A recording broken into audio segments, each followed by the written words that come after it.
Okay, coming to port. Coming to starboard.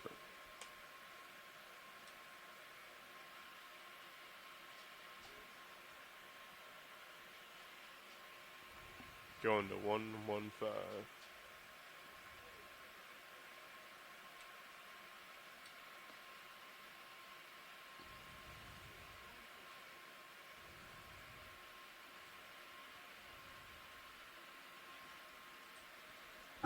Okay, Syria settled in.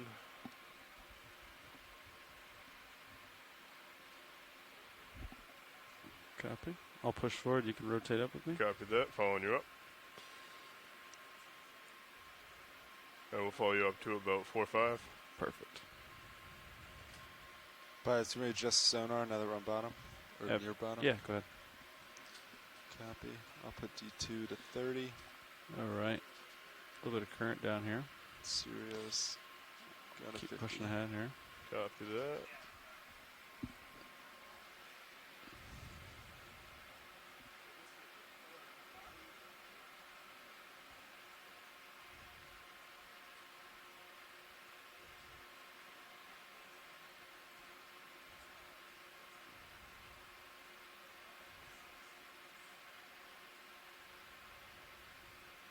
Okay, my cameras are at 4-5.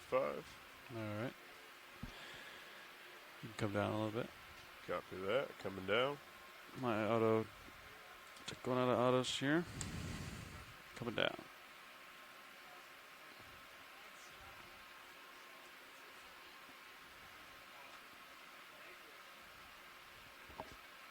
Okay. Good sonar return on bottom. Looks like you have visual. I'll come down to a delta of 1-5. That's great. Okay. Holding there. Ramping up hydraulics for light bars. I think your starboard lower is still inboard. Yes, it is. All right.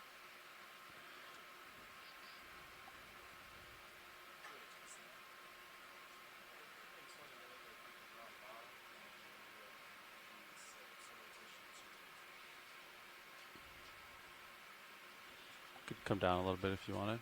Coming down. I am at 22. Coming down to 15.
Okay.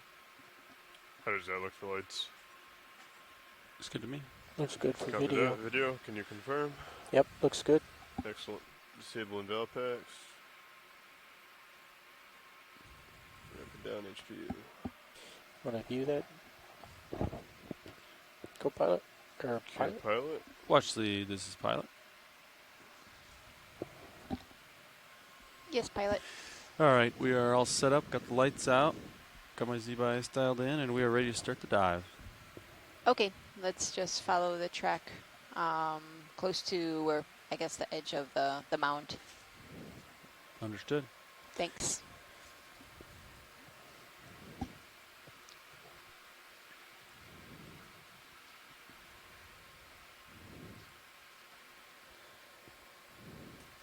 pilots. Do you want to start with the move just Yeah. pretty much straight ahead? You're looking 115. 115. How's that sound? Sounds great. Works for Alright. me. 30 meters, or do you want to start with 20? Start 20. So it's Copy. see. 20 meters coming up. Co-pilot, now the light looks hot in the front now that he's tilted the camera up, so maybe if you can lower those lower light bars. Or if they can go outboard. Yeah. Video, were you talking to me? Do you want me to start? So, Yeah. That's okay. The I can start light it. bars, now that he's tilted up, the near ground is too hot and background's too dark. copy that. Good morning. This Lower, is stretch the out those Okeanos upper- Explorer. Lower bars.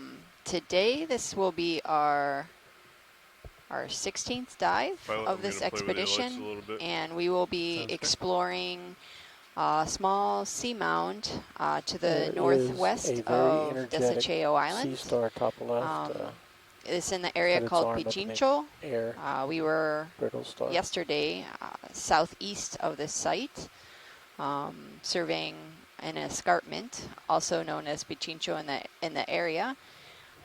Today we are starting the depth profile at about Energetic 530 crinoid. meters, and Frame out. then slowly climbing this mound to about 432 meters.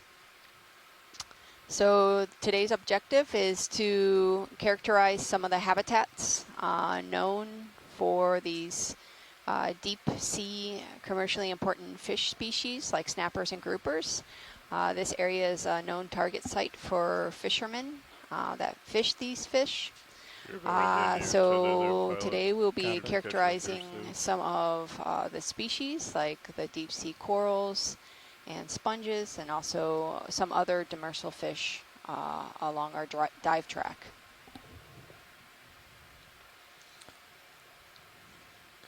My name is Stacy Williams. I'm the Sit co-science down on a lead, two-shot. one of the co-science leads on this expedition, right. from the Institute for Socio-Ecological Research and Give it Coastal another Survey minute or two, then you should have Solutions, enough both feathers companies available. located in Puerto I think there's a Rico. little bit of current I'm down a the hill. benthic I think that's ecologist, blowing my and toes I've straight back, been but yeah. studying and surveying the marine communities throughout Puerto Rico and the Caribbean. And I'm joined with Morning, everyone. My name is Steve Oskovich. I'm the other co-science lead on this expedition. I am a PhD candidate at Temple University, and I'm studying to... Push up. oh, wow. wow, this is really a I've never unique seen that before. experience. Huh. I didn't know Never crinoids- seen them lift themselves up No. like that before. And it's looked like that's how it's moving along. I always thought that they would move along with their Siri. That would be their Yeah. main propulsion. Or swimming. Sometimes Yeah. you can see them swimming up into the water column Well. a ways, but this one actually uses its arms to kind of prop itself up and lift itself along. Looks like a spider. Yeah.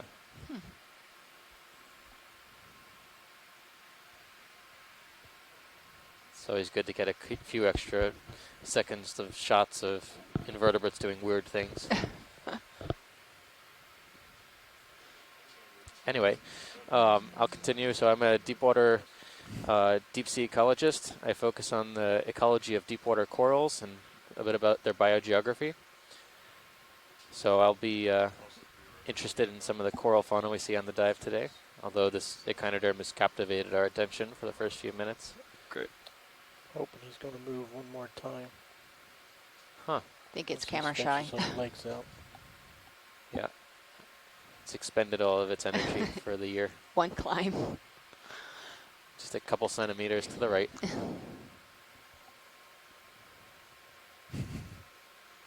It seems to be repositioning its arms now so that they're kind of...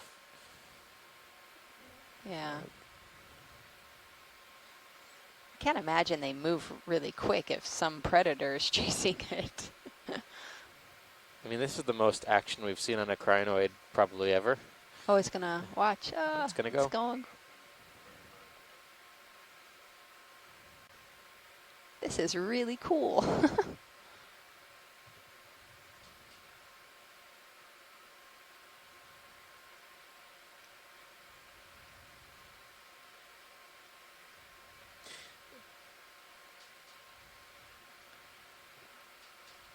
Wow.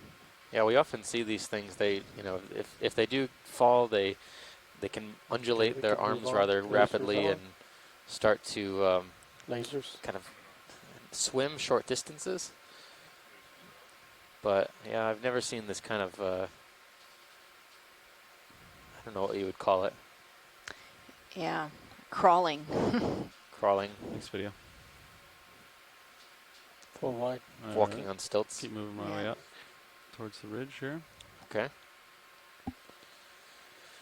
Very nice, brief highlight when we just touched down on Sounds bottom today. Hoping to see a lot more as we move up this feature. It is definitely not the kind of seafloor that I expected in this Yeah, area. move's finished. Zero should be all Seems done very, moving. very much hard pavement surface. Probably carbonate surface. Can we There's a tilt lot up of little small higher? little dissolution pockets and erosional features. Okay. See into the distance. Looking for fish.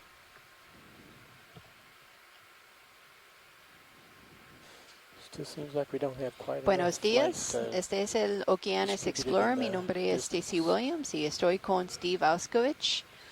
Hoy estamos Maybe bring the optics, like, explorando all the way out, un all the way to deploy. monte pequeño submarino Sure.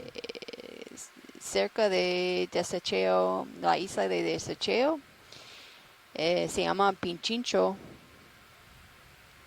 Vamos a empezar a la profundidad de 526 metros y vamos a explorar este monte hasta 432 metros.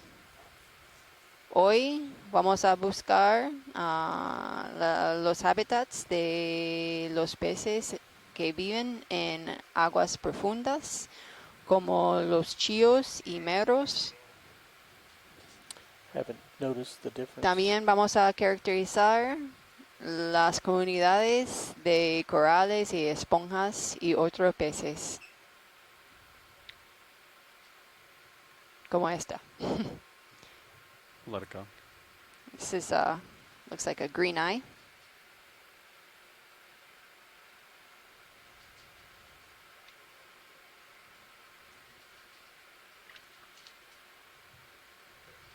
Ayer estuvimos más sur, se llama en un pared de Pichincho y vimos una gran diversidad de corales y esponjas y peces. Vimos un guasa y muchos chíos como cartucho y chío de ojo amarillo. Pilots, what do you think about another move? Copy that. Still happy with 115 for direction? Yeah. Copy that. 20 meters, 115 coming up. What happens if you lower the lower light bars or stretch them backwards? So this looks very similar to the north of Bajo de Seco. Right. Yeah, Tilt up a this little flat higher area on with HT. these tabletop sponges and a lot of stock crinoids. It looks like that's helping. Yeah, we were seeing some kind of like deep dissolution holes there back too. in tight. Yeah. That's what we're There's wanting. some, looks like erosional features coming up. There's something branching. Pilot, can we snap zoom? There's something branching to the white at like 9 o'clock, or, well, no, now it's 7. Yeah. Lower left, white color. Yeah. Copy. Approaching now. I'll get close to it, Roland. Okay.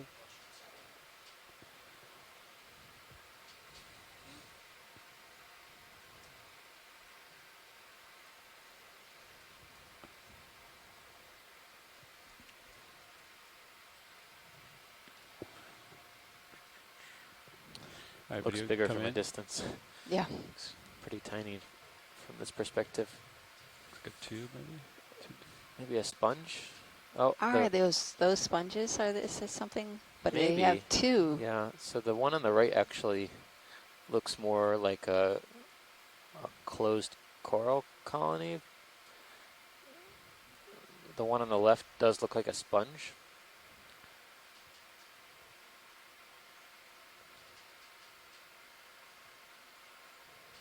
can't see enough about it. You know, it does look more spongy, but it is the same size as some Sit of the worm down tubes we've seen in between the area. But skates. I would say it's more Yeah, I should spongy. get Yeah. tether in a minute here. It kind of reminded me of the sponge that I we think, maybe were slight interested rotate in to the collecting right, the other 'cause day. Yeah, what I can that see is it looks like cone-shaped they're sponge, but growing I together. couldn't say that this one is actually bigger than great. the other. I think it's pretty small still. Come back in. Yeah. Still pretty far away from it.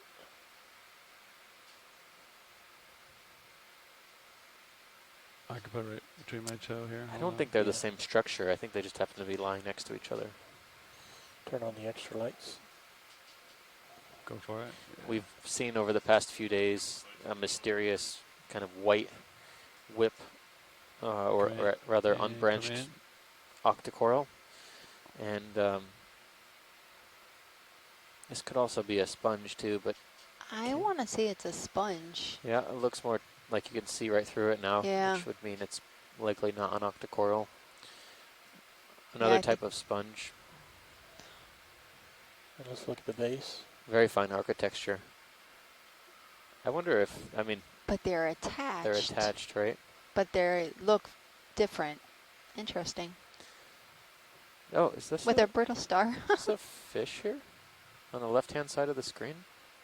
It looks like fish-shaped.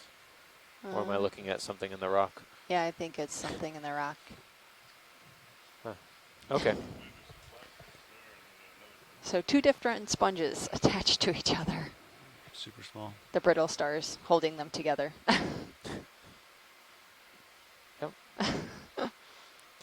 It almost looks like the sponge bit on the left has some new growth coming out of the top. Maybe that's what we're looking at here. But it's definitely one that we haven't seen before, at least one that we haven't seen on this side or at this depth. Hi, this is Tom Harrigan. Hello, Tom. Hi, Tom. I was just, I'm at the Aspire meetings right now, but I just wanted to call in and pass on a recommendation from Joanna Avia, who she's with the Sponges program. And she was recommending, we have not done so already, if we come across any of those common assisted sponges, sort of the gray-brown, sort of lettuce-looking sponges, to Tilt up. see if we can collect a sample. Can lift off. Yeah, absolutely. We can look at that. We should be in the same depth range as we have been the past couple of days, so when we find one, we'll try and set up for a collection. Sounds good. Since it's sort of the dominant sponge down there, it'll also be real useful to be able to confirm the identification. All right, keep moving. That'll be helpful for the annotations as well. Excellent. We'll Yes. keep our eyes out. Thank you for calling. Okay. We really appreciated the interaction yesterday. Everyone got a lot out of that, and it put the dive up on the screen just as you were imaging the shark 8 case. That was really exciting. Yeah, definitely a highlight. Okay, have a good dive. Excellent. Thanks. Thanks for tuning in. Pilot, off to the right-hand side, there's a orange fan, and then immediately to the right of that, kind of off the screen now, there was a white fan. Can we snap zoom, on both of those? Yeah. You want to do it to fish? Come in. Oh, fish. Looks like a green eye. Another green eye. Yeah.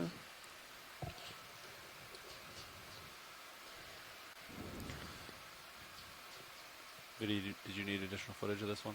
Nope. Copy. We got the ID. I'm going to get close for this white one, and then we'll go to the gold one. Coming in.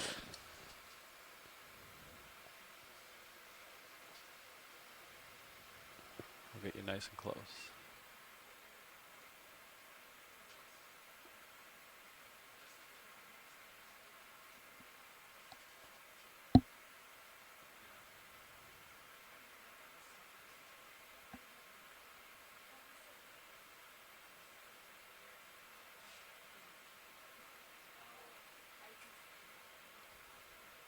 Come in partial.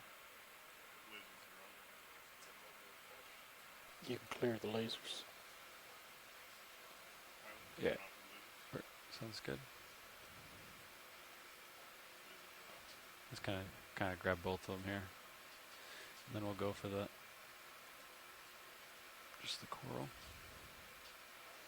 Okay, going for coral. All right, rotating right. Copilot, can you rotate me up?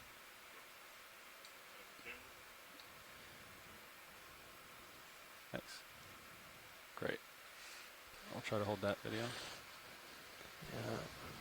Trying to get some better detail on this. Unfortunately, all the polyps are. This one looks like it's a hydroid, polyps video. hydrocoral stylastrid. Everywhere. Oh, there they are. Yeah, Super, you can just see fine.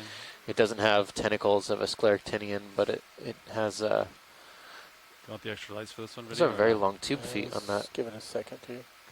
brittle brittle star. star, yeah.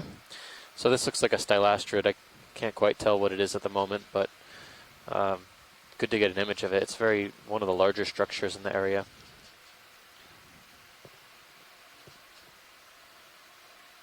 Okay, let's turn on the extra lights. From this angle, I can't quite tell if it's stylaster or crypthelia, but I would wager that stylaster would be a better guess at this point, given the morphology of the colony.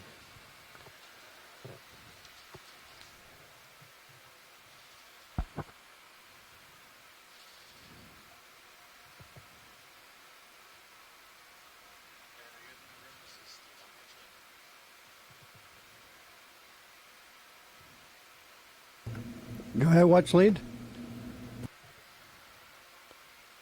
And video's clear. All right. Pilot's clear.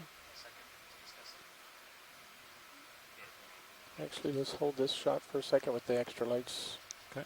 So we can have Rotate me two down. of each. Just to frame up these two guys. How's that rolling? That's good.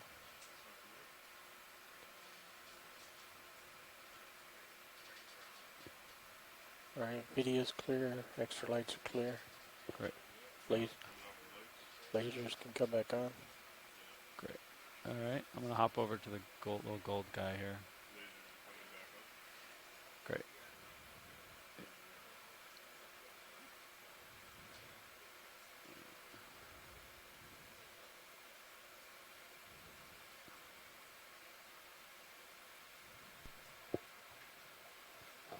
Push a little closer to it.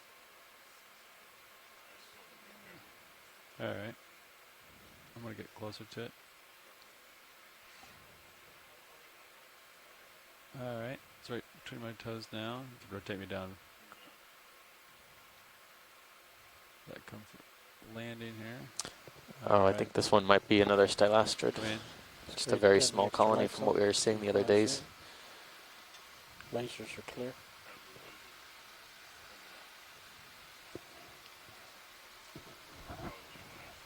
Yeah. Turn.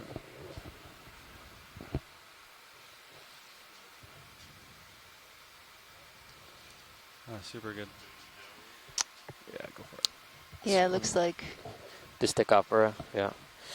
It's a stylastrid, but whenever you see weird colored fans, it's always a good chance to take a second look. So these are stylastrids, both of the colonies we just looked at. They're a type of hydrocoral. They're very close relatives to other stony corals and octocorals, but a little bit different in that they don't have. They're more closely related to things like hydroids, the things that we see attached to and fouling a lot of organisms here in the deep sea.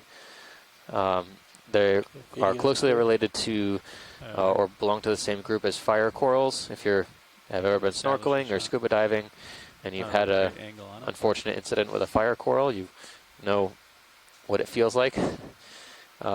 So thanks, pilot. We're all set with this scientifically. We'll keep moving. Correct. It's rotate back. been by far the most abundant group of organisms that we've Thanks, seen Cobra. on our dives so far. Yeah. All right, I'll set it up and we'll do a shift handoff here. That fuzzy uplift of lasers.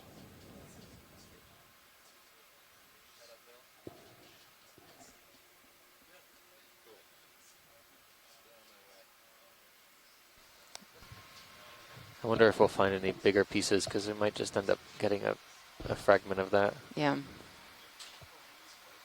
It seems to be pretty abundant at these depths. I'm willing to wager that we'll find another one. Look, there's another one up there already. I think right here I Right see there. a bigger cluster.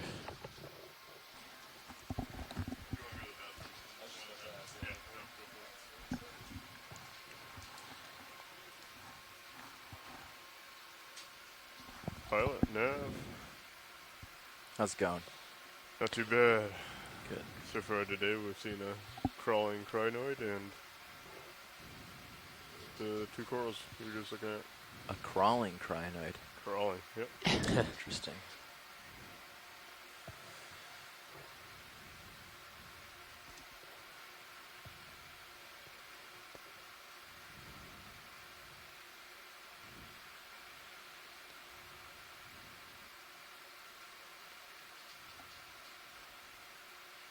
So yesterday we were southeast of this site, also in the area of Pichincho. This is an area that is targeted by a lot of these fishermen that fish these deep water snappers and groupers. And we were lucky enough to find this area with high diversity of corals. Stylasters were probably the most abundant at that site. But we also found a bunch of black corals and soft corals, a couple misty groupers, silk snappers and queen snappers. And relatively the fish diversity was high. We were able to observe some new species for this expedition. So it was a pretty successful dive yesterday.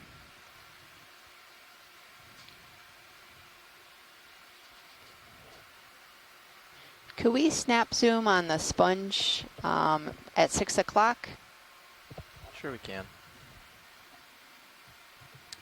I think that's maybe The the white sponge one? that we collected. Yeah, we collected a very piece of a very large white sponge. From a distance, Yeah, I come can on in. see those. They look like The structural veins, veins. yeah. Yeah, I would say so. We're definitely in the right depth range. Picelia. Yeah, crinoid to your left is what we saw crawling earlier, I believe. Great, pilot. Thanks. I think off to the left there may be a holothurian laying next to a crinoid. It's a Oh whitish, yeah, I saw. whitish roll. I know what you're talking about.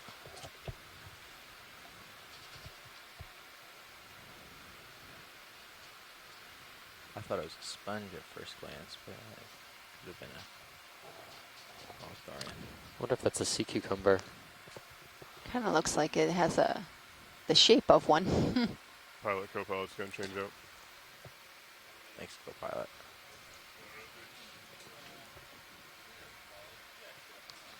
On the other hand, it could be some debris too. Come in partial. Take a look. Get an idea. It's a sponge. It's a sponge. That is a weird sponge. Weird sponge. Yeah, definitely. Unless it's pretty heavily fouled with serpulid worm tubes. Slowly drift up to the Some open. other, Copy. Picking up. I don't know. It looks like it has Go pilot, this is now. just- Do you want any change in your sonar? yeah, I would say sponge. Yeah, Hey, Nav. I'm happy with it's an that. interesting Sounds shape. good. Very. It's a good amount of current today, huh? First pilot noted some current downslope going to the west. Going Or full previous speed. pilot.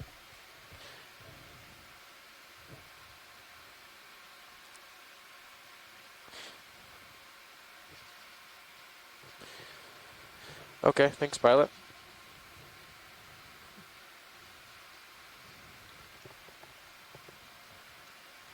Video's clear. Pilot's clear.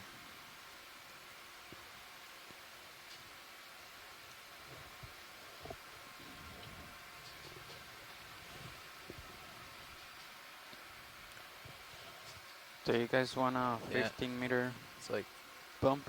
Coral to the right of lasers. to the right of layers. Yeah, the little stock here. Two's at 45 degrees. Yeah, pilot, you want a little bump forward? Copy that. Yeah, now we can do a little bump, 1.5 meters. Sounds pretty good. Okay, 1.5 meters. 115? Yeah, 1.15 still looks good. Copy.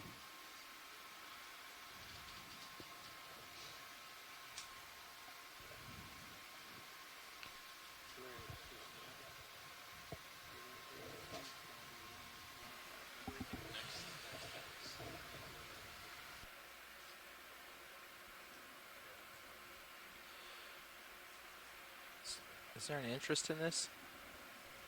Or do we know what it is? Yeah, maybe just a snap on the stock.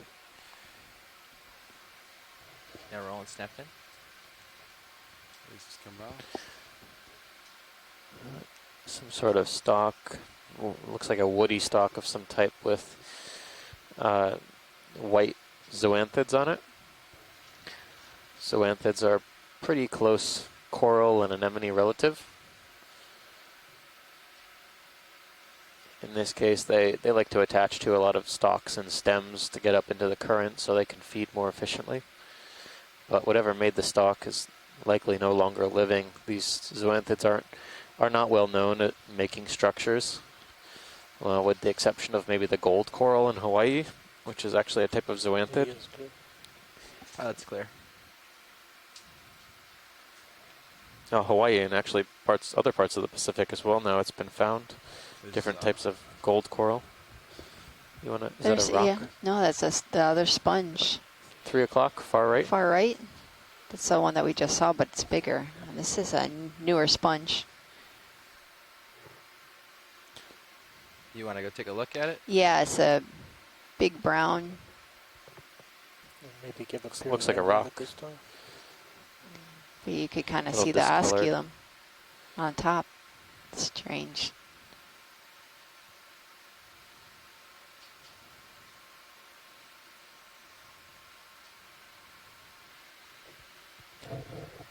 Come up a little higher so I can get a view. I think we can kill the lasers.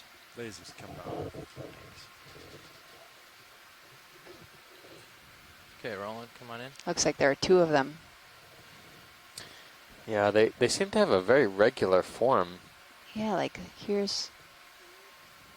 I don't know if that's a sponge. Look at how much it's this. Can we Is this a tunicate? have enough That was my other to guess. get around the other side? Maybe it was a tunicate, but I couldn't find the other siphon. Yeah, the Let's other look. siphons It's on the other uphill, so we're side. not really gonna Yeah, get can a we- shot of it, but I can get up high and look Yeah. down on it, maybe. Now that I see it. Well, it Oh, might you help. see? Oh, there we go. I Oh. think these are actually tunicates. That's cool.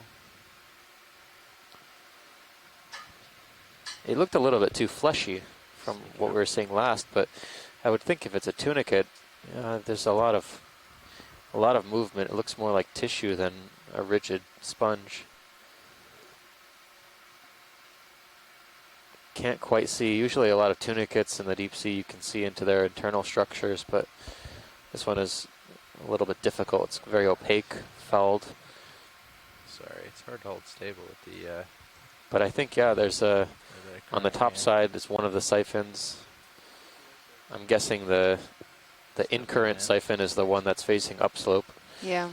and the X-current siphon is the one that's facing out the On top. top, yeah. I wonder how gelatinous these actually are. Haven't Can we seen click on the anything like extra this. lights? Never seen anything like Yeah, this. take It's a lights very, coming very on. large 3, 2, 1. animal. Tunicate. Yeah. Lights on. Pilot, beware, I'm looking down. 80 degrees. 80 copy.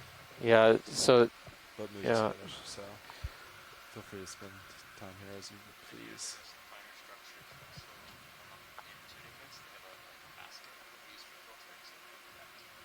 Could we possibly, when we pan out, get the lasers just to get an idea of how large? Yeah, the width of the two of them together is about all 10 centimeters. Wow. I did see a small amphipod. Did you see that? Yeah, one inside of the them? right one. Lasers.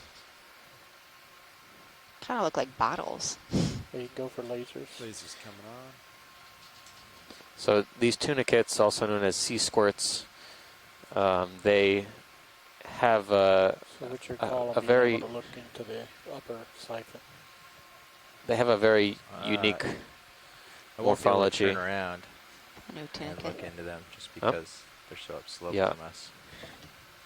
The openings are upslope. I tried coming up above and looking down. I can keep doing that to see if we can get a glance. That's going to be our best chance. It's the second opening at the top edge. Yeah, I know what you're talking Okay. about. Yeah, I just don't. I can't. My tail will be on the ground. I'll be very high from it. You won't really get any detail. Pilot, this is watch lead.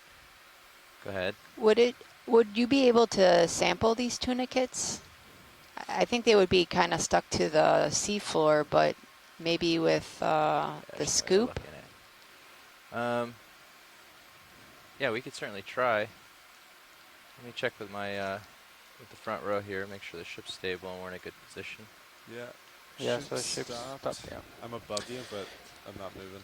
Okay. As soon as you touch it, it should either close one or both of those vents, Okay. and that will tell us that at least it's not a sponge. Yeah. just in case. We have been wrong in the past. So we do have a fair amount of current today. So I think with the scoop, once it pries loose, it's just going to blow away really quickly. Ah, okay. So I think you'll want to, I think we're going to want to grab it. If that's still something you want to try doing. Yeah, Or have we me try doing. I won't make you come we do don't it. know how hard they're going to be. That's probably going to be pretty gelatinous from the look of things. Yeah. So it would definitely be a gentler kind of grab. Well, we'll do our best to cradle it, but grab it firmly enough that it doesn't blow away. Do you want to go port inner for quickest? If it's soft and high current, copy. Yeah, I don't know if we're going to be able to get the drawer open as we are. Anyways, It's going to be close. it's going to be close. So we'll just want to confirm that we want to try for this. Watch lead request Yes, is still in? yeah, Okay, yes. great. I mean, either one or both, I guess. If you can grab one, it seems like they're pretty stuck to each other. Okay. Ready for camera? Yeah, All right, permission to take your mini Zeus. please do. Do you want me to follow you out or just center up? You can just center up. You got it. Thanks, buddy. No problem. And your high beams are still on. Yeah, I think for sampling we should turn those out. Turn those out. Copy. Yeah. High beams It- are coming off. It blinds the manip cam that they're using to 3, 2, 1. do part of their recording. Okay. All right, great. And hydraulics are up. Hydraulics up. Copy. Craft coming on. Arm is live. There we go.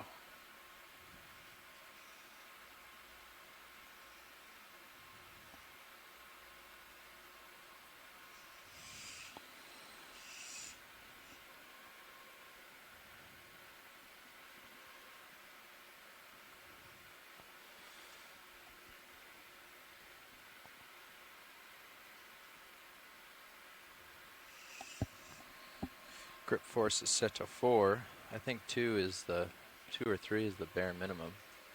4 Close, yeah. 4 is pretty soft, so I think that's okay for this. I like 4. I think 4 is good for like to come in soft. Cool. Like feather then. Yeah, It gives you good control without smashing. sounds too hard. good. All right, we'll go for it here. Should I watch lead? I know you said I could grab one. Should I, or grab both? Should I try to just grab one? That's probably better, right? Yeah, so I Preservation. think about halfway up, just to the left, on the left-hand side one. Yep. On the rock surface, there's an attach point. I think that if it's going to be attached firmly anywhere, it'll probably be there. And yeah, They'll Okay. probably both be attached to the rock, not to each other. Okay. So I should try for the left one. Sneak my fingers in between the two and just grab that one. That sounds like a plan. Okay. See what we can do here.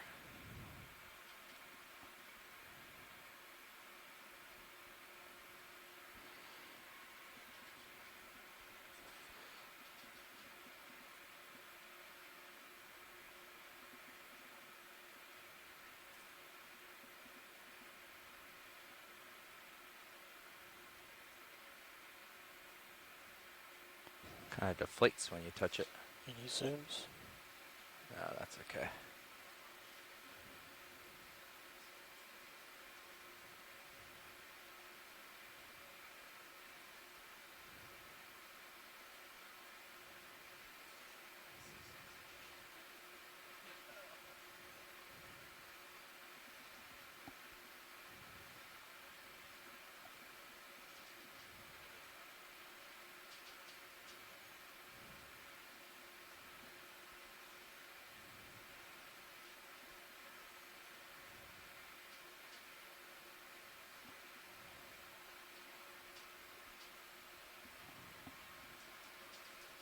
Come down to Jesus.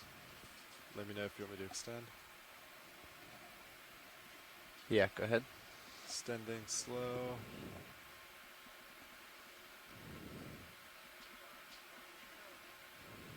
Alright, we're hitting. It's as far out as I can come without hitting the drawer more. Okay. I'll just sneak it in. Down with Jesus. Looks good.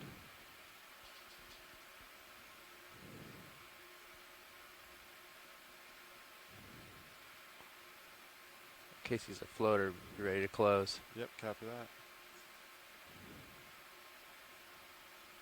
Looks like a sinker. Retracting. Nice. Yeah, looks like he sank pretty good. Come up with Mini Zeus. Nice collection, pilot. Yeah, but well done. Coming over. Can take a little zoom on the attachment point in case they're interested. I'll get the jaw out of the way.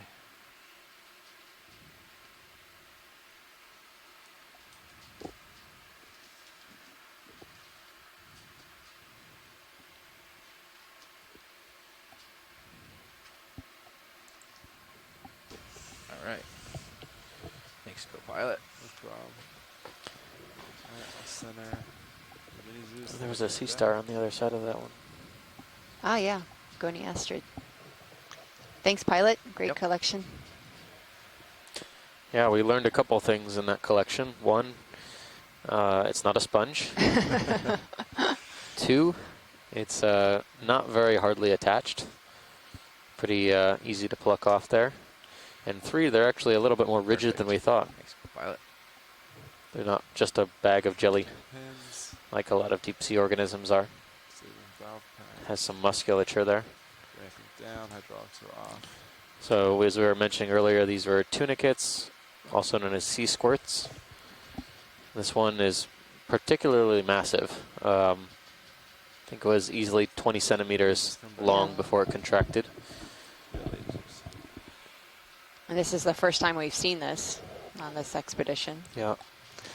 We don't often see them in the very deep ocean.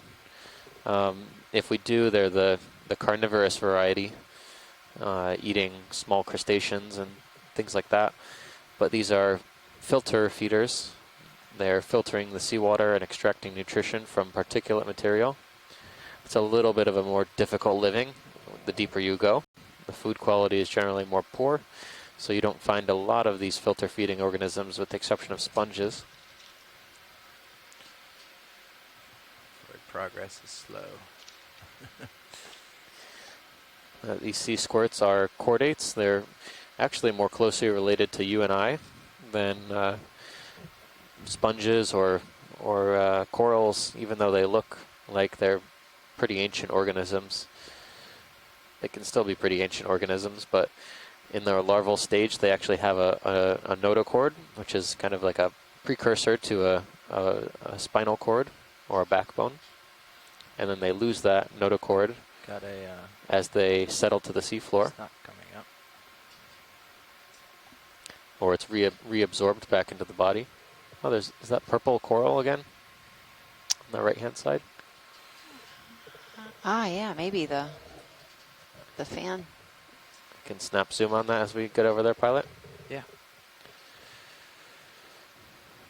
Yeah, you could see the current. You could start see in. the crinoid moving. It's our mystery purple plexaurid. Yeah, it's really That's pretty good for Put it lasers. between your skids. Copy. Tilting down, getting closer.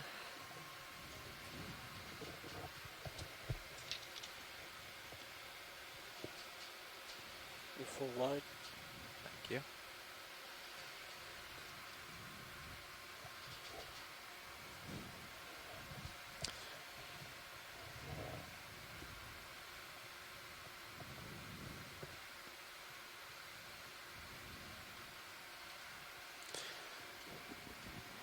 I'm just going to do a quick confirmation here that this is the same coral we sampled a few days ago.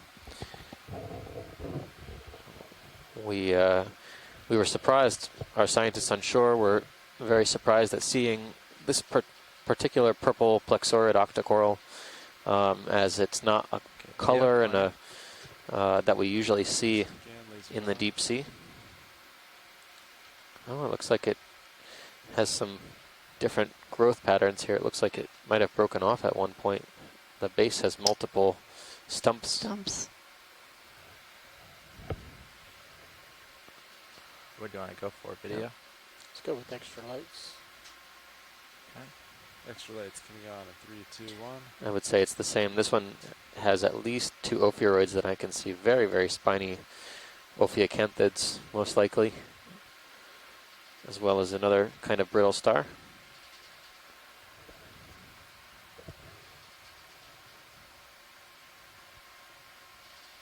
3 brittle stars.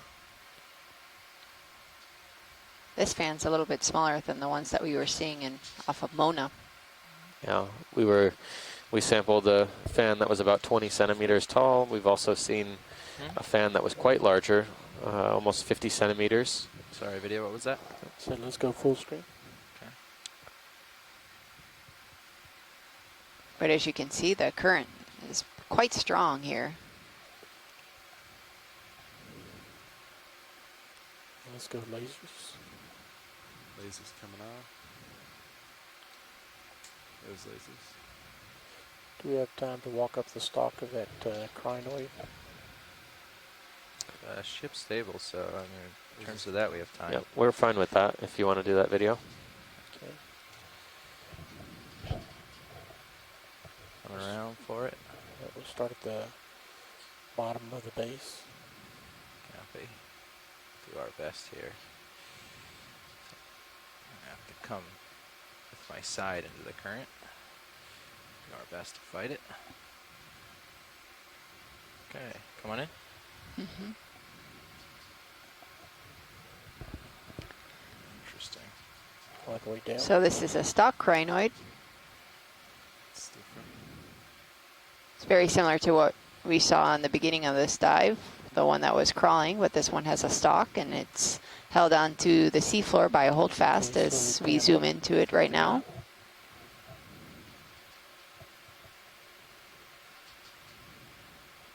Yeah, there's not much. Wow, It's the pretty much current that or is nothing. really, really, Not much resolution in the. it's really yeah. strong. Here, I can go slowly across this way. Oh, there's a crab. Looks like the crab that we saw on a couple of the dives. One of the decorators. Yeah.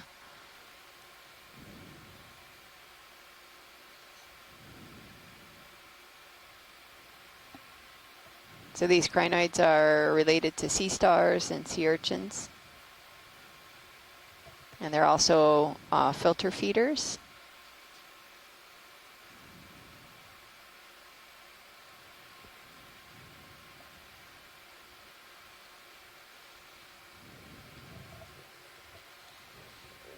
He has a lot of water flowing through his his arms today with the current. It's pretty impressive. Speaking of current, pilot, what's your estimation for direction on the current? It's clear. Looks like it's coming out of the south, maybe.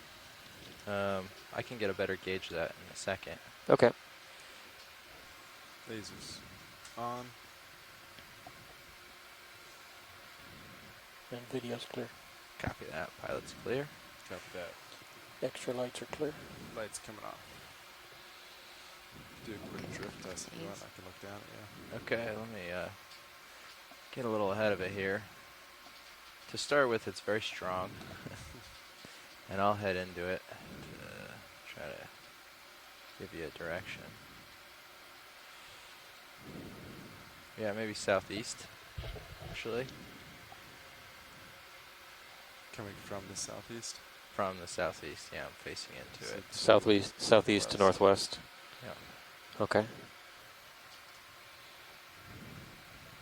Down slope, essentially. Downslope. Yeah. And I think that we can do a little drift here, and Nav can pull some numbers. We can give you a value on it. Let me get a little ahead of it, so I don't drift too far. Do I look at the north speed and east speed? Yeah, and then you put that in the calculator, and it should convert it to knots and a vector for you. So north speed is what's called force speed in the calculator, I imagine? Yeah. Okay. Yeah. Okay. All right, I'm gonna hang out for a second, and all right, I'll start drifting. Okay. Give it a second to get steady state. So that's, well, this is not really changing.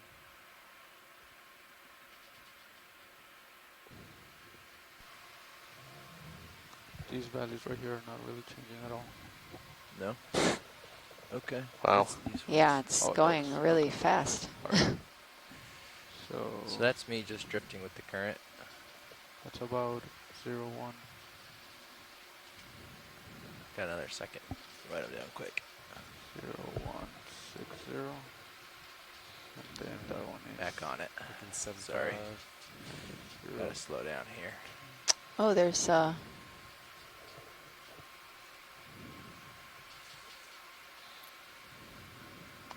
there's actually something branching right by the lasers. Yeah, I see that. I'm just Oh, that's regain interesting. composure after the drift test here, and we'll come back around. All right.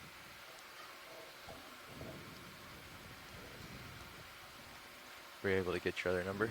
I couldn't quite see the second number. It was 0.2 something. So that's about, I don't know, about 0.2 knots. Is that something reasonable? 2 knots or meters per second? Oh, meters per second, yeah. Yeah, that That's sounds like reasonable. 0.4 knots, something. I would estimate a half knot's about right. So that sounds good. Okay. Yeah, maybe a little bit higher. You just couldn't see the decimal places on the lateral speed. Yeah, you can start in. Laser's clear. Lasers coming off.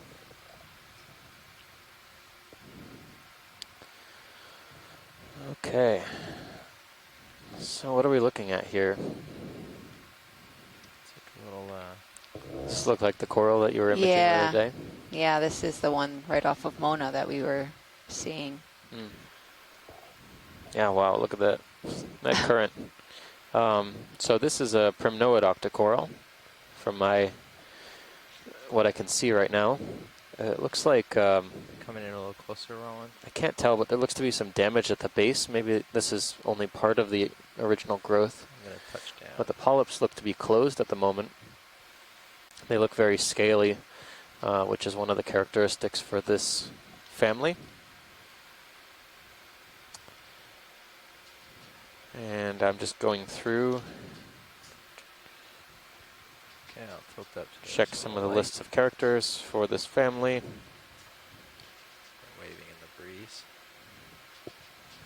Actually, we can just go down to where they're more stable and put some light on it, maybe. And, yeah, very dense polyps. Fog lights. Yep. Let's kick on the extra lights. Mains coming on. D2 on.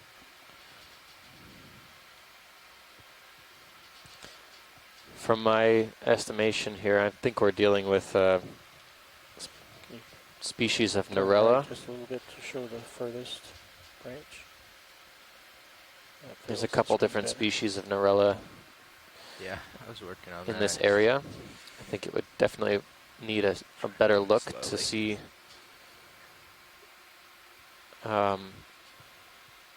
what species this could be. Going for full.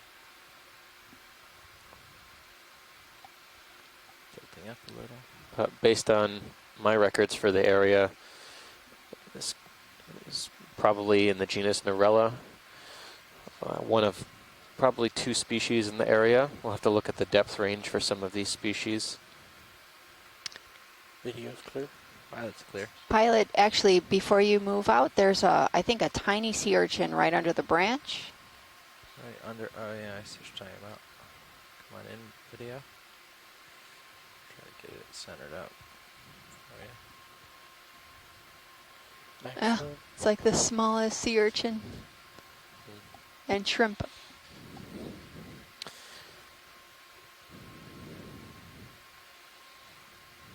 It's like a tiny recruit. Yeah, so Tilt up to include the brittle stuff. Okay, that's good. Thank you. Just hold this for a couple seconds. I think I can attempt to put a species ID on this. Of course, this is only tentative, but this is in the depth range for Narella regularis, which looks pretty much identical to this at this point. Dichotomous branching, Alright, lasers coming. density of polyps, It's lasers. definitely and in that ready for lights in off. that Yep, range of lights that Lights coming off. species, but at least we can say Narella for now, Got a crab, I think, or something. possibly in the maybe. species regularis. Something glowing. Thought that was walking. Our depth now is 493 meters, and we're well within the depth range of that particular coral. Here's What do we another got one. here. Kind of looks like a Chrysogorgia, but Yeah, it's like fluffy. it looks dark, and like the Coming axis off. is very thick. It's unusual. Usually chrysogorgiids have a very thin, light, less thick axis, but we'll see what this is. I think this might be something else. This almost looks like, from this perspective, it could be a species of Acanthogorgia, possibly. It looks more like a plexaurid or Acanthogorgiid. From this perspective, the polyps are much more densely packed than a Chrysogorgiid. The axis is not right either, nor is the branching, but based on the woody texture and flexibility of the stem, I would say Acanthogorgiid or plexaurid would be a better guess. My gut is telling me to go with Acanthogorgia here, based on the coloration of the polyps, yellow and white. Of course, it's just an estimation at this point. We need to collect a sample to do a good species level identification. But very nice, Pilot, thanks.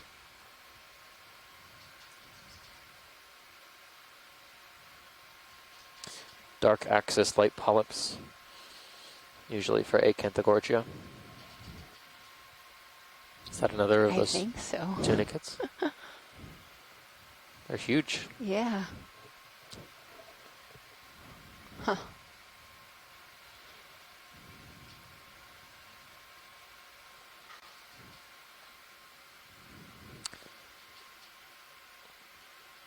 We're a little bit deeper than yesterday, about 200 meters now. A little bit over 200 meters deeper than when we finished our dive yesterday. So we're still getting Sponge. a pretty strong influence of species distributions from deep waters, Yeah, okay, I agree. deep water corals. That bright Hence, part we're was the seeing a gut. lot of deep water It's not very much plexaurids sediment. like I guess we probably wouldn't really Acanthogorgia, see as that well many as holothurians.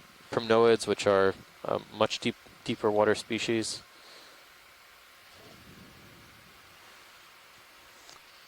There's something at, I think, 4 o'clock. Yeah, you can. Where is that? Oh, maybe that's a Might be just my crinoid. thrusters doing Yeah, it might be just a crinoid. 50% on all of Looked them. like it was crawling. This is exciting. I was expecting to see kind of scoured, really current scoured bottom with not a lot of attached. We usually think that if the current's sometimes too high in an area that it can prohibit larvae from settling, but seeing the corals that we've seen so far, you know, they're not massive, but Copy. they are here, and they are here in Sure. pretty decent densities Good at 115. and a diversity as well. Actually, maybe. Yeah, Still, 115, sponges yeah. tend to dominate. Stylastrids are dominating the Bridge to nav. abundance of fauna at this site. You But we- can see that they're all facing the same direction. Seems like this is the predominant current direction in this Yeah. area. Absolutely. But just heads up. You're near the end of your tether. Looks like current might be pushing it back, so a little less than normal. Yeah, it looks almost identical to this one. No, reported from Current's pushing it 600 back, so meters, less than normal. so it's entirely reasonable that it Pushing could it be back like this underneath me. dichotomous branching. This one also, but the depth Normally, distribution is current much would be deeper pushing it for even this a little species. More to deal with, but I think it's slightly pulling it away. It's a From the purple rear. or dark whip. It looks like lasers diagonal. Okay.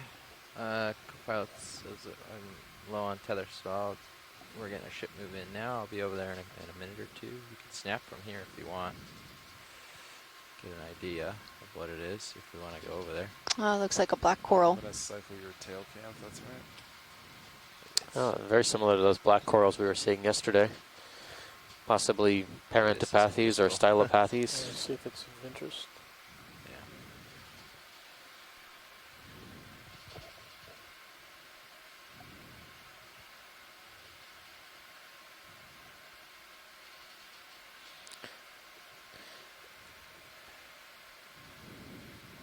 So. Oh no.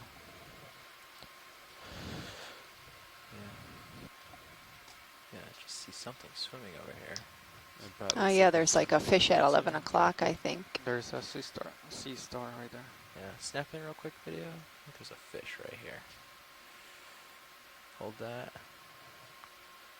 Yeah. Yeah, it looks like one of those green eyes. Another green eye, okay. Here's the soft coral that we collected. It looks like we collected the other day. Or something similar. It's like branching. I would say so, yeah. We can identify it with a snap zoom after the fish. I think that's Acanthogorgia as well. I wouldn't put it past that these are the Acanthogorgia species we're seeing here. Oh, look at this small little sea star. There's a lot of like small recruits. The sea urchin and the sea star. Video's clear. Okay. There's a Oh, coral fish. over Oh, there. fish. This one here, is this one you're trying to confirm for the coral? The yellow, Yes. yeah. I think all we would need is a quick snap. Yeah, that's definitely the same one. Okay. Thanks. Thanks, video. So, over to this black coral. I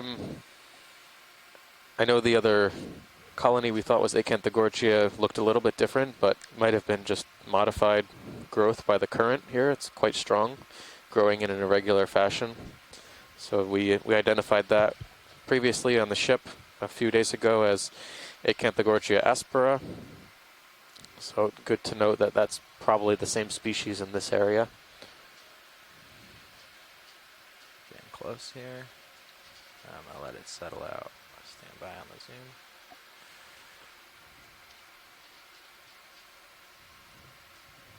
Okay. We're going to get a closer look at this black coral. It's Yeah, they're out. very difficult to tell apart visually.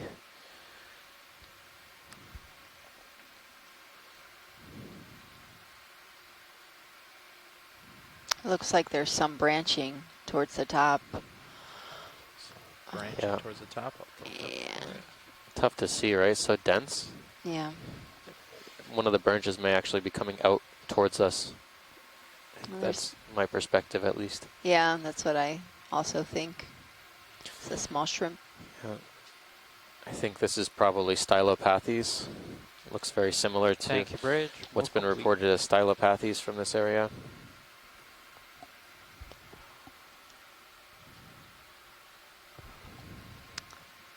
They look like snapping shrimp.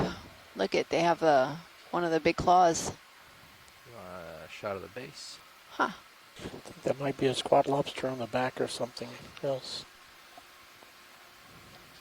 Yeah, I think they probably want a shot, a profile shot, so we can see if it's a branch sticking out, as well as see if that squat lobster is of interest. Yeah, I think this one right on top is looks like a snapping shrimp, which we haven't seen snapping shrimps right here. Hmm. Huh. Awesome. Thanks, Billy. Excellent. Just a couple of shrimp associates on that coral. Sneaking around, see if I can get a shot of that. There's really a branch sticking out for you, as well as there might be a squat lobster video set on the backside. Let's see if I can come around and get that.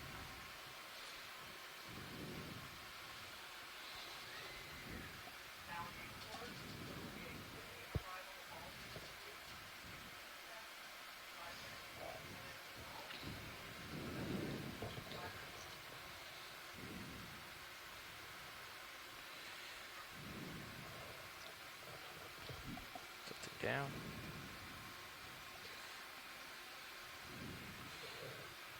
Up a little bit more. Yeah.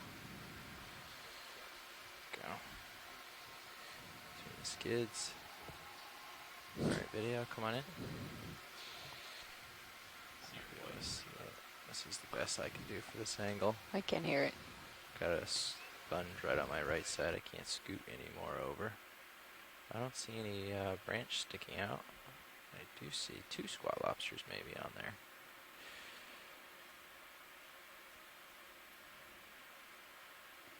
Yeah, that's good, pilot. I don't know if we're gonna get any.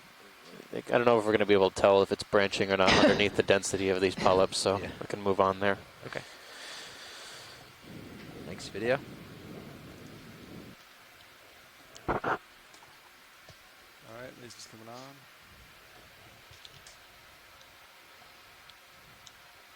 Thanks, co-pilot.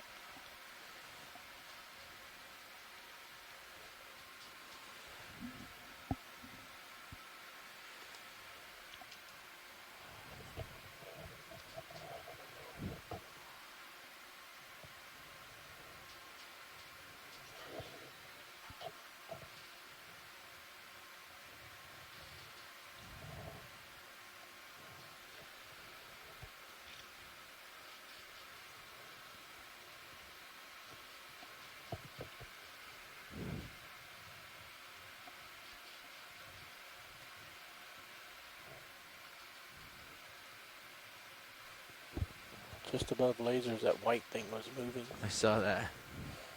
Trying to tell if it was just getting blown by the wind or if it was wiggling. This looks like some sea urchin spines. Oh yeah, it might be a snail whipping around. There's maybe a hermit crab. Get rid of lasers. Yeah. It looks like spines from a Histosideris, a siderid sea urchin. Tilt. We saw one of the siderid urchins eating one of the black Trying to hold stable for branching black corals the other you. day. I know. Looking up a little. And yesterday we saw one eating a sponge. There he's sticking his claws out. Oh, I wish I was better. I aimed for this. Sorry. Yeah, here's like a small little hermit crab. Sorry, rolling conditions.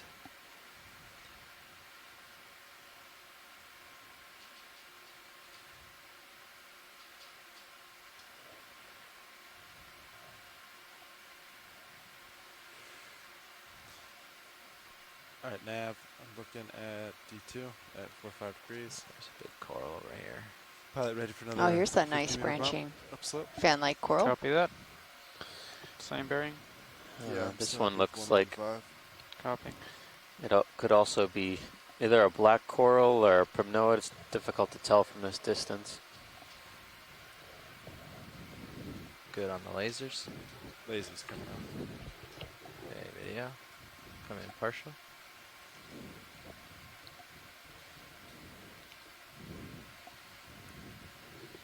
Good there. There we go. This one looks like an octocoral, at least from the distance that I can see. It's very much similar to Calogorgia, a primnoid octocoral, very close relative of the one we were just looking at a few moments ago. But I can't quite make out some of the finer details. This area is so current washed that it's often difficult to get a really good close-up, but the colonies are often horizontal, not so much vertical. It makes it difficult. Has like a pearly color to it. Yeah.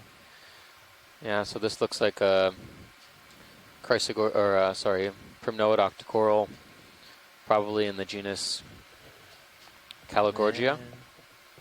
I'll try to land and stabilize for you. I think that brittle star we collected the other day, right?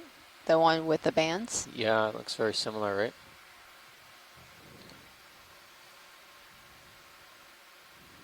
Tilting up as I land. Very interesting. Yeah, there's definitely, it's not like what we were seeing yesterday. This area is definitely heading up towards a transition zone. We're still seeing a lot of deep water coral families, this being one of them, but we're also seeing some shallow water coral species like that black coral we were just looking at. We saw numerous colonies yesterday. Copy that. I wonder if you're approaching this ridge. Maybe they're going towards a little stack. Oh, you can see the 2 feet, the brittle star. Yeah, Oh, here's the small shrimp. I'm trying to track it, but it's blowing around a little bit. Yeah, Calogorgia, there's been a number of recently described species from this area and from the Caribbean generally, the Western Atlantic. It just blows a different direction. I think it's thought that there could be many more species left to describe. We sampled a small piece on dive 2. Yeah, just start rotating right. Think like a coral would think. It's very similar looking to this, although those colonies were standing more erect since we were in kind of a lower flow environment, but it's a very nice specimen. Video's clear. Pilot's clear. Thank you. There's also another branching right behind the white branching. You see it, small. It's just a single branch. It's right above the lasers pilot. The sort of... It looks like a cone. Yeah, okay. I can go for that.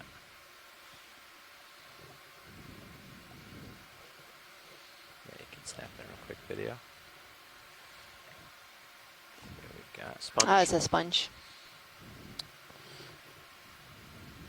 You can get a second or two, but I think we can move along. Oh yeah, it's a sponge. Ship should be coming to stop shortly. Copy that. Thanks, video.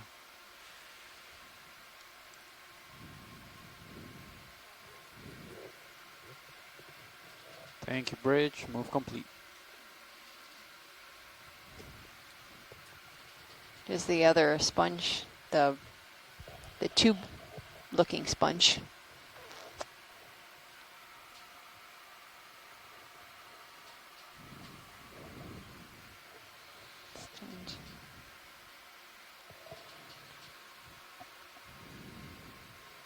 There's a sea urchin right to the left. Just got off screen. Left corner or? Yeah, left hand. Lower corner. Lower corner now.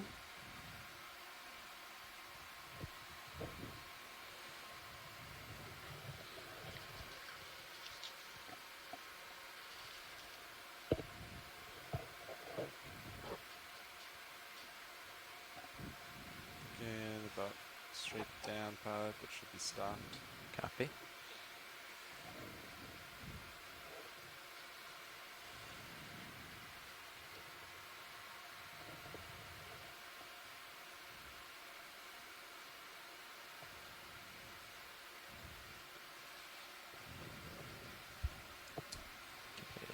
kill the lasers.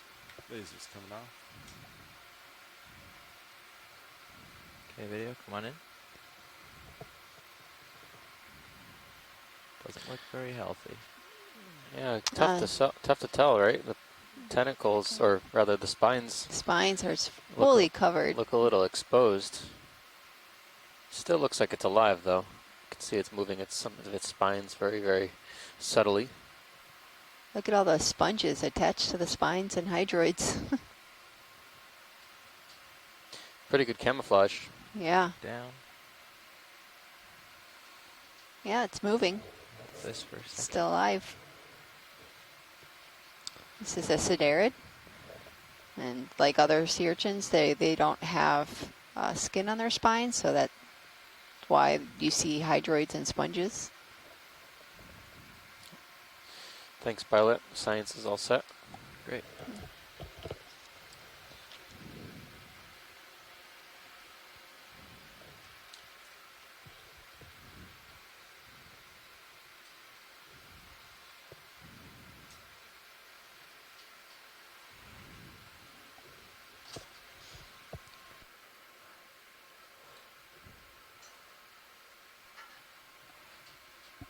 Actually, just as a note for you, this section of the bottom has a little significantly lower current.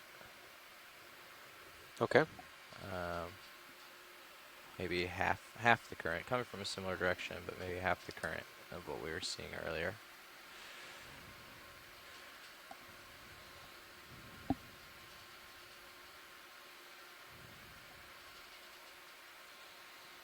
Same direction. Maybe a little further east, but similar, yeah. Try to line up in it here. Yeah, more like east-southeast now, rather than just southeast. Big fuzzy top right. Copy.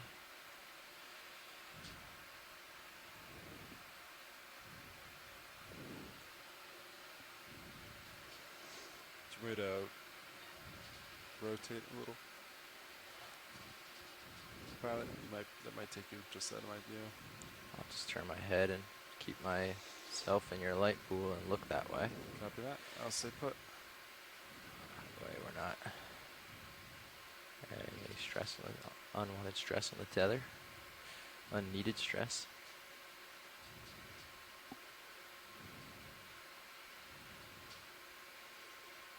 This is interesting. It's like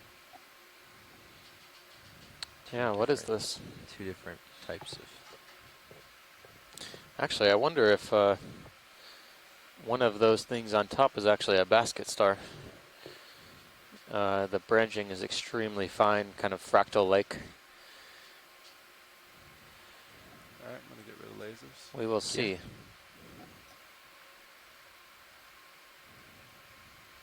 Oh, So fish swimming Fish. into it. Come on in. yep. It's a basket star. Never seen On a white a- basket star. Looks Yeah. really dark. Yeah, this one has all of its appendages almost fully extended, like it's fishing for something. I wonder what that fish is nibbling on. Maybe the arm tips? Seems to be perturbing This is the... Maxim. Yep. I'll get tighter on the fish then.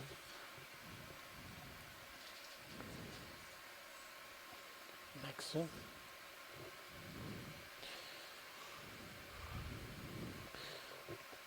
Yeah, so we're looking at a brittle star. Well, a couple of things. We're looking at several different brittle stars. We've got some Ophiocanthid brittle stars as well as some basket stars on this coral. Probably in the genus Chrysogorgia, or sorry, Calogorgia. A primnoid octocoral. Let's look at the star basket, or the star in the upper right. There's also a bunch of other, these tan-colored, brown-colored brittle stars on the Calogorgia as well. Maxim. On the back side, difficult to see at the moment, but there is a large basket star with the central disc kind of out of our view at this moment, but you can see all of its arm tips Backs on top, or, the very drifting fine backside structures. video. the coral in the foreground. To stabilize.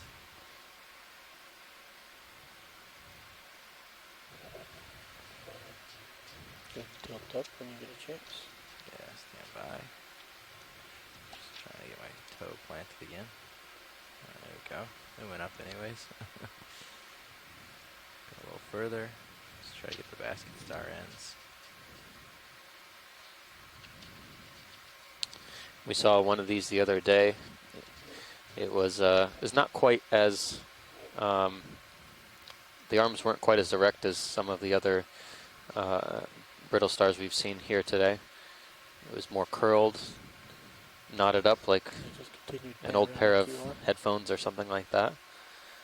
But this one is very much fishing into the currents. And they have like little spines that help them grab onto anything that's floating, small crustaceans or anything that's floating in the water. Just continue down. I'm staying on the basket star.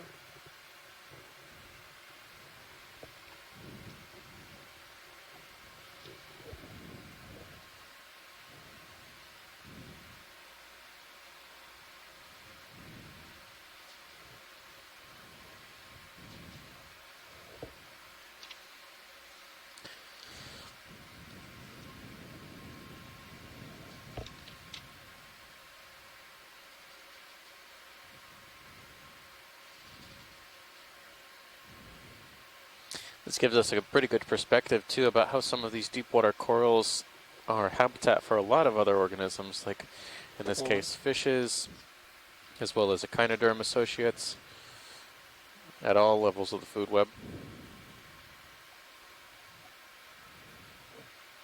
Corals create a lot of structure, vertical structure in some of these current washed areas that small invertebrates and fishes can take advantage of. Probably no chance to see its central disc, is it? I might be able to pick up and look down a little for you. I think you gotta swing around 180. Let's see. I can't do that, but I can pick up and go a little closer and look down and see if that's going to give us the view you want, or at least some amount of it. Coming in. These Calogorgia look quite Back bushy file compared down. to a lot of the Calogorgia we were seeing at similar depths at other sites. It's not clear at the moment if it's due to some sort of variation in growth due to the currents in the area. They're much bushier and less planar than what we were seeing at Vieques or east of Vieques. Okay. I'll try to hold this. You want to start in? Tilt up and center. Yeah, I'm just sneaking in a little Go closer. ahead, Rich. Pushing ahead.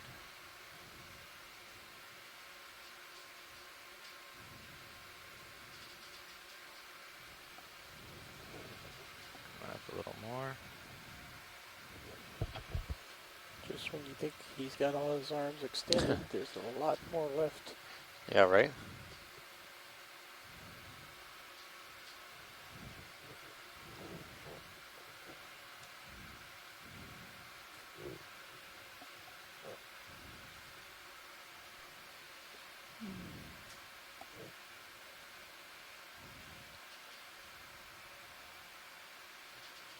Now you can start to see some of the thorns and spines on the brittle star arms. Some of the arms are wrapped up for, presumably for storage, to keep track of some of the others. I bet these are probably pretty extraordinary animals to see when all of the arms are out and fishing. It's clear.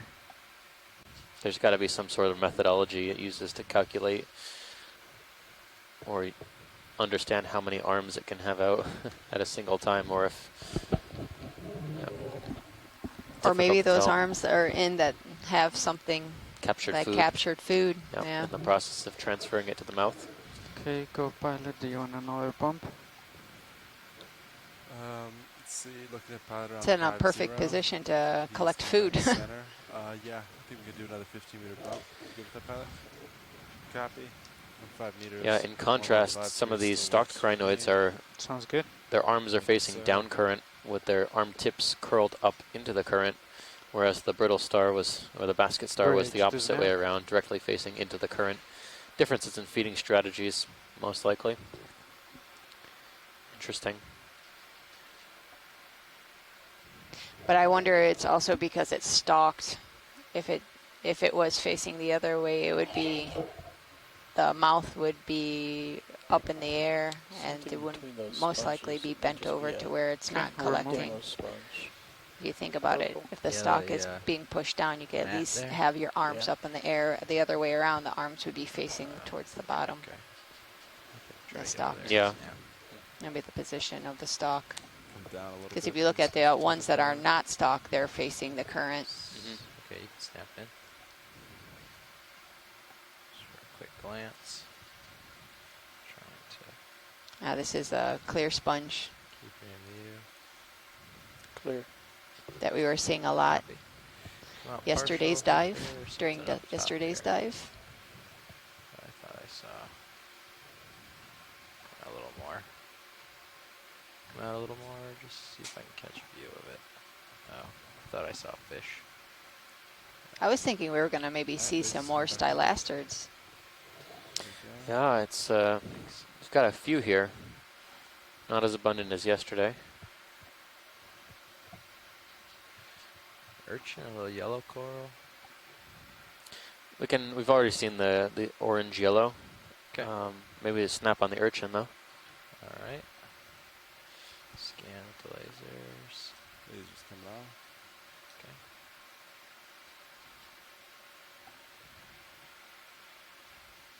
Good, snap in video.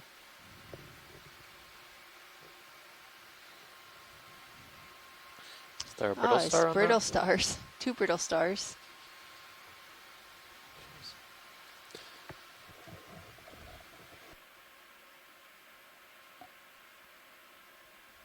As long as you think you're stable.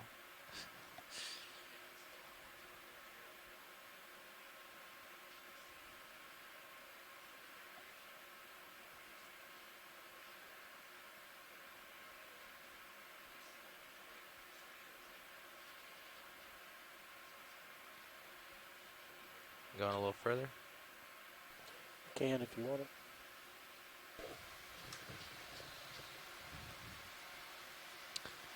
Barnacles and sponges.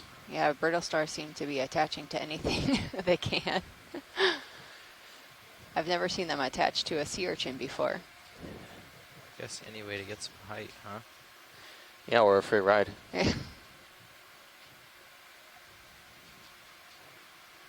Technically, they're family, so you know.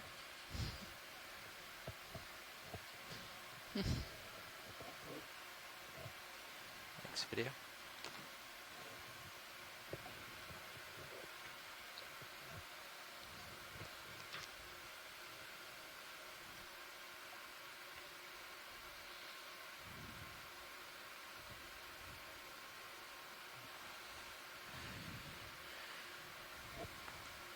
This looks like that sponge from the previous dive. I think this Tried to is the collect. sponge. Lights coming on. This The- one. yeah, the that black we one. wanted to sample. No, the other day, the cone. cone one, yeah. And the This purple one one's next much to larger it. than the last one.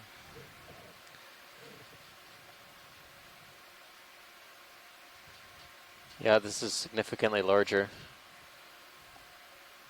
Lasers coming off. Thank you. I recall seeing this the other day, and we tried to sample it, and it is so light that kind of just fell off. Come on in, video. I think that's the one. Yeah, Sieve plate and all. sea plate. Oh, Oh, there's another small octocoral as well to the right. Yeah, I think this is the largest colony we've seen so far. I mean, oof, this one's going to be with the a current. bit hairy with the current. But Pilot, what do you think about sampling this cone-shaped sponge? Yeah, given that it's much larger than the other one we tried, it would probably be a lot easier than the other ones I've seen. Ship's And stopped right now. should certainly be able to grab it in the jaws without losing it. Yeah, I think that would be ideal. Okay. If we could sample this Sounds good. Or stopped. Copy as that. close to the base as you feel comfortable, I think. Okay.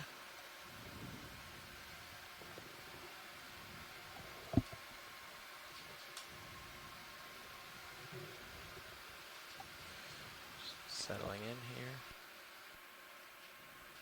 Alright. Pilot. Ship stopped. I have you at about 6-0. Should be about done swinging.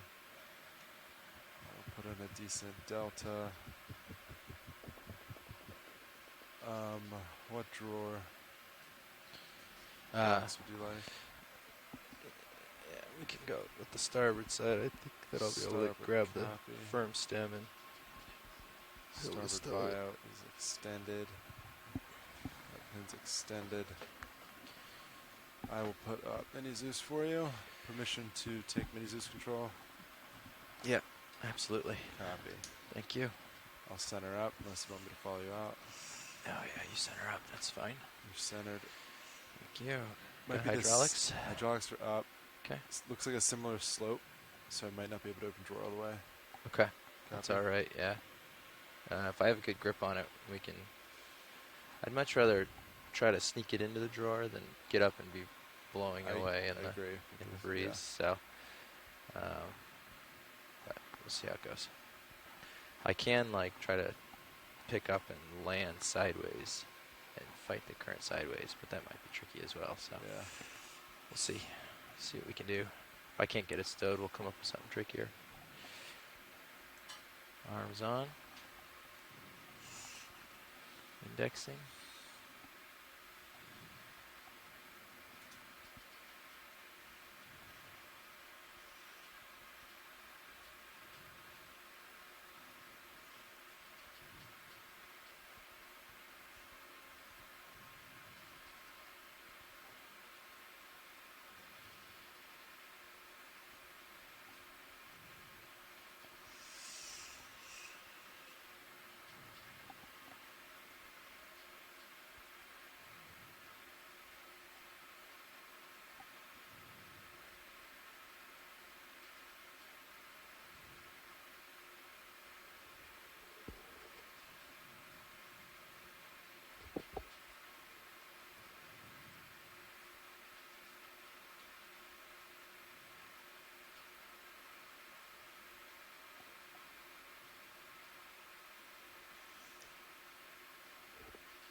Not too low.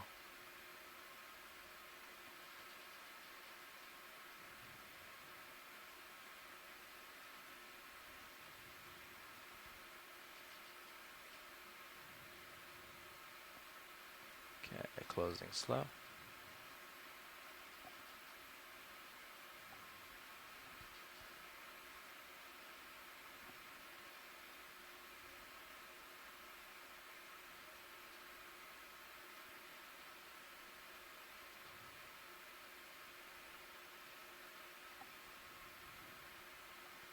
Okay, secured it. Looks good. Let me know when you're ready.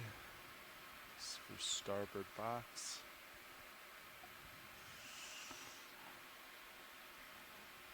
Yeah, I'm clear. Extending drawer, slow.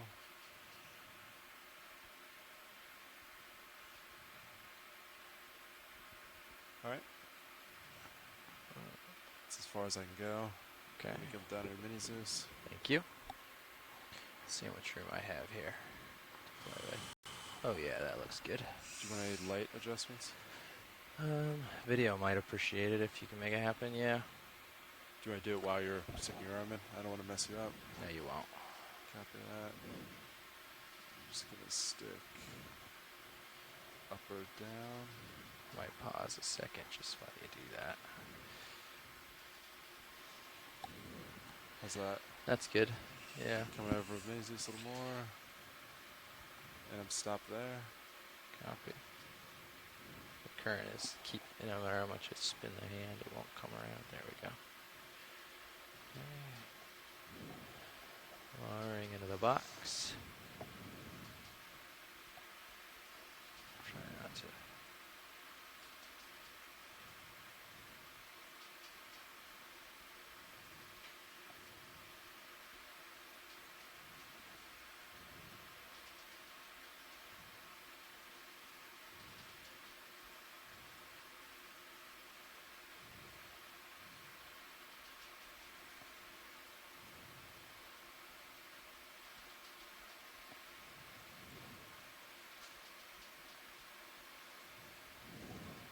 It's still on top.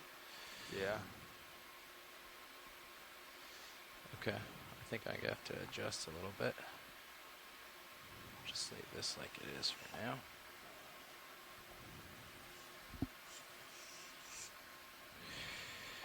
I'm just gonna try walking my heading. Well, I guess that's not really something I can do. Yeah. Solid bottom, you could try auto XY. Okay. Just spitball. Good altitude lock. It does have a What's constant. your current camera rate. angle at? 66? 66. I think I'm gonna try landing sideways. Okay, copy that. Do you want to keep this up, or do you want that up to maneuver? Keep what Do up? you want mini Zeus up, or do you want to look at Oh yeah, I want to keep an eye on what's going on with that guy, copy? just in case. Yep. Okay, coming out of auto heading. Okay, joy lock. Picking up.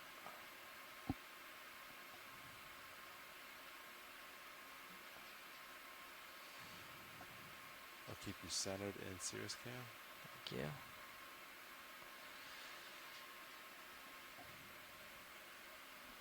Okay, lock in auto heading. Take that out of the equation.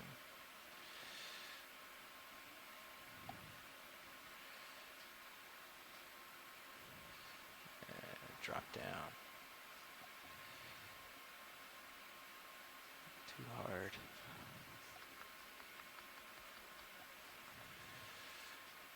Can you bring the port wing inboard? Yeah. Port wing coming inboard.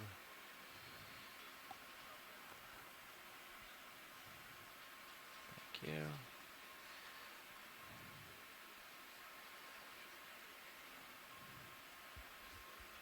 Stabilizing.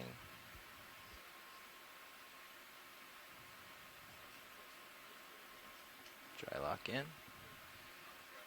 Okay, that looks good. Alright, I'm going to extend drawer. Just keep an eye on how much it's, as you extend the drawer, if it's a little more drag, if it spins me around or something. Copy that. Coming out slow.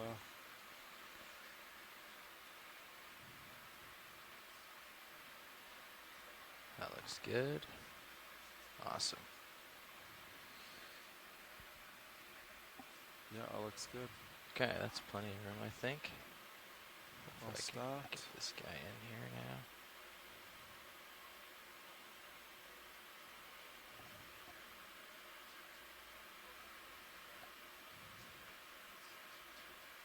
Looks like he's nicely sinking now.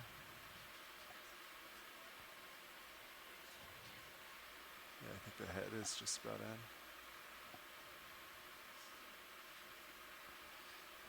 I'm rubbing against the wall of the box. Yeah. Okay, below the level of the box now. With the head. Just gonna let go briefly here and see if I can make sure it trends in the right direction. Yeah, dropping. He's on the floor. Great. Okay, clear. Tractor. All looks good.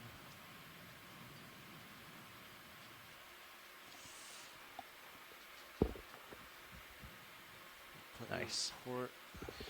Thanks, co-pilot. Oh, and you remember to fix the arm. Pro move.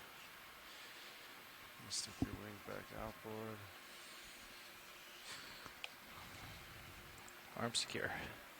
Copy that. Ramping down hydraulics. HP's off. I'm going to center mini Zeus.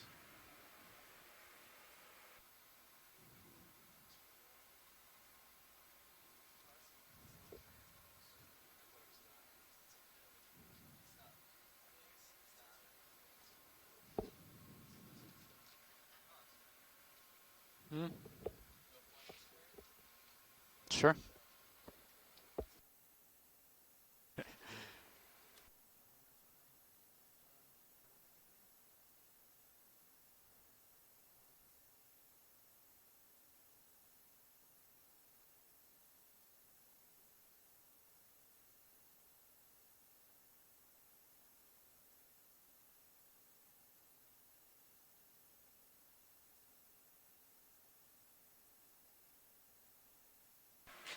So just be careful as you come out of autos. Okay. It'll start to... So as I come out of autos, just fight it towards the north? So I mean first thing towards you can the do is, yeah, you don't... east. Yeah, so you want to counterbalance it and then just kind of rotate into it. Okay. So you can center with Sirius, and then that'll make it easier to go against the current. When it's Okay, hitting so you I'm gonna broadside, it try to match affects you a lot more. that. So you're rotating. Okay, so okay, coming out of J-lock. All right, so that's good. All right, so applying some rotation, then auto heading off. Okay, that looks fine. Let's come up a little bit. Yep, doing good, looks good.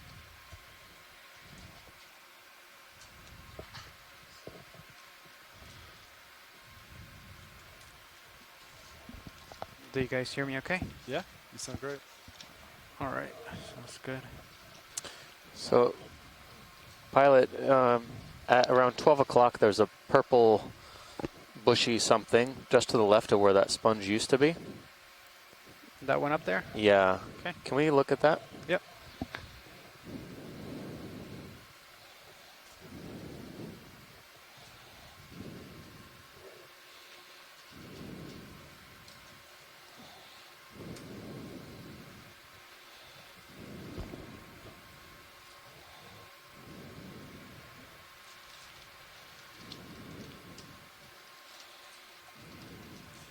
Hey Jeff, while I have you too. It's a little bit of shimmery. shimmering water, usually indicative of some sort of thermocline.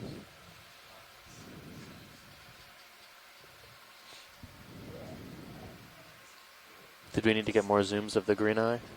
Or We can, as soon as we zoom, I think, close to this, we'll probably see the green eye. okay. Yeah. I think there were two swimming around this area when we were collecting the sponge. Okay, let's come in video. This Laser's looks clear. really fleshy. Hold right there. Oh, think looks it's like a black coral. Yeah, I think it's a black coral. Another heterocarpus too down below. Okay, come in. Yeah, some water coming out of this hole or something. There's some definite shimmering going on. No, it's the current coming down. Maybe it's Current doesn't usually do this unless there's a different salinity. or yesterday. temperature Yeah, I think it's a temperature difference. Yesterday we were seeing the same thing. So this looks like a Tilt black up. coral. I would Coral over estimate this bunches. is probably Could you, tilt up, Antipathes Copilot, please. from what's known from the area. Whoa, whoa, whoa. Sorry, video. Let's partial out. And then Copilot can tilt down. There are a couple things. Euplectillid sponges. There's another sponge Okay, you can come in video. I'm stable. to the left of the black coral. Trying to rotate. Hold. Are we looking at the Coral sponge? above. Okay, so you can The rotate up. branching, yeah. Okay, holding right there. Let's try the extra lights. Very nice. I think it's definitely Antipathes Not one we recognize, though, to the species level. That would require a collection. Are those look like, are they shrimp? The small? Yeah, It's very hard to small see. shrimp. Yeah. Is Oh, that here's full a, zoom video? Yes, it is. looks like a squat lobster.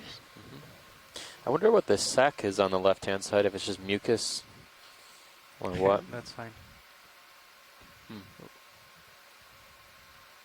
Okay. Thanks very much. Copy. All right, video.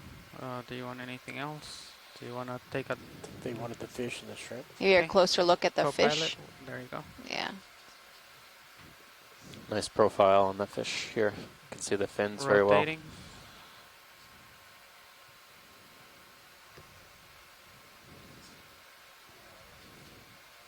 A little tilt up. Let's get both the shrimp and the fish.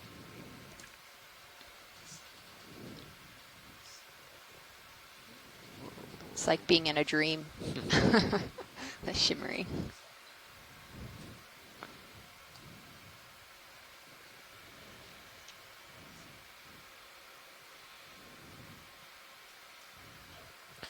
So this gives us a good perspective of the carbonate rock we're looking at here. It looks like a bunch of smaller stony structures as well, possibly stylastrids or stony coral rubble in the bottom of this hole. Yes, clear. Okay, we can come out whenever you're ready.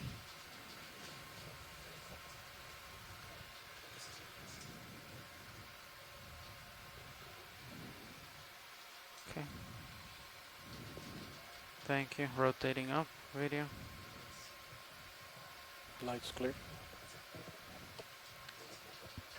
Copy. Thank you. Looks like something big right taking here. off. Pushing out. Look left. Left. Yep, something big. Maybe not so much. Just a couple sponges. Okay. Still want to go peek at that? Oh, no, that's okay. I thought these were like together, but once we panned over, there's two separate sponges. It is quite steep here. Probably the steepest of the dive so far.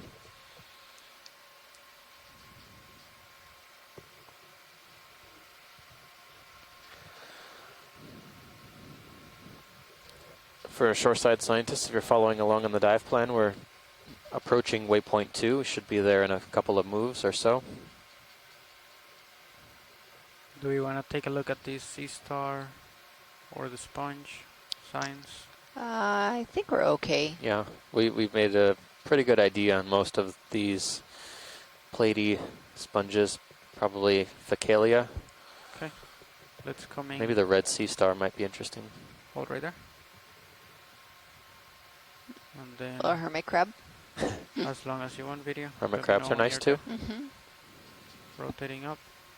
Trying to keep it in Oh, it view. has a zoanthid on its shell, Rotating up. or some type of cnidarian, Anemone, maybe? maybe.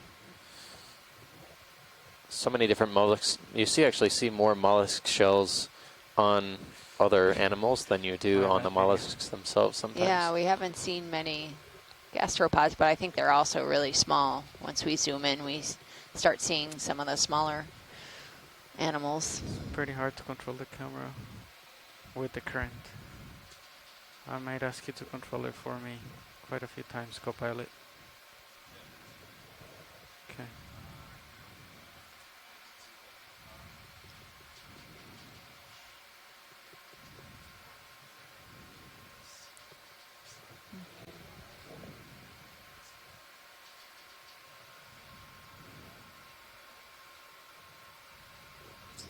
Copy.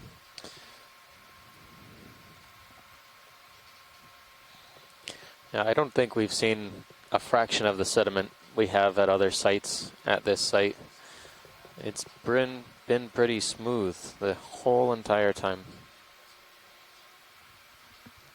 Only in the deepest of these dissolution or erosional ruts do you see any sort of soft sediment.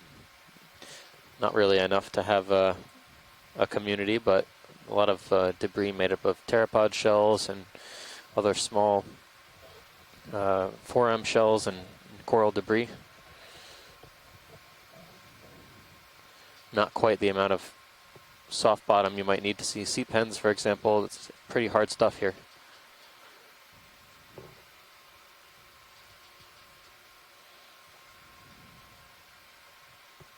Just the green eye guy afloat.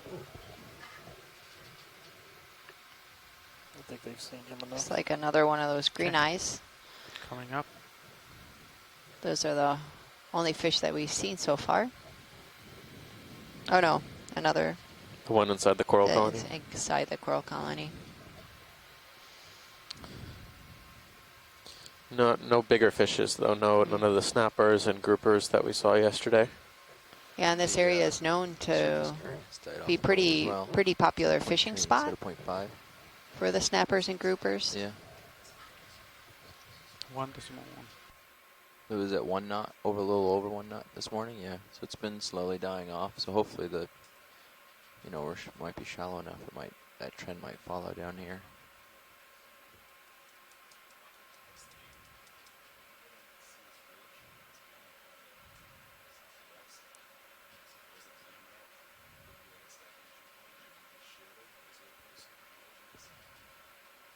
But then would it be really bad when you get to the top? Oh, good. I liked how. Can we snap zoom on this urchin? I think this is a different species of Sedarid that we've been seeing. What was that? To just, I mean right here, yeah. yeah. What was that, Nav? Be ready for some more current.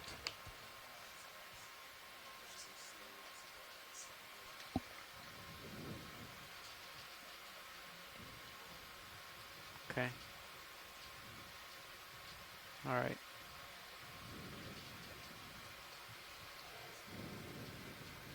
Okay. So this is also a Sedarid sea urchin. This is Hopefully. Histos sedaris. It's a little bit different from the Sedarin that we saw before because it has these spines on the, well, these spines on the spines. These thorny spines. Serrations. Serrations. It's moving. Huh? It looked like there was a brittle star. You see the arm that broken off? Maybe. Yeah. Interesting.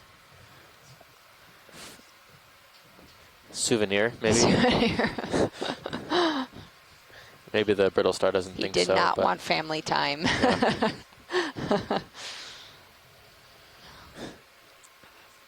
I mean, he asked for a hand, but come on, really.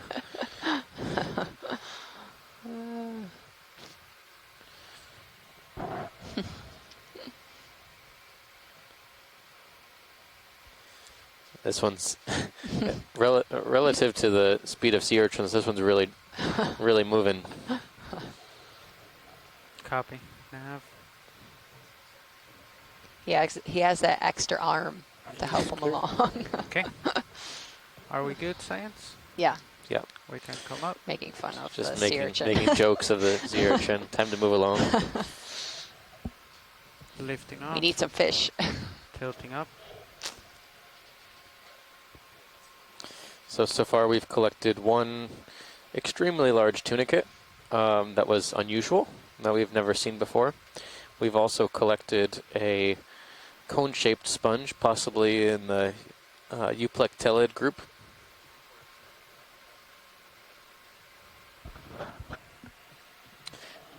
Interestingly, a great example of telepresence technology. This was a sponge that was suggested to us from some of our shoreside scientists who noticed this sponge over the past few days, and we were able to collect a fairly large specimen of it today, which is great. So they were able to identify something that was new and unusual, and we were able to accommodate and collect that specimen so that we could advance our knowledge of sponge diversity and species distribution in the area.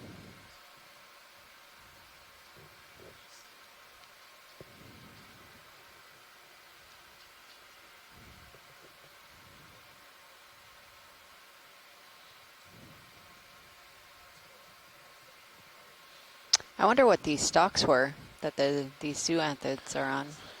Yeah, they look pretty solid, woody kind of structures. Maybe you would think that, you know, if it was a coral, there would still be part of the branches Copy. left, but it could be Lasers those Acanthogorgia, very small colonies that have died and were taken over by zoanthids, or there could be a mysterious stalked sponge that we're not seeing. Like About 2 minutes ago, right? 2-3 minutes a ago. halonematid or something like that, but we haven't seen any of those yet to confirm.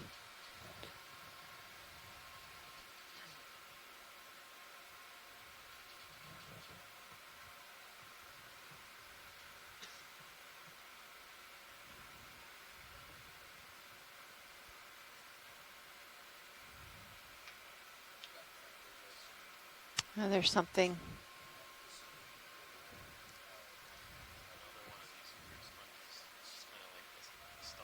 Yeah.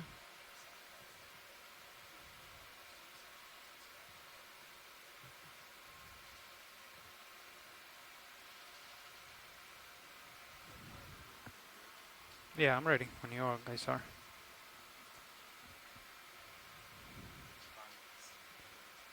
Pilot, can we snap zoom to the branching in the upper left? Yeah. Right above the lasers now? Okay. Thank Moving you. closer.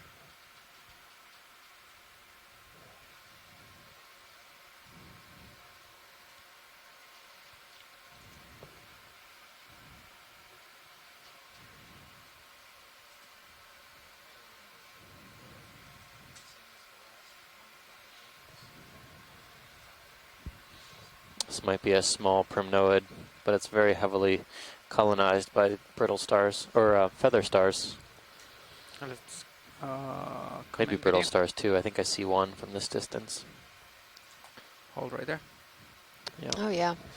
This looks like a small, very, very small colony of what we've been seeing the past couple hours on this dive Okay, so let's far. come in. Something in the genus Calogorgia, most likely. But it's not a species we immediately recognize.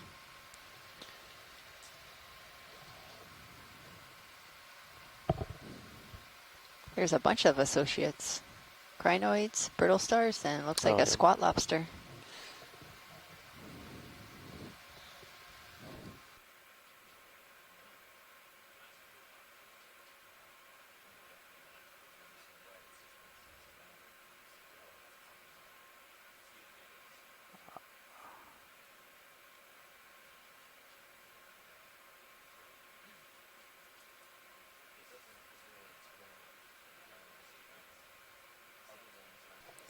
Video's clear.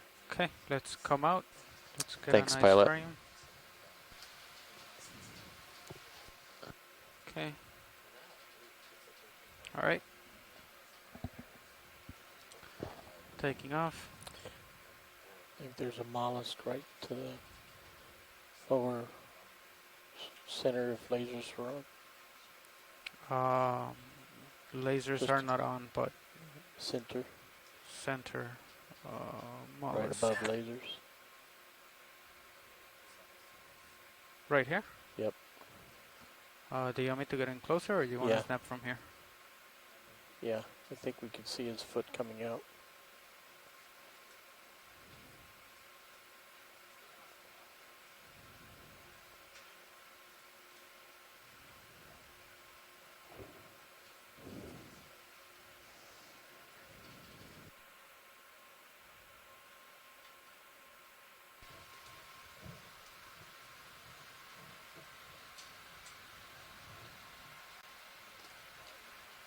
Good afternoon for all those who are joining us.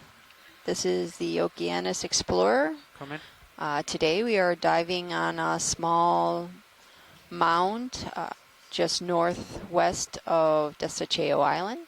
Here's a snail, Hold right there. finally. We haven't had a chance to film many snails. Come in. This one has a beautiful shell. Is that full zoom?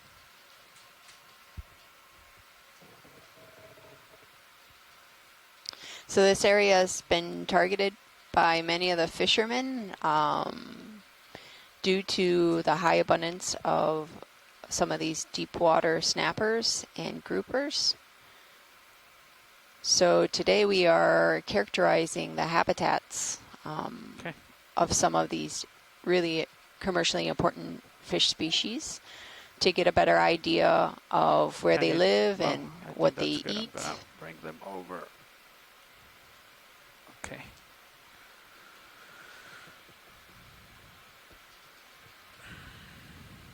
Tilting up. Copy, thank you.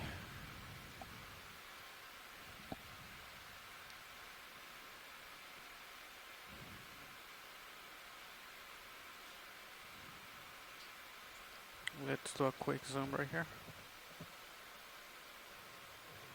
That's good. Okay.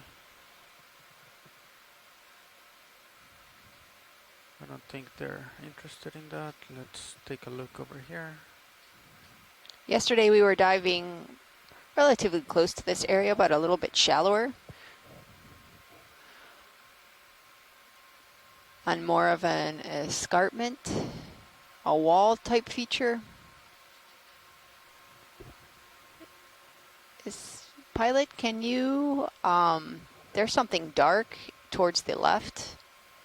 Okay.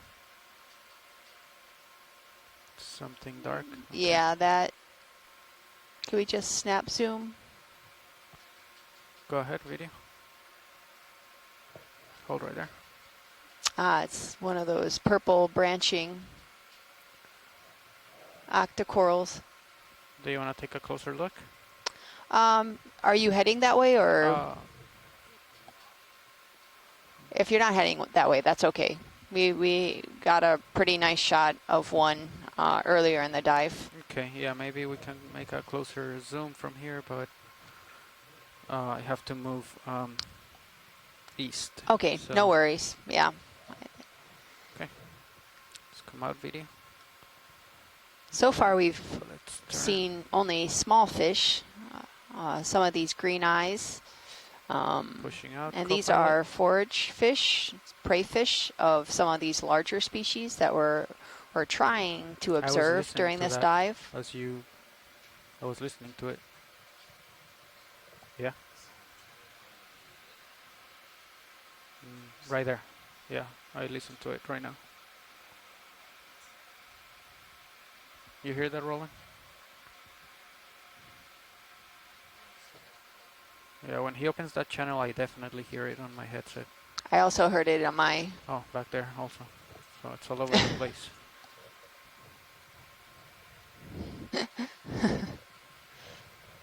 No, that's okay. That's fine. I mean, it's not that loud. If it was loud, then...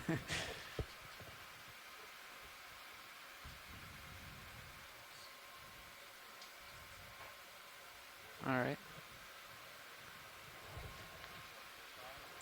Alright, I can hold here while you guys put in another move.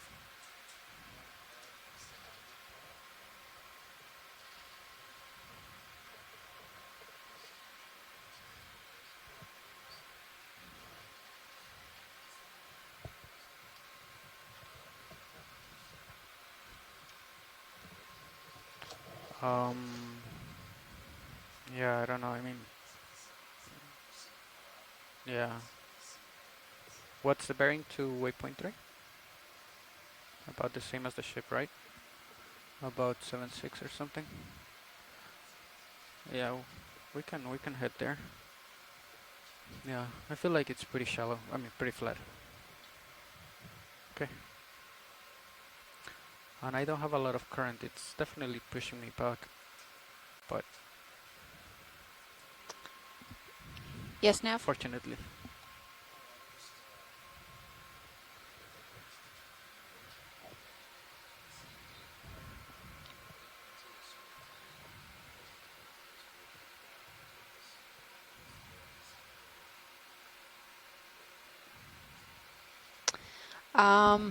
I really don't think it matters. Yeah, there's some wiggle room.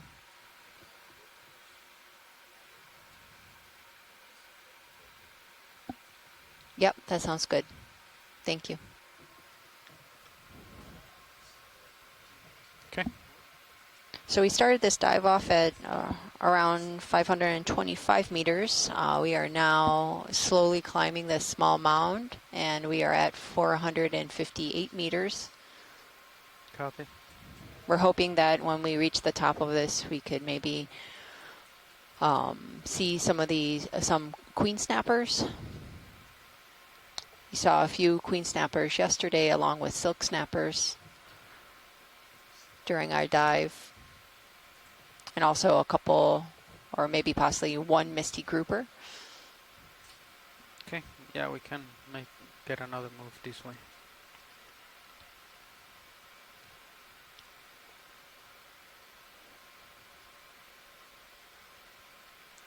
Buenas tardes y gracias por acompañarnos hoy. Estamos explorando un pequeño monte submarino noroeste de la isla de Desecheo en el área de Pichincho. Queremos caracterizar los hábitats de los peces en aguas profundas como cartuchos y otros chíos y meros como guasas. Let's come out and land to get a better shot.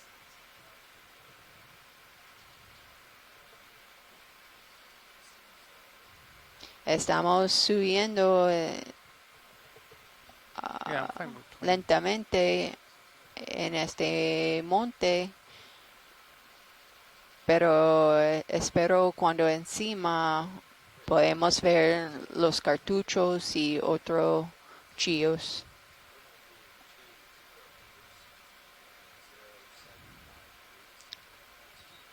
Vimos muchos esponjas y crinoides como en el medio de pantalla. There's a tiny sea urchin right at the base of the sponge. This is the second small recruit that we've seen. Sorry, video. I'm moving back. It's unusual to see really small urchins on any reef, shallow and deep. Co-pilot, can you take my rotator? So many of these marine organisms have a really complex life history where they release their sperm and egg in the water column, and their eggs are fertilized. And then they go through a planktonic stage where they're microscopic in size, and they don't have much movement, some more than others in the water column. So the currents usually direct them to the areas, and once they reach a certain size, or they're in the water column for a certain amount of time, it all depends on the species. Like lobsters can be planktonic for months, while there's some corals that are only for a couple days. Their larvae is only in the water column for a couple days, and then when they find their habitat, they then change and metamorphose into either a small fish, what we call a settler, or a recruit, and then they grow up to be an adult. So it's unusual to see really small individuals of corals or sea urchins. So we've seen 2 small sea urchins on this dive today. Pretty cool.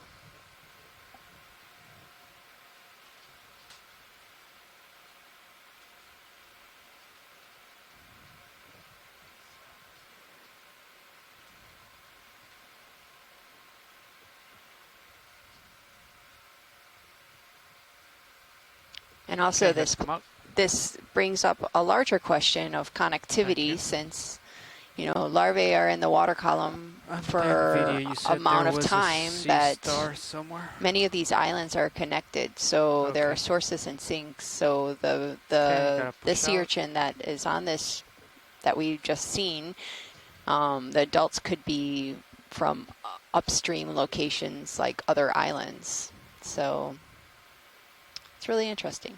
Very cool.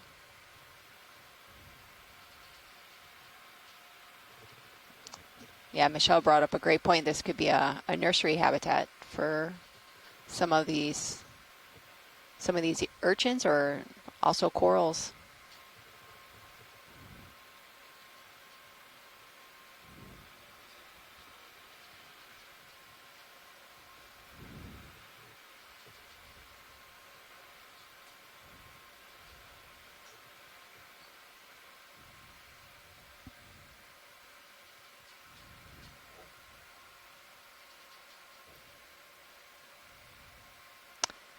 Pilot, this is watch lead. Go ahead. There's something small and black. It's right now at 6 o'clock.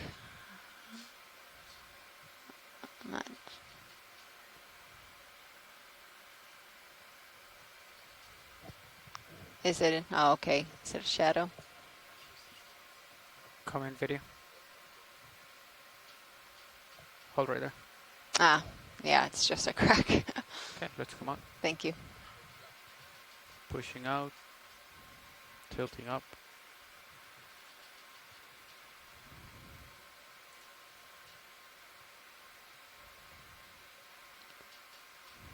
Pilot, this is watch lead. Yeah, go ahead. Is the current, has it died down? It seems like it's not so strong. Yeah, even when we switched, it was a little bit stronger. Right now there's very little current right now. Oh, okay. There's a fish about 3 o'clock.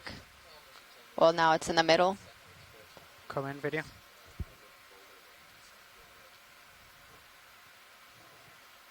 Hold right there.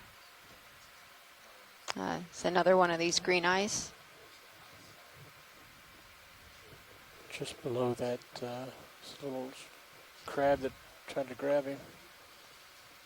Okay, let's come out then. Oh.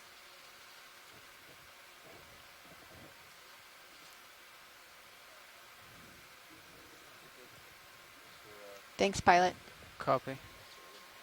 Okay, video, I'm trying to hold position here. You said something about a crab or something at the bottom? It was a small crab that tried to grab him as he went past. Oh, I didn't even see that. It was like 1/10 his size. Okay. Alright, so I'm pushing out. You can call out another move. I think that one just stopped, right?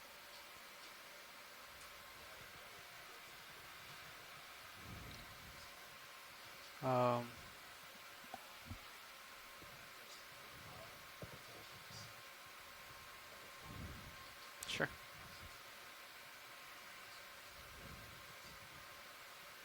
No, I think 20 is fine.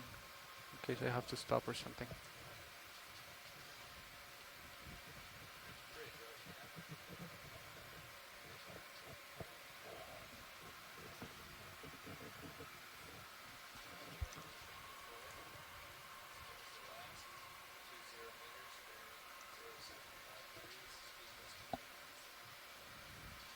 Yeah, it's a lot of these green eyes. You could kind of, when they move to the side, they shimmer on the seafloor. I think there's another one right above the lasers that's moving along. Just come in. Yeah, I'm pretty sure it's one of those. Yeah. Oh, there are two.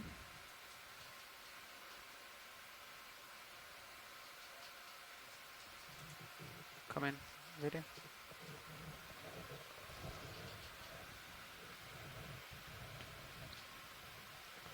Drifting back.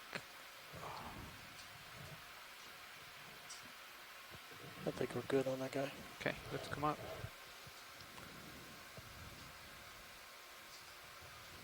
Copy. So far we've been seeing a lot of sponges and crinoids at this site. Both stocked and unstocked.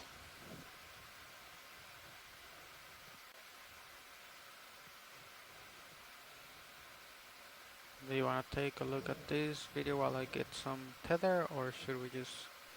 Yeah, we can look at that. Okay.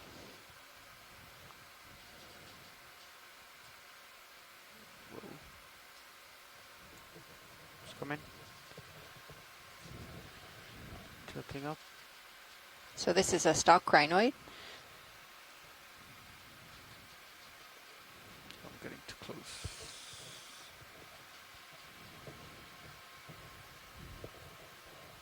Okay. Also known as a sea lily. This is a relative of the sea urchins, the small little sea urchin that we saw, and the ones with the longer spines. Sorry, video. Not even... What's cool about holding on. these, they look like they're pretty stationary, but if they feel threatened, Okay. they could either detach themselves from the seafloor and crawl along with their arms, or detach from the stalk and then grow a new stalk. Oh wow, that's interesting.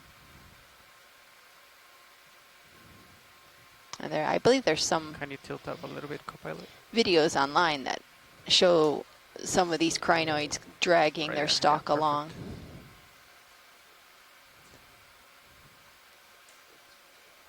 Yeah, this is really cool.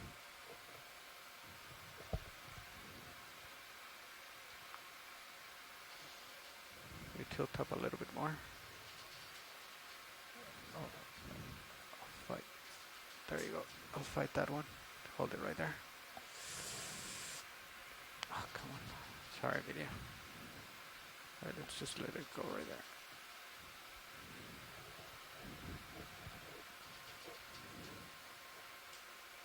Now they're suspension feeders, so they're Vivian, just you need basically to move waiting on. for any food to swim into their arms.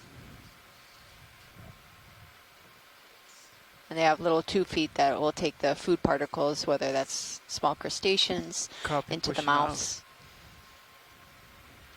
tilting up.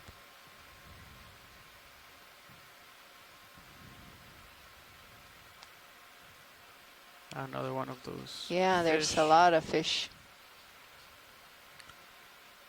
There's They're all a over lot. the place. Okay,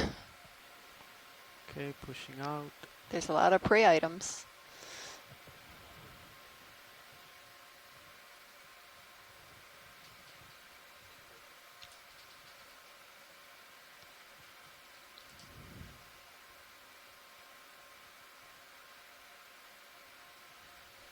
There's one a little bit bigger than 10 centimeters upper right. Now straight right. Right above your lasers.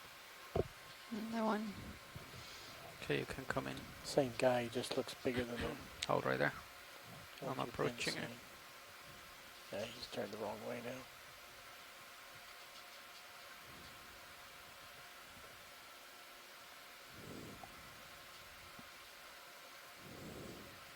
Yeah, that's another one of those green eyes. A little And bit bigger, but looks like there's a couple colonies of stylasters, small ones, okay. If you wanna come small in, Vivian, hydrocorals. fine. Yeah, we're good. Okay, keep going.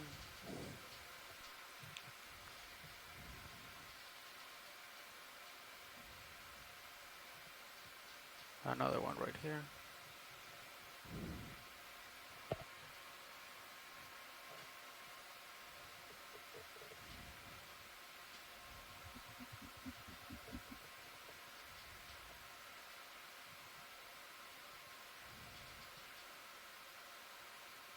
And this just shows you how diverse the seafloor is.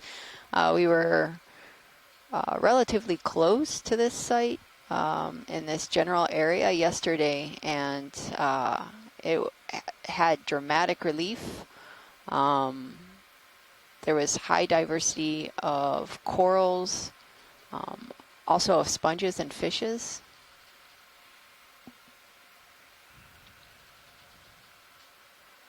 Here we're seeing an overlap of the deep sea corals to that of a more of shallower water corals. Some of the black corals that we saw, we were diving a little bit shallower yesterday. So we saw a lot of those small black corals. We saw a couple of colonies earlier in this dive. Can we snap zoom on the right in the middle by the brittle star? Is that a sponge? Let's hold on, video.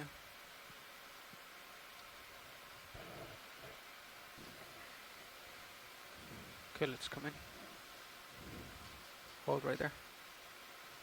Ah, yeah, it's a sponge. Okay, let's come in. I'll try to tilt down myself. Yeah, a sponge Bad idea. that is covered in detritus along with crinoid and a brittle star. There are a lot of brittle stars and crinoids at this site. Let's see if that Okay, auto heading. So this is very similar to the ones that we saw stocked, but this is unstocked, and No, I can't do it that. uses Hold these on. finger-like appendages to attach itself. They're called series. Okay. I think there's a basket star hanging off of that sponge up to the upper right hand All right, corner. let's do this the right way. Can you take my rotator? Yeah. Just come in video. Let's get this quickly. To the left. And then if you want to get the star, also you're fine.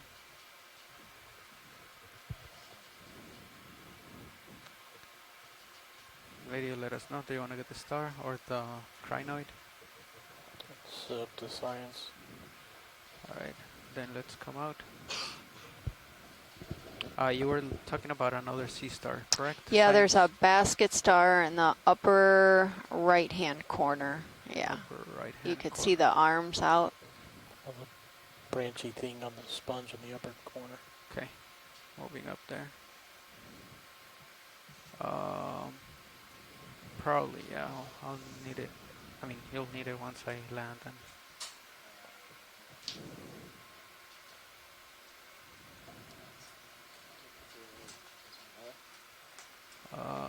sure.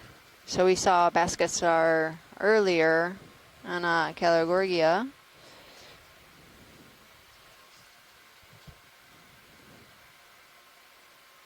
Okay, can I come in video? Is there any way to swing around to see the front of the sponge? Would I that be- can swing around, but I might not be as stable and cannot really get like 180. Probably won't be good because I'll be against the current. And Oh, okay. so maybe I can get 90 degrees. Okay. Okay, let's try that video.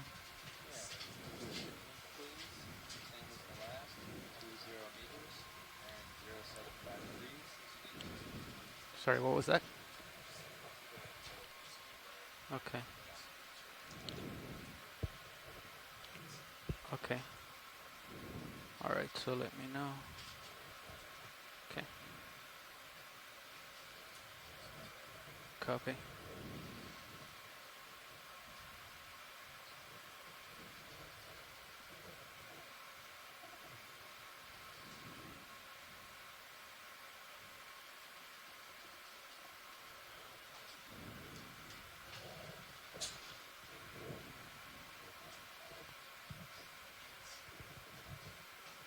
Okay.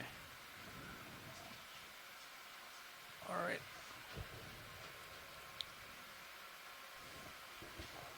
Let me land. Okay, video, let's take a look at it from here. Hold on 1 second. Let me get stable. Yep. All right,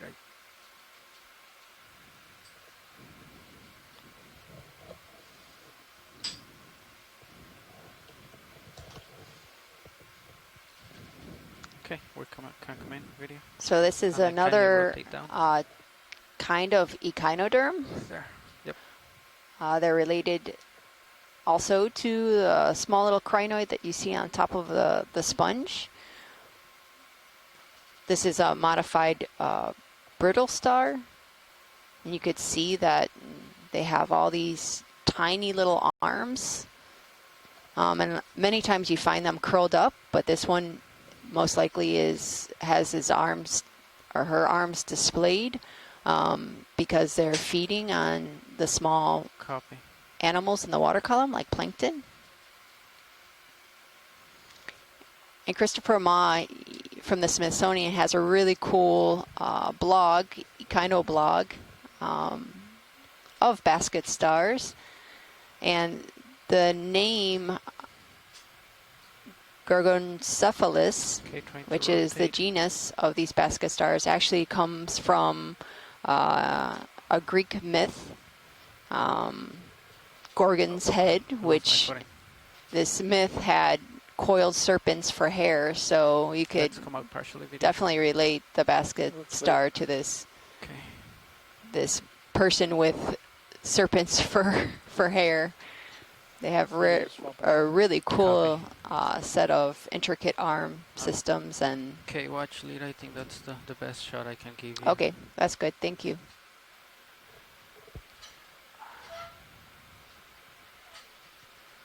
Okay, lining up with you, co-pilot.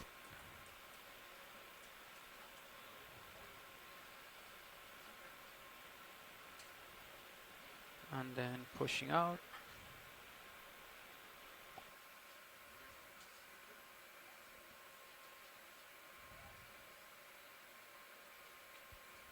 Tilting up.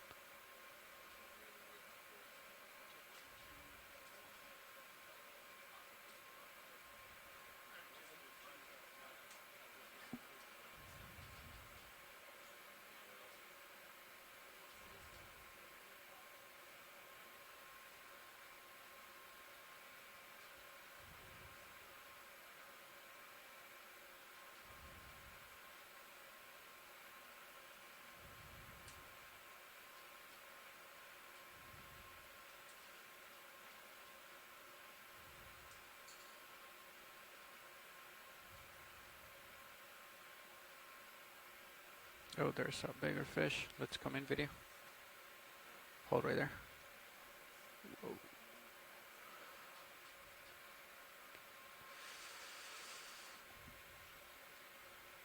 Oh yeah, there's a fish. That one looks like either a shark, yeah, maybe a dogfish of some type. It's moving very rapidly. Oh, Copy. looks very much like a squalid. All right, Okay, well, video, hopefully let's come out. that's useful enough I for our think- shoreside no, scientists. Coming back to your camera.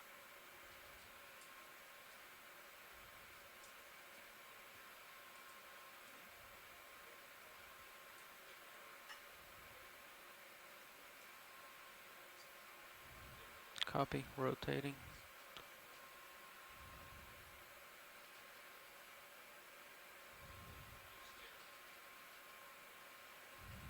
Okay. Are you lined up with the... Okay. Alright. Coming back.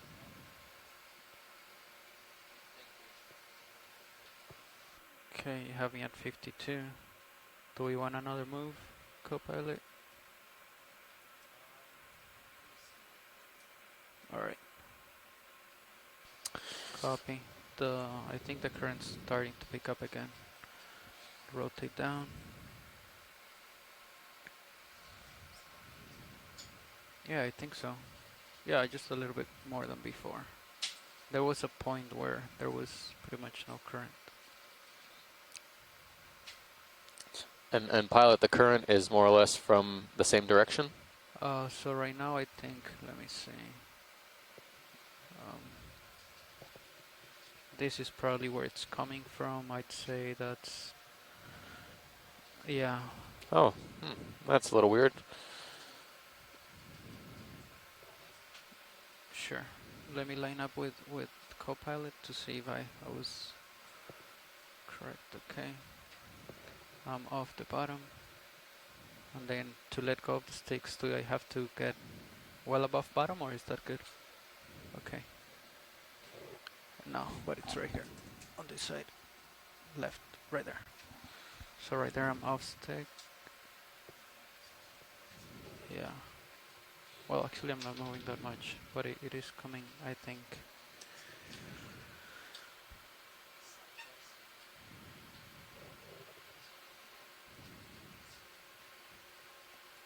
I think more like, well, maybe south-southwest, but slowly. So, do you see anything?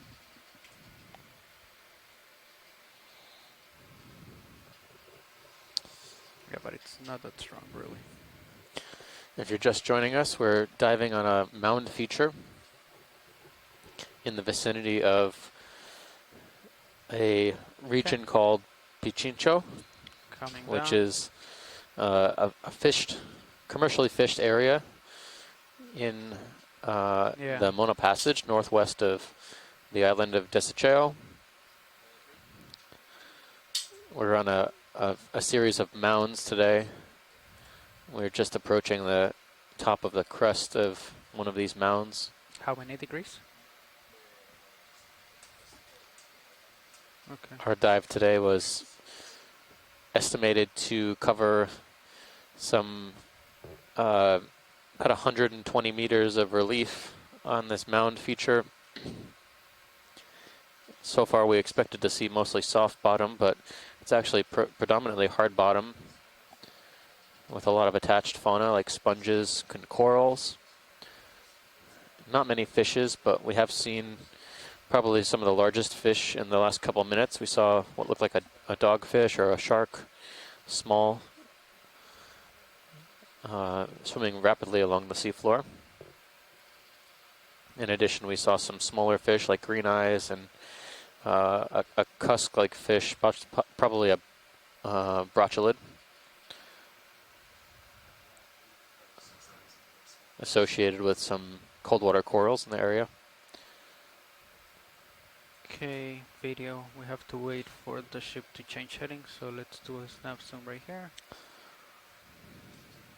Right now we're taking a look at this sea star. Okay. It looks a little damaged. One of the arms looks a little broken.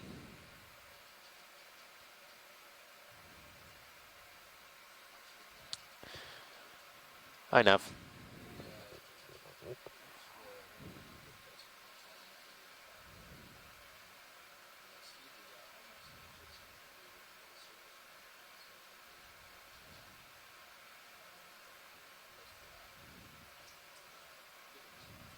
Okay, video whenever you're good. Understood. All right. So that sea star we were just looking at had at least 2 damaged arm tips. One of them was partially regrown. The other one looked like it was more recent. Big urchin, so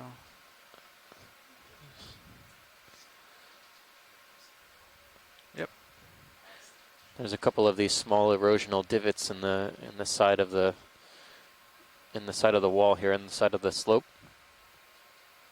These are probably erosional features in the carbonate rock underneath that could have been created from dissolution or from scouring. Copy. Okay, so let's zoom in from here, video. We find that there are actually some organisms that are associated with those divots.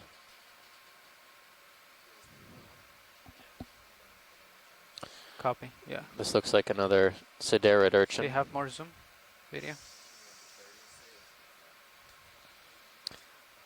This one looks very similar to one we've been seeing on previous dives. This looks like Histosideris, which is a type of siderid sea urchin that... Oh, I just noticed that actually. Some of the spine tips on the feet are smoother, possibly for walking. And I just noticed too that can you rotate down? I got a good look at the underside of that, and a lot of the spines, especially on the oral side, which is on the bottom, are much more heavily serrated than the spines on the top of the body. Yep. You can get a good picture of it now. Very, very distinct serrations, almost saw-like, and then much finer serrations on the long tips of the urchin spines. That's something I haven't noticed before. Usually we see them, they're pretty crouched low to the sediment and munching on something, possibly some sponge or a coral maybe. We've seen these critters the past couple of days eating black corals. They're known to be bioeroders in some cases, where they eat parts of coral. They can erode away the skeletal material as they're right there, I'm chomping through. So if you want to come in, you can, or you can come out. Just in the process of waiting for the ship to move, so we're zooming on some of the objects that are in our immediate vicinity. This one has a number of brittle stars as well, attached to the tentacles, or are attached to the arms like spines that we've been like we've been seeing in the past few minutes.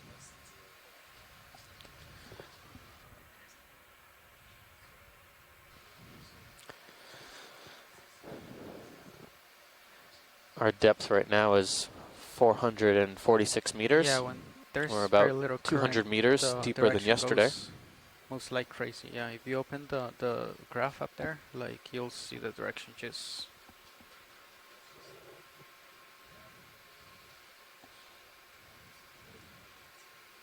Okay, we're pushing out science.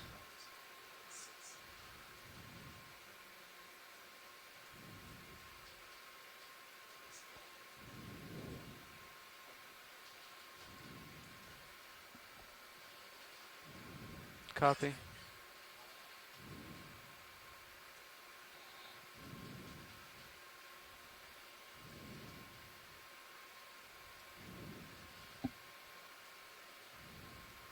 Okay. Rotating up. Oh. Thank you.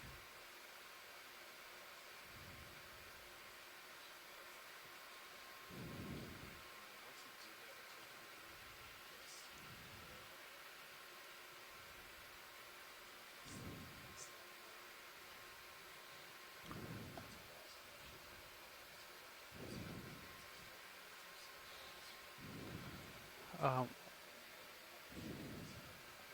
are we on pace to reach waypoint 4?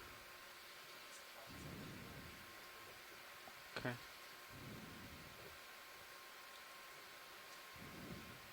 I don't know. We have Chief Nav right here. He knows everything. Copy. Yeah, after we're not done with that one, but after they cool down, we can get another move in. I think they're not done, but I don't know. Okay, so we're still moving.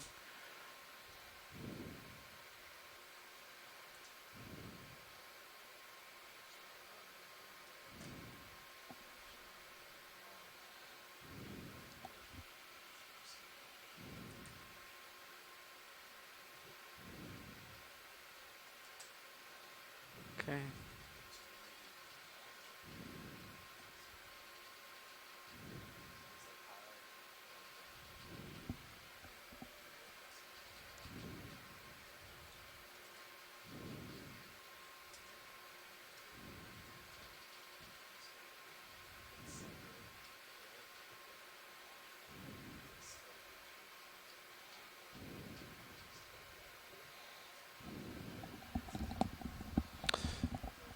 Very good. Moving along again.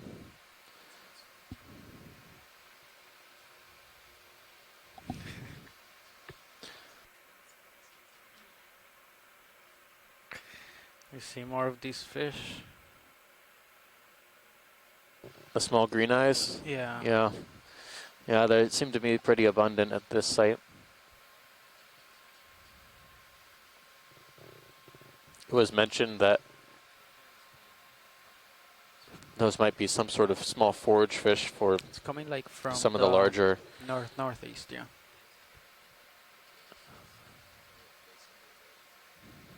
No, but it's not that much, so it's fine. Yeah.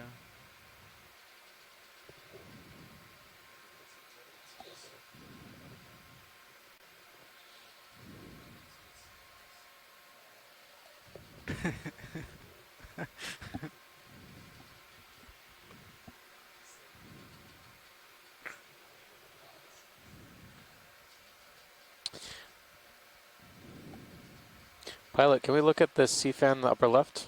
Upper left, yeah. Let's go over there, video. Are we interested in this shell or? We can snap zoom on it. Yeah. Okay, let's come in video. Snap zoom and then we'll go to the fan. So this looks like a slit shell. Seems to be occupied. There is an animal inside there. These are a type of gastropod mollusk. We've seen them actually pretty extensively over the past few days they've been common in this depth range, maybe as far down as 5 or 6, Yeah. 600 That's meters. Yep. They seem to have a Okay. preference for Video slightly whenever you're hard good. bottom, but we've seen them on a mixture of bottom types, soft and hard.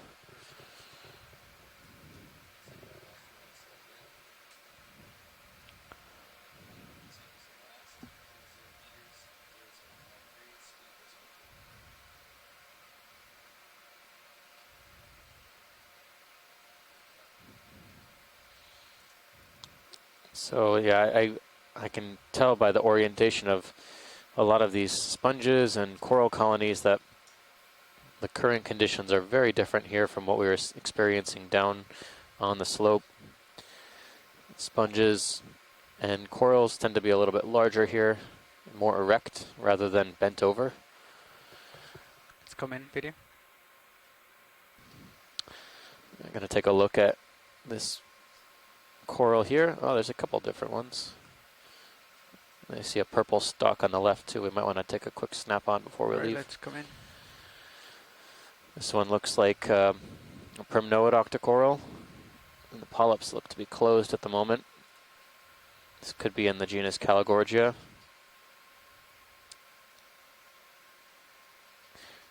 This particular colony Sorry if I'm only streaming has, video. Trying to get stable right from now. what I could see, one ophiuroid. Is there another one up top? At least one ophiuroid. The brittle Alright, star you we can see come kind in of if dead you have center. more zoom. The oriole disc in the middle with the arms branching Copy. off 5 sides.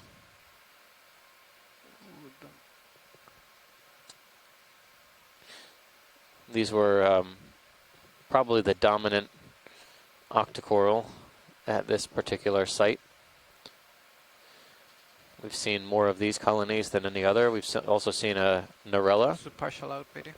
species, another primnoid, as well as a couple of morphologies of plexaurids.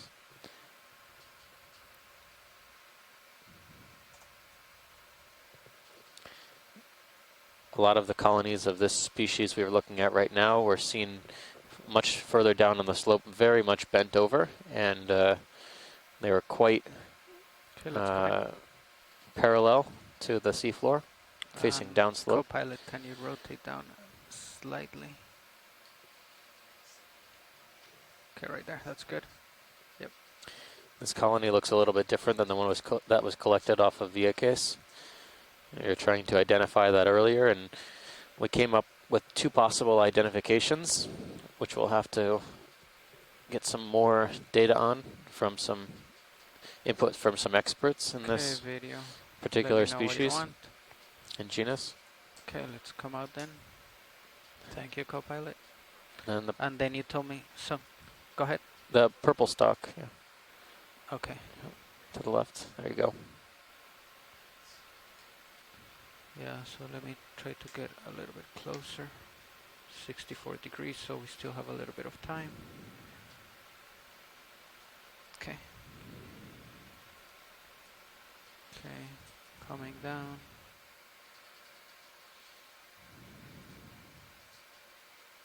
Right, thank you. And then rotating down. Alright, try to come in. Video. Hold right there. So this looks like it could be a plexaurid octocoral. All the polyps are retracted.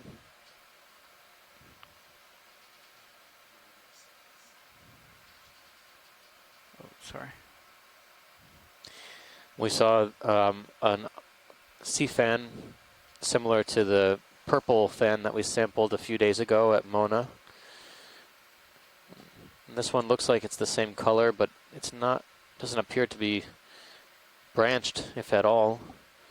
Or maybe the branches are just very small. I can't pick them out at the moment.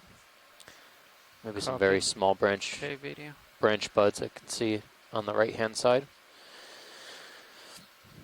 Interesting that the ophiuroid is almost as big as the coral colony in that case. Alright, sorry Thanks, I pilot. didn't get you the best shots video. I think that's enough. Oh, on the left-hand side I see something else. far left. Can you make it over there? Yeah, That we big have fan. to move on, but Okay. as we move on, I can show you. So let's snap zoom video. Yeah, as Won't bit get of any a closer. as best of a shot as you can manage. Yep, right there. So I think we're looking at another species of Narella. This one was imaged a little bit earlier, but this colony is much more substantial. Okay, video. Yeah. Let's come on. You can see a bit of the golden colored skeleton. This is another primnoid octocoral. At this depth, there are Rotating, only a lining few with you. species it could be. Lining up with you, I mean. And then pushing out.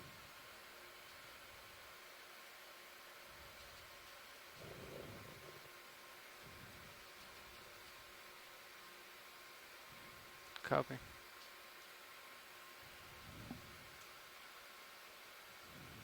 Let's quick snap zoom right here, video. Is this just, yeah, it's nothing. Come out.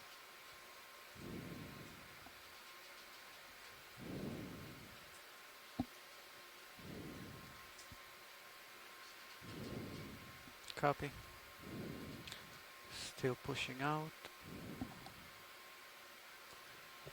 Okay, 72 degrees.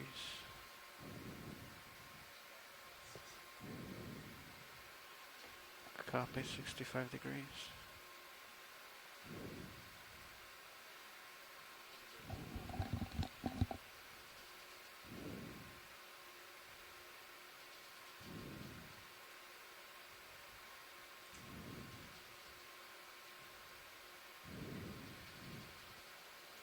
Tilting up.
Taking a look here at a couple of different small outcrop features, dissolution features or erosional features in the substrate. Can we zoom in that pit if we have enough time? Sure. Maybe 20.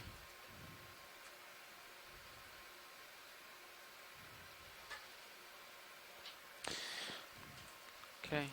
We're pretty much seeing the exact same fauna at the top of this mound now. We're just cresting the mound as we were seeing on the slope, although the differences in currents have changed things a little bit.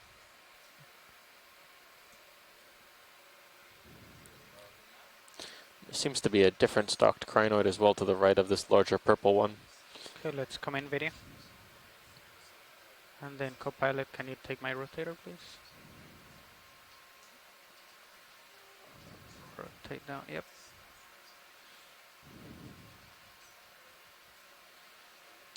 Rotating, rotating, rotating.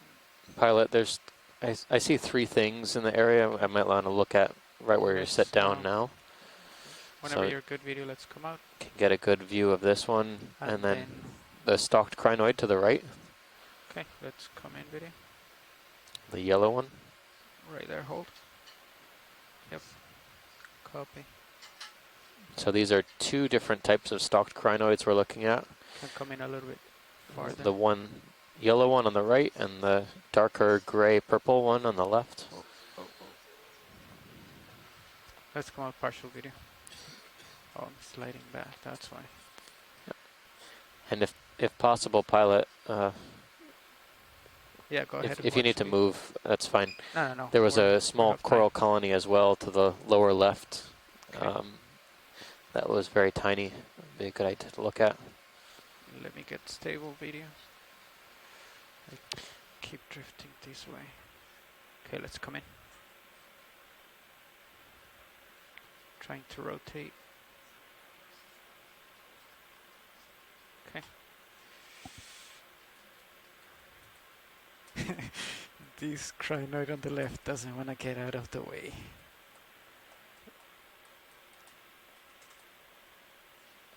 Ah, now I lost my footing. Okay. Copy. Is that a good look, video? I mean, science. That looks great. Thanks. Yep. Okay, Can let's move come on out. to the final one. Okay, let's come out video. And then the last one, the one right here to the lower left. Is that it? Science. the one That's right it. The gray white. Yeah. Copy. Okay. Let's hold right there, video.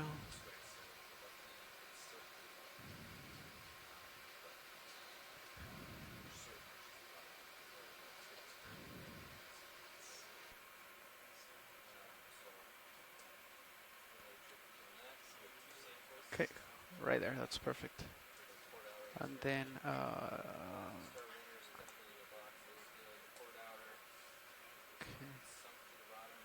alright, video, let's come in. Hold right there.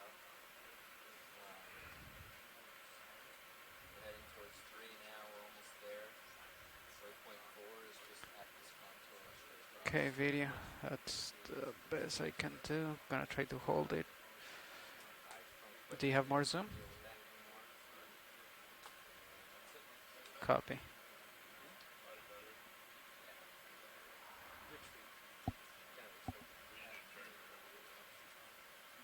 Okay, trying to rotate to the right. Yeah. So we're looking here at another type of octocoral. This one looks very similar, actually, to Copy. another primnoid, a relative of what we were seeing before. Rotating slightly to the right. Difficult to tell, though, from this perspective, but the way that the polyps are branching here, almost, or the way that the polyps appear here in this alternating fashion, it looks like it could be possibly Acanthoprimnoa or close video relative. When you're good.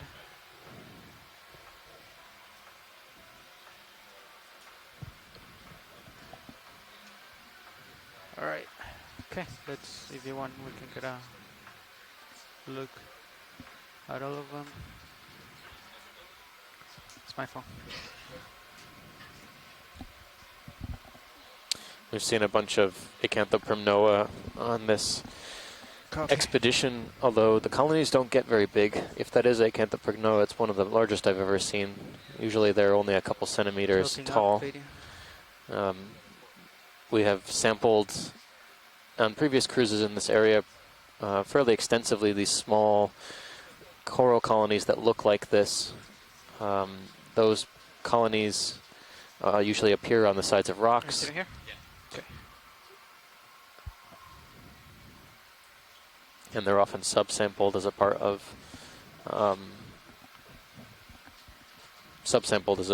the biology of the rock. Oftentimes these colonies There's are a so little bit small of it's current. difficult to sample them with a manipulator. And so we find a rock that is movable that we can sample so we can get a better look at some of these smaller corals that are difficult to grasp. So it could be another primnoid, possibly Acanthoprimnoa, also in the right depth range. It's kind of thinned out, the animals on top of this slope. Yeah, we were remarking that in certain parts of this, right where we are now, I think it's still based on the orientation of the vehicle. It looks like there's a northward current now, which is slightly increased from the kind of east-southeast current we were experiencing deeper. So it really clocked around, and the navigator was making a note that the way the current is moving and the strength of the current, it's more reminiscent of what the ship is experiencing on the surface here. Huh. So we may have just gotten around these little kind of wraparound currents around the sides, and now we're on the top, and things tend to have mellowed out a little bit.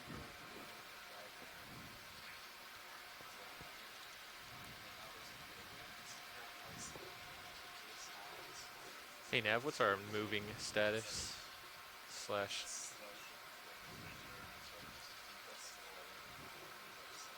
Ah.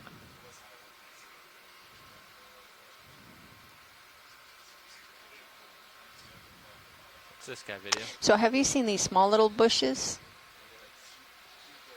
Right down to like a 7? Yeah, we can take a look. I thought There's most of one them, right there yeah, also. it looked like hydroids.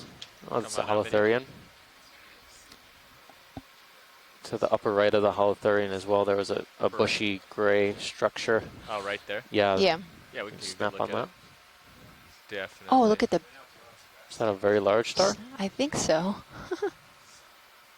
Where are we looking? Oh, the bush. Yeah, okay. Yeah, sorry. Straight on. Okay. Yeah, let's go in video.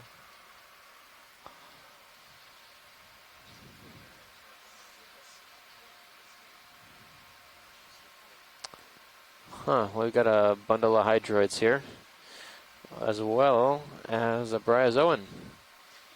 Some sort of branching bryozoan. So there's a pretty crowded small stock here. I have a feeling that given that all of these small hydroid colonies kind of look the same, I'm guessing they are creating the stock themselves, but it's possible that could be fouled on some sort of other small stock structure we're not seeing in the background. How's it going? But the bryozoans are definitely attached. They're up here. So I hear there's a sample in port, outer, and starboard inner. That is correct. Starboard, outer, and port inner. Okay. Yeah. It's actually the port outer and starboard inner. Yeah. And Yeah. the port outer has a sample that we believe to be relatively light. It did sink down to the bottom, however, The it port was side does? slowly. The port outer has a light sample in it. So when you go to open up the port side, if you do, We'll be just cautious. very slowly. Thanks, pilot. Copy that. Come on out, video, whenever you're ready. All right. So pilot, given that it's flat and we're Can we so check shallow, out the star right under that Sure. sponge? Not sure if it's a starfish or a Is it brittle star. to the right? It's upper, yeah, right. Under. Oh, that. Yeah. That's a star there. Okay. I don't know if it's a star or Not if the it's little a. one, right? That's sitting out. No, it's like hanging right below Yeah. a sponge. Let me scoot back just a little bit. See if we can get.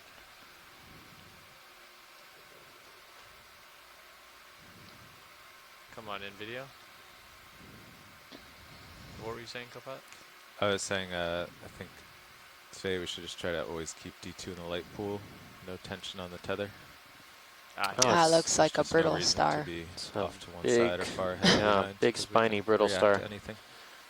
Maybe an Ophiocanthid. For put a a move while, in I there? thought it was maybe a sea star because it was so We're almost the Very, arm yeah. slope. already Dimensional. after that, waypoint Hey, 4 is hold good. on. Very just can't nice. hear everybody. Sorry, Nav. I couldn't hear you with everybody. Oh, you. Sorry, I wasn't talking to you. Yeah, but I still had you. After the zoom, we'll reorient, figure it out. All set here? Got that. You good watch leads? Yeah. Yes. Okay, thanks. great. Yeah, Nav, I was just telling you to hold on a second because I was listening to watch leads. No problem.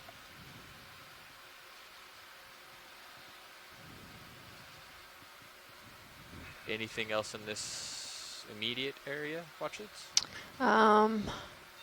Not right now. Okay. No. Yeah. Just kind of keep exploring.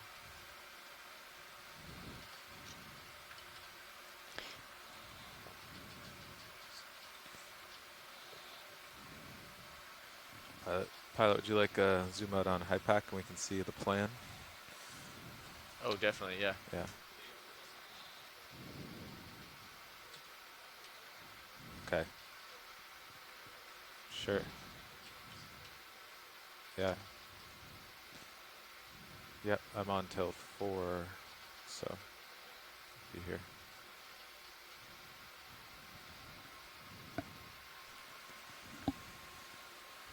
Did you say, yeah, show us the plan first and then we can start doing a move. Yep. The plan right now is the ship's almost at waypoint 3, and then after that we're just gonna follow this ridge over to the east to waypoint 4. Oh, okay. So pretty much Stay at all of our moves will stay be at that towards the depth. east, Great. and we'll stay right around 435. Well, let's go ahead and get that moving then. Everybody's looking good on sonar. All right, pilot, if you wanna orient yourself, or co-pilot. this guy. Here's another. if you wanna orient Is it this what to, you saw? 090. We'll call it a move. Oh, Feeling Is that 20, different? That looks like a Let's wait cat. till after the Yeah, shark. stand by. that one looks like a cat shark. Yeah. Yeah, the one we were looking at earlier Keep an eye on my had position there. the fin, the co-pilot. dorsal fins were Because I'm gonna more widely spaced, and there focus. was a dark splotch on the forward edge of the forwardmost dorsal fin. So yeah, it didn't. It also didn't have this kind of leopard print coloration. It was more gray. But this looks like Just put lasers on. those cat sharks that are They'll known chase to the lay laser. egg sacs yeah. on. What we saw yesterday. Could How do you be. figure Could out be if the it's a cat same. shark or not? Yep. Well, at any rate, I'm getting closer. So. It's good. You're looking good. I don't think he's going to cooperate though. He's already directly underneath me. Yeah. Got tired.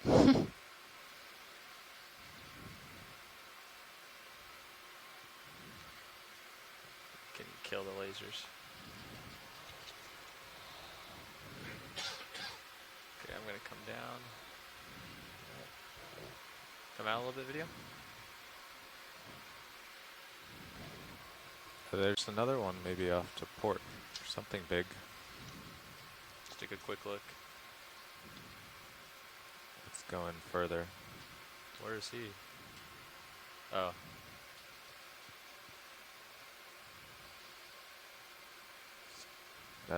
He keeps going. There it is. Here's a snapper. Yeah, just So trying this not is to a get too queen much snapper. Copy that. Also, Get well lasers known again.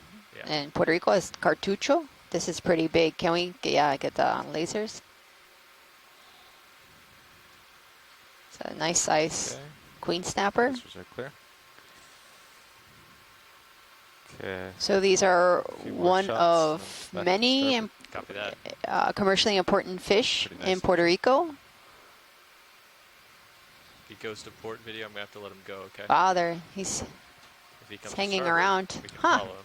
Usually they dash away as soon as they get in front of the camera. It's a pretty big fish. Yeah, this one's really big. It has a couple markings on the side. Swim away. Okay. Maybe he'll come around all the way. We get Maybe lasers on also- it? Yeah, we got lasers. Yeah, so there's not much known of population dynamics or It's been exciting life so far. cycle That was of this fish and the habitat There's that in shark which up they there, too. I guess I reside can get in. nearer him. So all this Yeah. information is great, and it's Is it worth baseline going towards information to help with management I of this don't even see him in species. my camera, do you? I think he's right there. Is it worth going out there? Yeah, I guess Okay. so.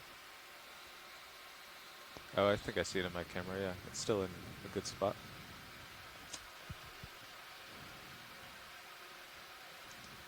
I've come up to Delta 16, looking 72.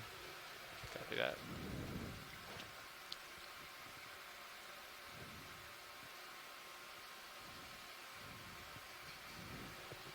And that was, we saw that. Oh,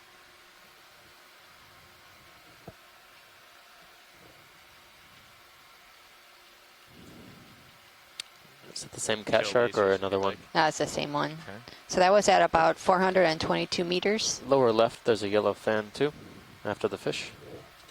Absolutely. Watch Which this. one are you looking for? The CTD. Here we go. Yeah. Oh, there it goes. 438 meters.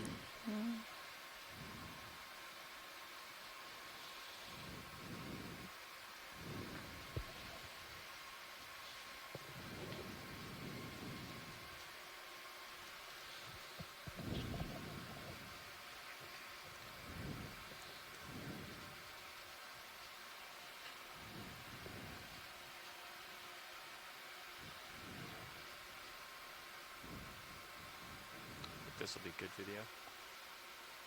I mean, a good shot. So yesterday during our dive, we were really lucky, and Short video, thanks. we approached a egg Okay, well, case hit this of real quick. possibly Oh, one of great. these cat sharks, and we saw a baby cat shark inside, still attached to the yolk sac. So it was, Thanks. Go pilot. Couldn't have been more than about Yeah. 4 centimeters. This It was very small. This is what we wanted to look at. That's right. Richard? Okay. Yep. I think this is a new, Okay. something that I Lasers haven't seen coming on up. this dive.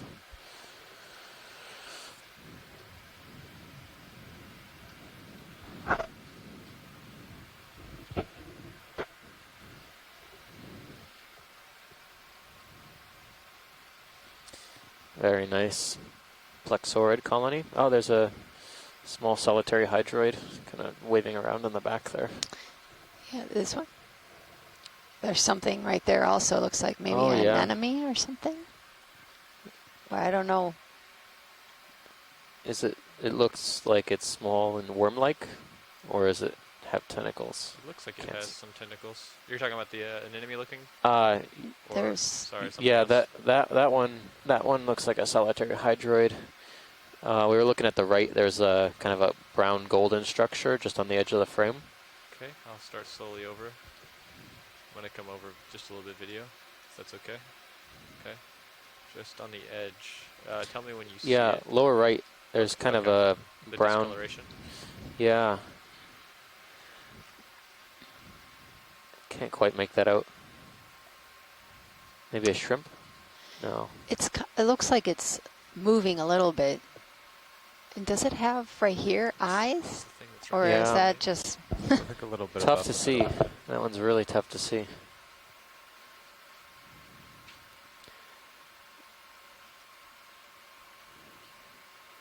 it's Yep. not eyes. Can't say. Not sure what it is. Oh, we max zoom? Darn. So we're looking at this colony here. It's a plexaurid octocoral. Difficult to say which genus it might belong to at the moment, but from first glance it could be Parmerecia. I think it is a worm. I see the bristles. Yeah. I think maybe it's a polychaete. Yep. Yeah, I can see the tentacles now. Or antennae, whatever they are. So a plexaurid octocoral at least could be any number. It's difficult to tell when we get this shallow. Sometimes plexaurids are representing mesophotic or shallower species with shallower distribution, but there's also a number of deep water plexaurids that are very similar looking to this, like Paramaricia. There's also some shallow water species like I can try to center up a little bit well. Thesia or Bibrisi. I don't know if lower lights would help you or not on this one, or if you even need them. Okay, perfect. Oh, while you were at lunch, we saw another purple. Whenever you're ready. Purple sea fan. Yeah. Yeah, we did have a chance to look at the purple fan. All right, now let's talk under the scope. All right. So a few days ago. What's the direction? Looks like could be in the genus Paramaricia. All right. Heading to the east, and then with whatever range you'll feel comfortable at. I was going to toss out the number 20. If you think we can do 30, might as well. I'm fine with 30 too, either 20 or 30. Co-pilot, do you have any preference? Looks pretty flat. Yeah, it's not safety. I guess it's more just the pace. Is there? We can always 20. Something debris or line we start feeling in the center left. There's a line running across the sand from the lower left. Right, roughly here in the center. Yeah. Let's go in video. Just wanted to 20 meters. check it's oddly linear. Perfect. Bridge is already now. It's like a scrape mark. Yeah. Ready for move when you are. Range is 20 meters. Or a track maybe of some animal. 0 degrees. Speed decimal 2, please. Or is that a break in the seafloor? Yeah, Maybe? it might be some exposed rock. Yeah, it's a good point. Good copy. Thank you.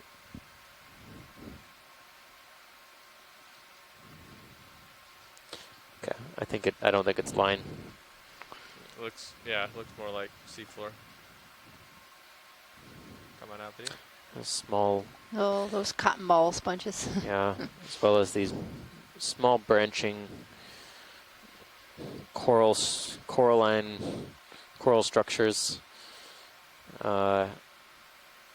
Difficult to tell if they're hydroids at this point or if they could be scleractinians. We saw a number of hydroids and scleractinians that were eerily reminiscent of each other yesterday. All right, my camera is at 45 and I should be moving soon. Copy that. But when colonies are at most a couple centimeters, it's often very difficult to determine which group they belong to.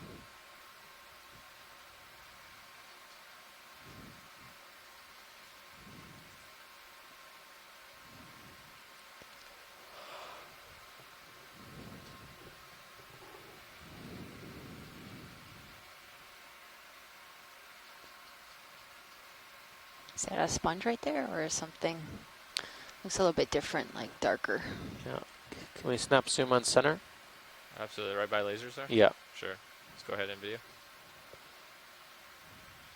Ah, this is what we were seeing before while you were at lunch. Oh, yeah. It looks like a chrysogorgid colony.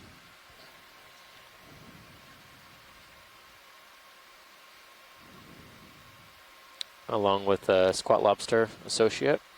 Looks like there's only one that I can see in this colony, but oftentimes we see these squat lobsters inside the colonies, sometimes one, sometimes multiple. Sometimes as well shrimps or other organisms as well.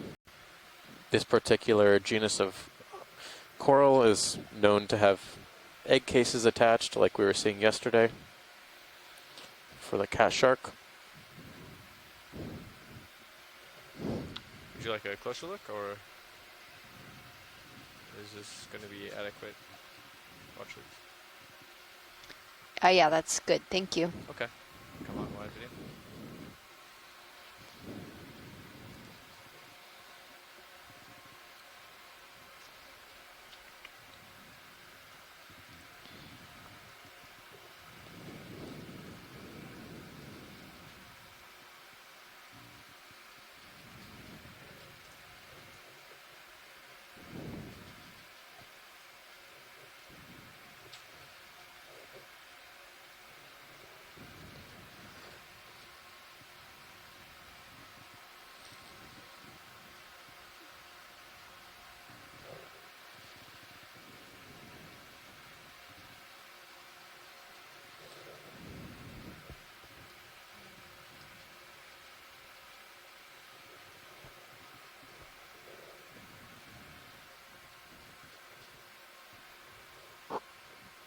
We're still seeing a lot of those green eyes. Yeah, they seem to be everywhere.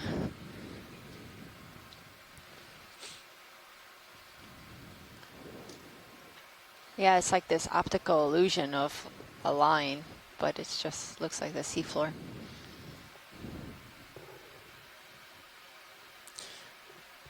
Restarting. Can always see a lot of different things, but I think we haven't noticed any seafloor here that would indicate that line gets snagged or weights get snagged a lot. So this may be a relatively clean site. We haven't seen any fishing gear yet, have we?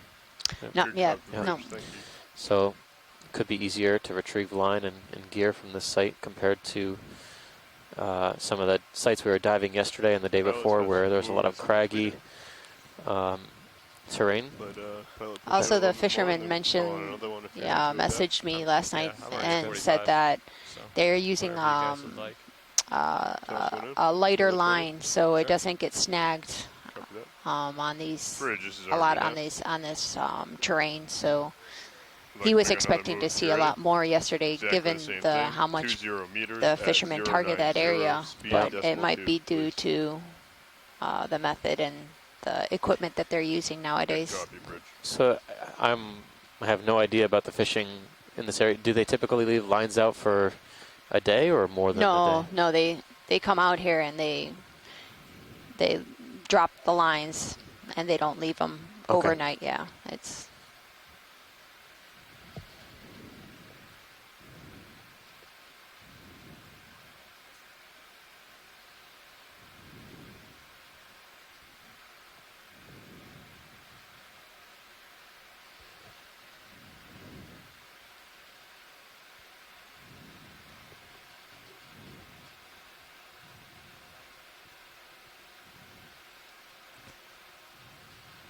Careful about looking too far that way, because if you see something, you're not allowed to go get it.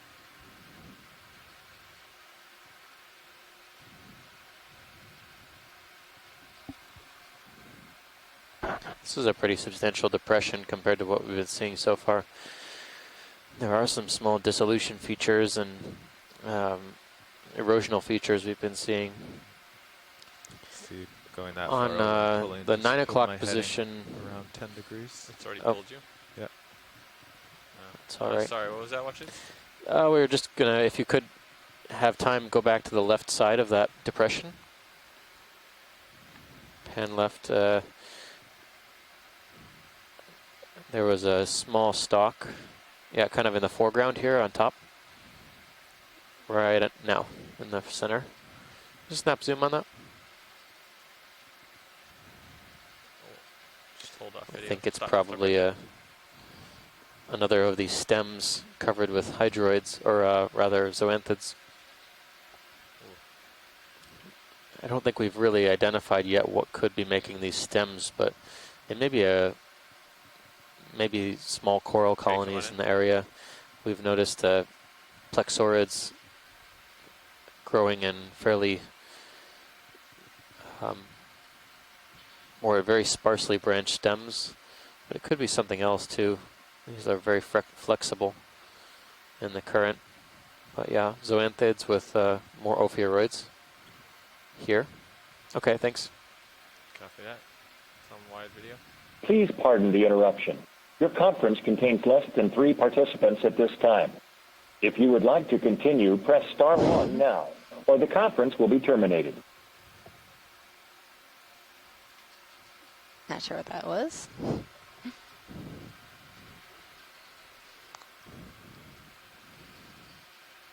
We'd like to say hello to all those visitors watching from the Harbor Branch.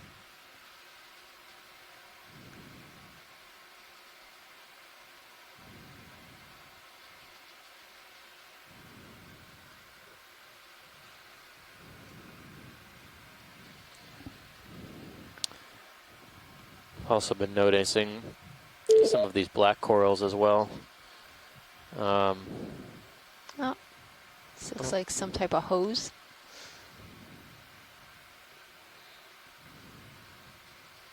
Oh, here's a couple pieces. Come on in video. Maybe It looks metal, like one end is pinched maybe. Yeah. But I wonder if that green is some sort of corrosion.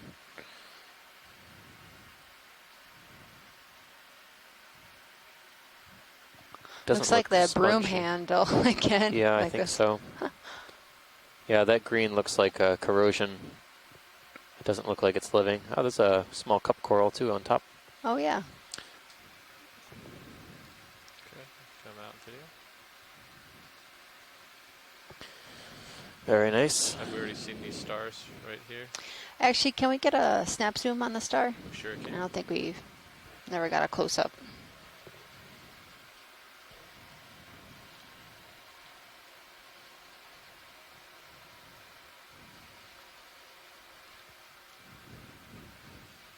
Come on in video. You can kill lasers as well. Okay.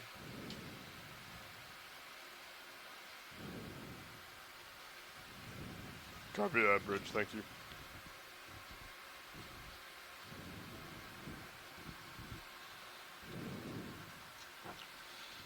I think we've seen this before. I remember this. Yeah, yeah. This has been seen before. This is probably the second individual on this dive that I've seen. One of them, curiously, had two damaged arms. One of them was just cut off like a stump, and the other one was regrowing part of its arm. So there is something that possibly eats these stars or grazes on these stars, and it's interesting. I recall Chris Ma telling us about how a lot of the siderid urchins are actually other echinoderm predators. So I wonder if that could have been the culprit, but it feels like this star is actually moving at a pretty good pace that it wouldn't necessarily be the prey of another echinoderm, but you see how that happened? You looked maybe it too was far just to moving port, very, very and then quietly. Spent 10 minutes off the edge of my screen. That's really cool coloration. It could also be it could also be a type of fish predator. In my light pool. Don't wander.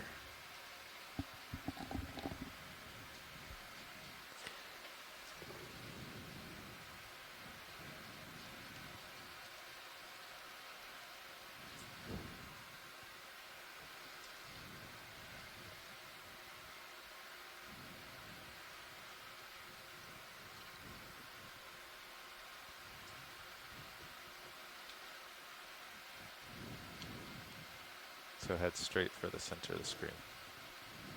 Okay. Kind of like in midwater, you reset.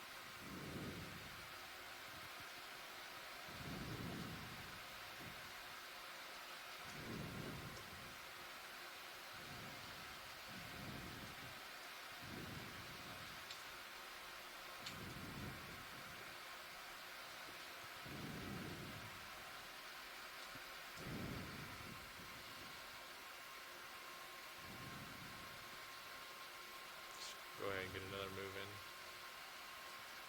Copy that. Another 20 at 90. Yep. Sounds good. Bridge, this is RV nav.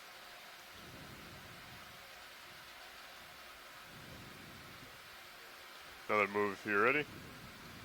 Same thing. 20 meters at 090. Speed decimal 2, please.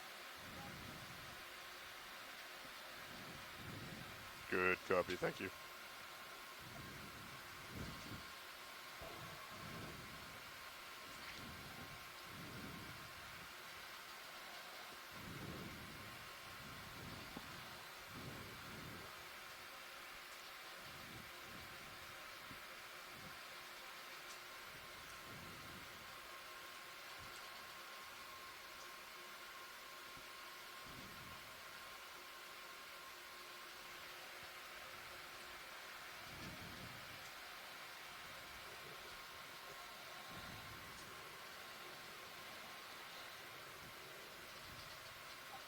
Feel any current down here?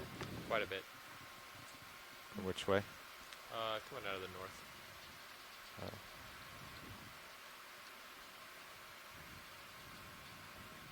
If I go completely off. Be interesting to see how that changes once you get past this feature. Here's a fan. Supposed to Is this be, what you're on? Oh, A this might different be a type different of one. urchin, too. Look at the size of that base, though. That doesn't look I think proportional. it's, I think it's like on a, 30 meters or so. is it next to a sponge, I No, think. no, you're doing fine. Yeah. It's like a, Yeah, Can we look at this white fan But what I'm a saying little is bit more another detail? 30 meters, you're going to be behind another slightly higher feature Is that urchin upside to down? the north. Or is no, I think the spines Look at all are the lasers. to the take side. a look at both of them. Go ahead and video. We have the time.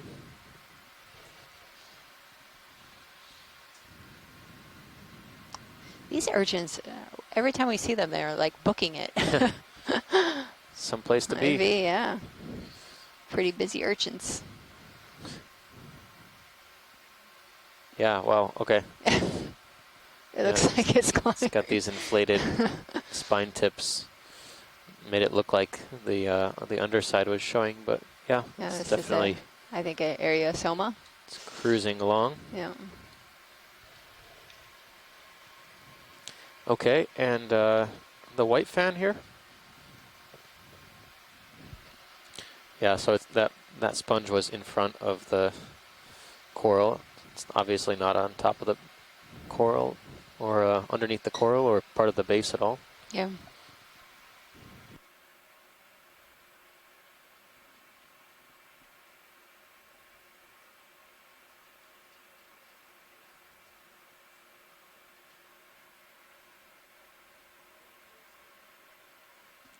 Now, will you zoom on HiPAC to get a better idea of ship progress?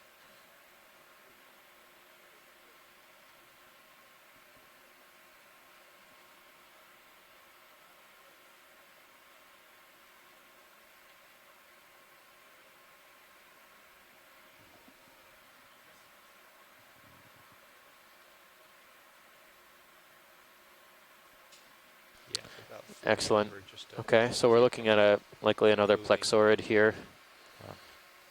I don't immediately recognize this one.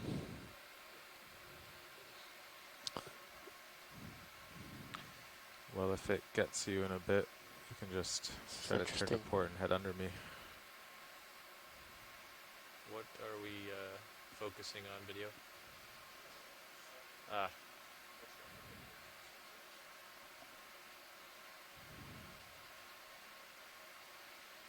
A lot of mystery plexaurids here.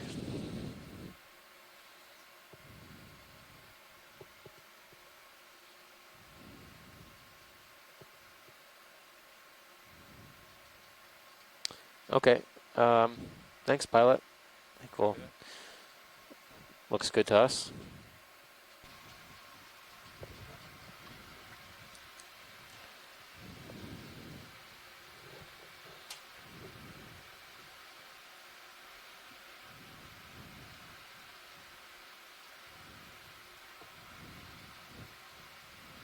Have we seen these guys today? The white.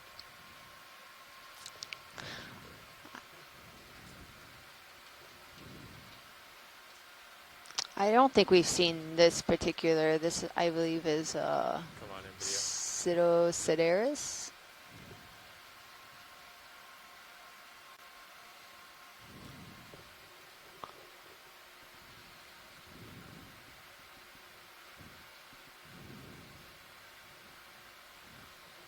Yeah, this is another pencil urchin. Has relatively clean spines compared to the ones that we've been seeing.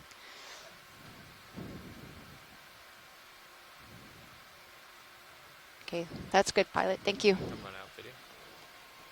Let's get lasers on, please. Go pilot. Lasers coming on.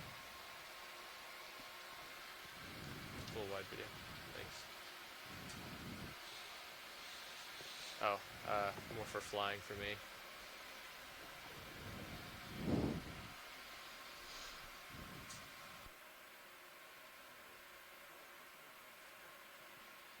Alright, I think I've come to a stop here. Okay. Everything's looking good. Push them further out. Okay. Hey, pilot, on the sponge on the left-hand side, can we take a look at that one? Absolutely. Will it help if it's more from above you or from underside? from the side for now, and we may want to target that as a collection if you're in a good position. Yeah, I'll be in a great position to sample this. Let's I'll take actually a good image of it first. get a little closer then. Alright, we'll image it first and then we'll go in for collection. So it's nice to aim into the current. Your heading gets more stable. Yeah, I'll definitely do that for the collection. Okay. Come on in, video.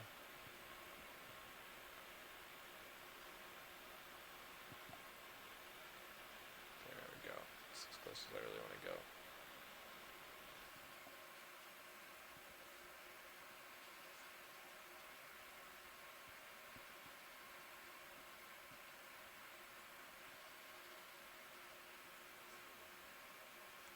The fog lights might help for this. What do you guys think?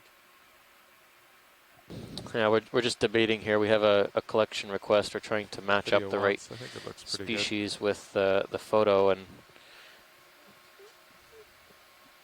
similar, but let's get some image of this and we'll move on. These aren't rare at this site, so we've seen a number of them so far, so let's image it and then we can move on while we consult the shore side.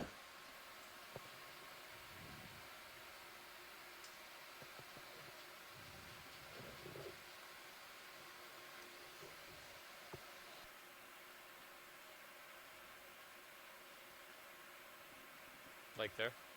Okay.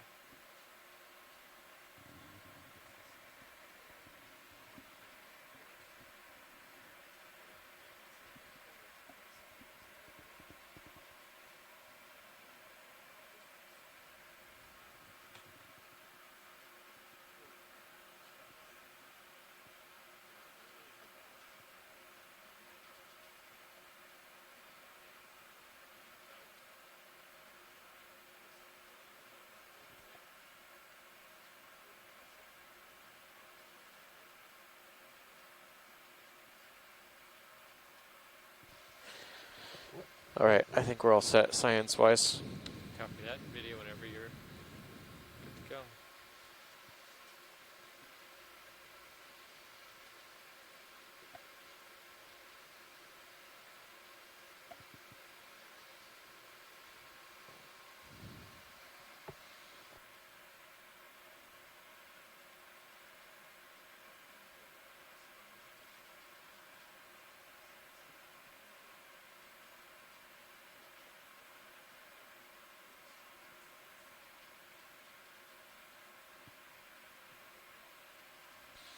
Pilot, 3 o'clock, just outside of the frame. 3 o'clock. Yeah, just in the foreground before the crinoid, the stalked crinoid. Yeah, this one. Those two sponges that are kind of more leafy and flat. Yeah, just coming into the center of the screen now. Whitish tan color. Yes, the one that's kind of up here. Oops. Which one do you think is a better candidate? I think this one. Yeah, to the right. The one to the right. You want to see the right? Okay. I think that would be a good guess. Yep.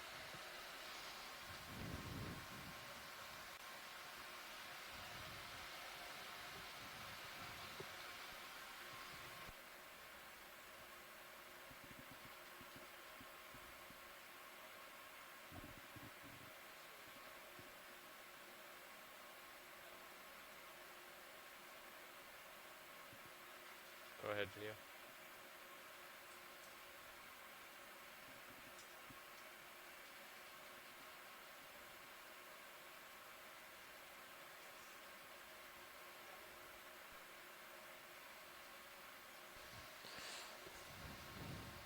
Yeah.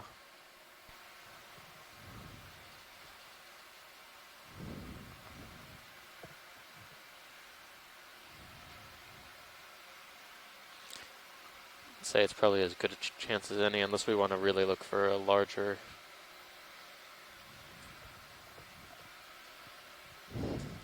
Yeah.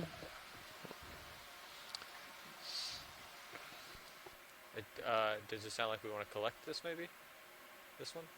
Or Yeah, I think we'll try and collect this one. okay, come out video. Go ahead, Bridge. Come full wide. So this is Copy a that. How many degrees? Request Good copy. for Pilot say a no. collection of a Bridge dominant is planning on making species heading that swing. may be undescribed in this area. And since we've That's full wide video. been serving the West Coast, I mean, it has been dominant species on most of the substrates. All right, what do you think of Some pilot? some dives we've seen something Twist like it. this that seems more Are foliose we and trying to get the whole thing? growing I think so. Yeah, across it's only 10 the and centimeters. parallel So to the get it in bottom. the Some claws days and just it seems more vertical, but I think this is as good as I a think so. piece as any that's small Like a enough grip to lock and like grip force be able one or to collect. two. So pilot, this should be pretty hard. It shouldn't be spongy at Okay. all.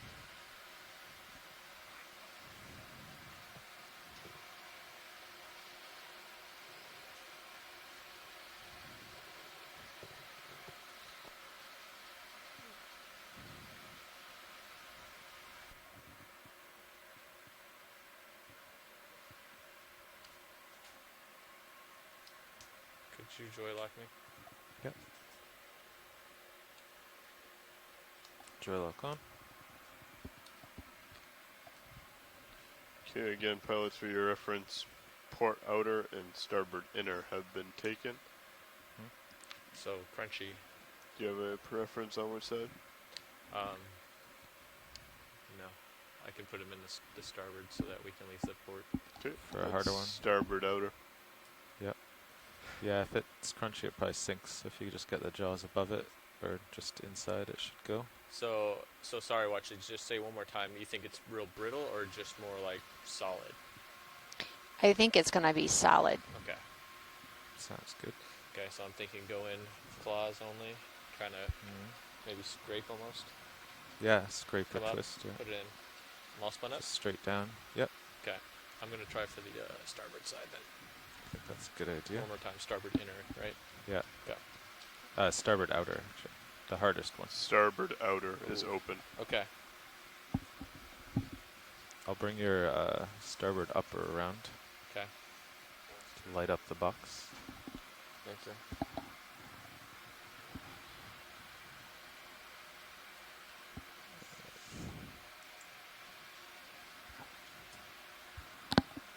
Grip force is currently 4, but I don't know if the lower grip forces have been. Yeah, they close. You can Okay. do one, and Ooh, okay.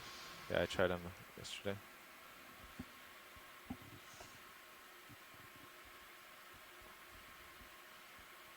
What's going on with? What was that? I'm moving lights. Is that? I don't know.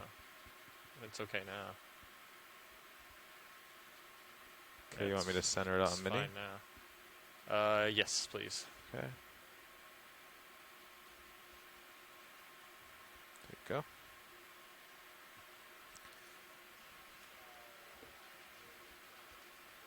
Good copy, thank you. Okay, this is grip force 1. Oh boy. Too slow? Yeah, that was the whole. Grip force 2 coming up.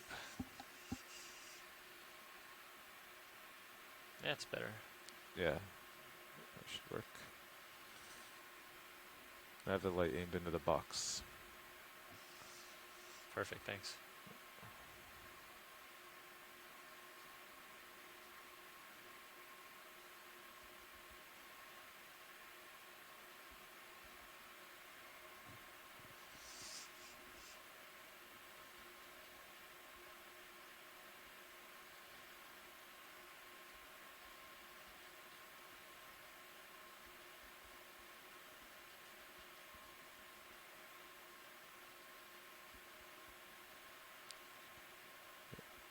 You'll have to lift up a bit as you go in.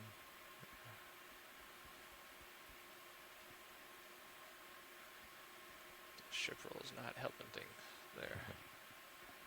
Whoops.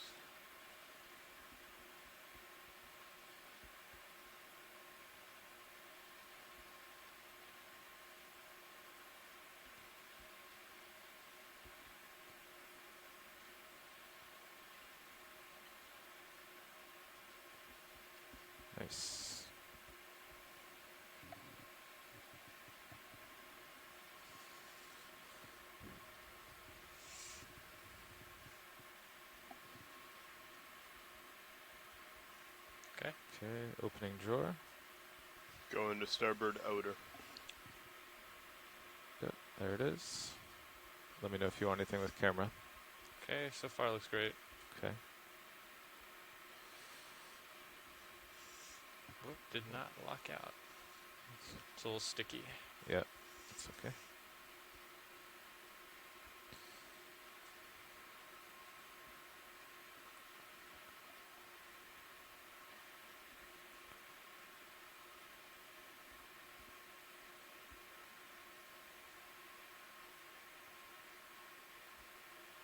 So we think this is going to fall right in?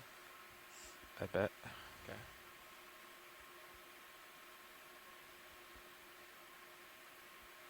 That looks nice.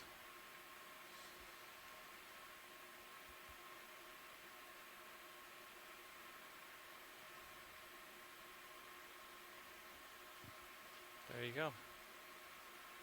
Perfect. You already stowed. Yep. And the port is still open for later, should somebody else need it. Securing hydraulics. Arm secured.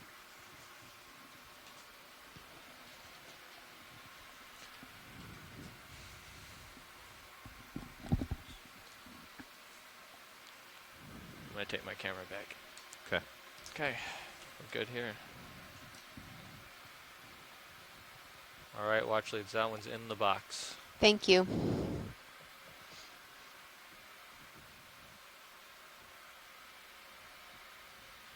Okay, swing arms are back out. Perfect. Looks great.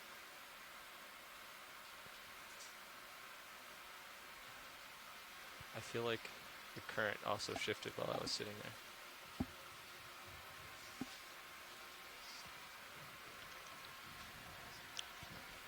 Mm-mm.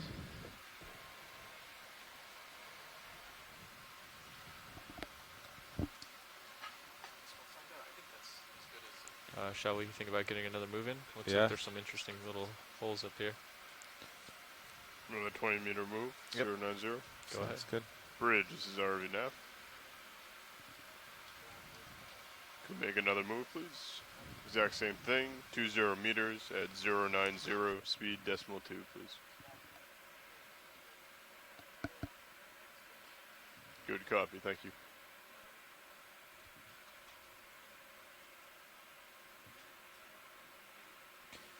Yeah, there's enough current now. My thrusters are set at 22 to keep my heading. The tether pulling. I'm just basically flying with my port side into it, constantly pushing there.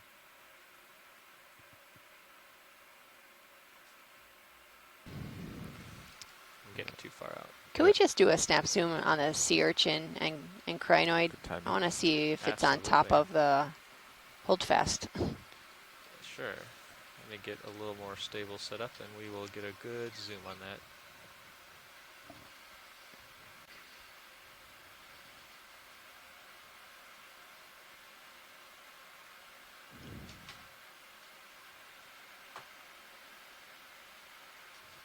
Let's start in video.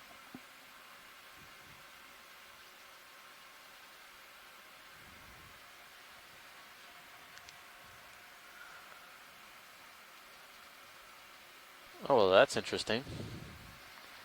Looks like it's on top of the holdfast. Yeah, it looks like could be. This might be a predation event. I'll Or, tilt you down know, just a little bit for you, video. Is that better? didn't say it was a high-speed predation event, but this could There's be a slot lobster some in there, too. grazing by the Siderid on that stocked crinoid. It's also a little shrimp. or It's definitely eating because you see the fecal pellets coming out of it. You would think that the stocked crinoid would mind, but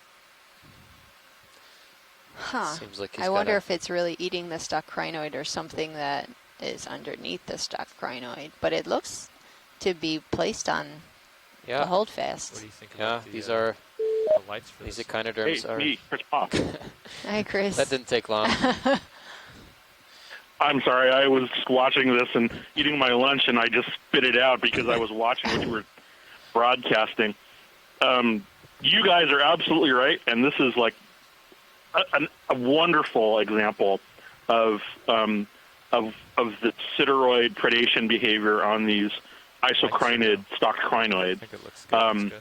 Okay. If you remember, I think I had mentioned earlier, excuse me, that some of these stocked crinoids can actually move. So technically, the stock isn't actually, unlike some stocked crinoids, which are anchored in place, these stocked crinoids end in kind of a tail.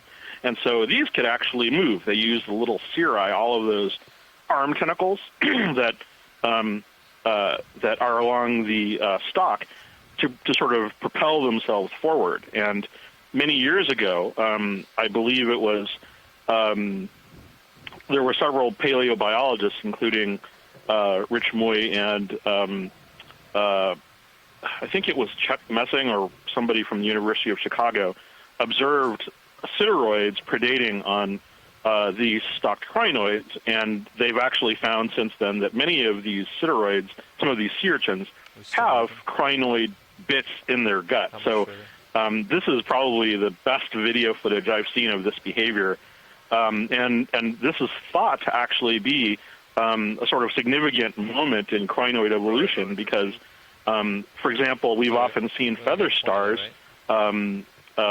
sort of swimming to what everybody assumes is to escape predators. And, that makes no sense if the predators are fish, because fish are much more agile and much more likely to attack a crinoid if it jumps into the water and starts swimming around awkwardly. But it does make sense if your predator is a sideroid sea urchin, which can't follow its prey. So, and so it's thought that stocked crinoids and all other crinoids have developed various mechanisms for escaping what is thought to be their sort of primary ecological predators, these sideroid sea urchins. And there are probably more nuances to that and so forth, but that was the original idea as it was proposed. And so, and these two kinds of animals have been around in the fossil record since the Paleozoic. So this is a very, potentially a very old type of relationship that we're seeing. But it's just gorgeous. I mean, I'm watching this and just, it's clearly, sort of got its mouth and all of those spines, the oral spines, which are often serrated, sort of directed around the tail end of the stalk. And, it's too bad we don't have sort of a time lapse because, we might see this entire interaction rather than whatever sort of snapshot of the attack that we're seeing now. But yeah, no, I mean, let's get as great a set of images of this as we can from, different perspectives, because I think other than the scientific video filmed by the Johnson Sea Link that was many years ago, this is the first time this video has been aired. This is the first time we've seen this observation, certainly in public, but I haven't heard of any other documented cases of this predation since then. So it's definitely a significant and probably rare moment that we're catching. So I think it's kind of ironic, actually, that I spit my lunch out to watch this eating its lunch. So, I'm just tickled pink. This is great video, and it really is just for a sort of a quiet Friday afternoon. This is like this is just a treat. Yeah, it really is amazing. As much as I am right now, but definitely. In fact, Thank you for calling in, Chris. I could do that. Thanks for giving us some context here. Did you see the tiny urchins that we saw earlier? So video. I'm going to try to do that. Okay. The white ones with the stripes? No, we saw like newly recruit ones, really small ones. Oh no! Yeah, we saw a couple. Yeah, well, apparently I've missed quite a lot of good stuff today. I saw some of those urchins that are around the sponge that you just collected. I think those might be Stylosiderus lineata. Lineata, of course, alluding to the line. But I also saw some of those interesting interactions between, the commensal brittle stars living on the urchins, The urchins were apparently different species. Histosideros was the yellow one. I'm still not sure which urchin this is because it doesn't look like any of the ones that we've seen before. Okay. But those ophiuroids, the snake stars that were living on those urchins, those are Astroporpa annulata. They're kind of black and white, and they have the kind of white and black rings that go along the arms, and those are a very distinctive member of the fauna from this area. So they're immediately recognizable. It was really interesting to see that as well. And your sea star, the orange sea star, looked like Mediaster, which is, I dare say, sort of a more mundane starfish for these areas. They're what do you call it? They're probably detritivores. They feed on sediment and sort of whatever they come by. They're often very common. This is the orange sea star we saw earlier today. Yeah. They're often very common and overlooked, but they're probably important simply by the presence of their sheer numbers. So, No, I don't think you'll see much. but yeah, we can see some of the spines that are the oral spines around the mouth of this urchin, and they're kind of bracing against the stalk there. And we can even see, as an aside, the animals that are growing on the spines of the sea urchin. Going for lights. I don't recognize. There's snails at least on one of those spines. So, and then there's this odd red spine thing that's going on some of these urchins. I don't know why some of them do that. Interesting. So, but no, I'm a banner day. Yeah, I actually see, I'm wondering, I'm just seeing in the foreground now below the siderid that some of these cirri are actually stubby, like they're little nubs, and I wonder if that's just where it was grazed, or you see what I'm talking about? Looks like it's grapes. Oh, yeah. Oh, that could well be what's called sublethal predation, just essentially where bits have been chewed off. Yep. Wow. So this has been going on for a while. If I can, this is Chuck Messing. Can I jump in here a moment? Ah, Chuck, the man is here. Okay. Well, I just wanted to congratulate you, Chris. That was an excellent summary, and that's exactly right. And that does look like it could be sublethal predation. One interesting thing to add, this genus of crinoids, Endoxocrinus, we hadn't seen it being preyed on directly.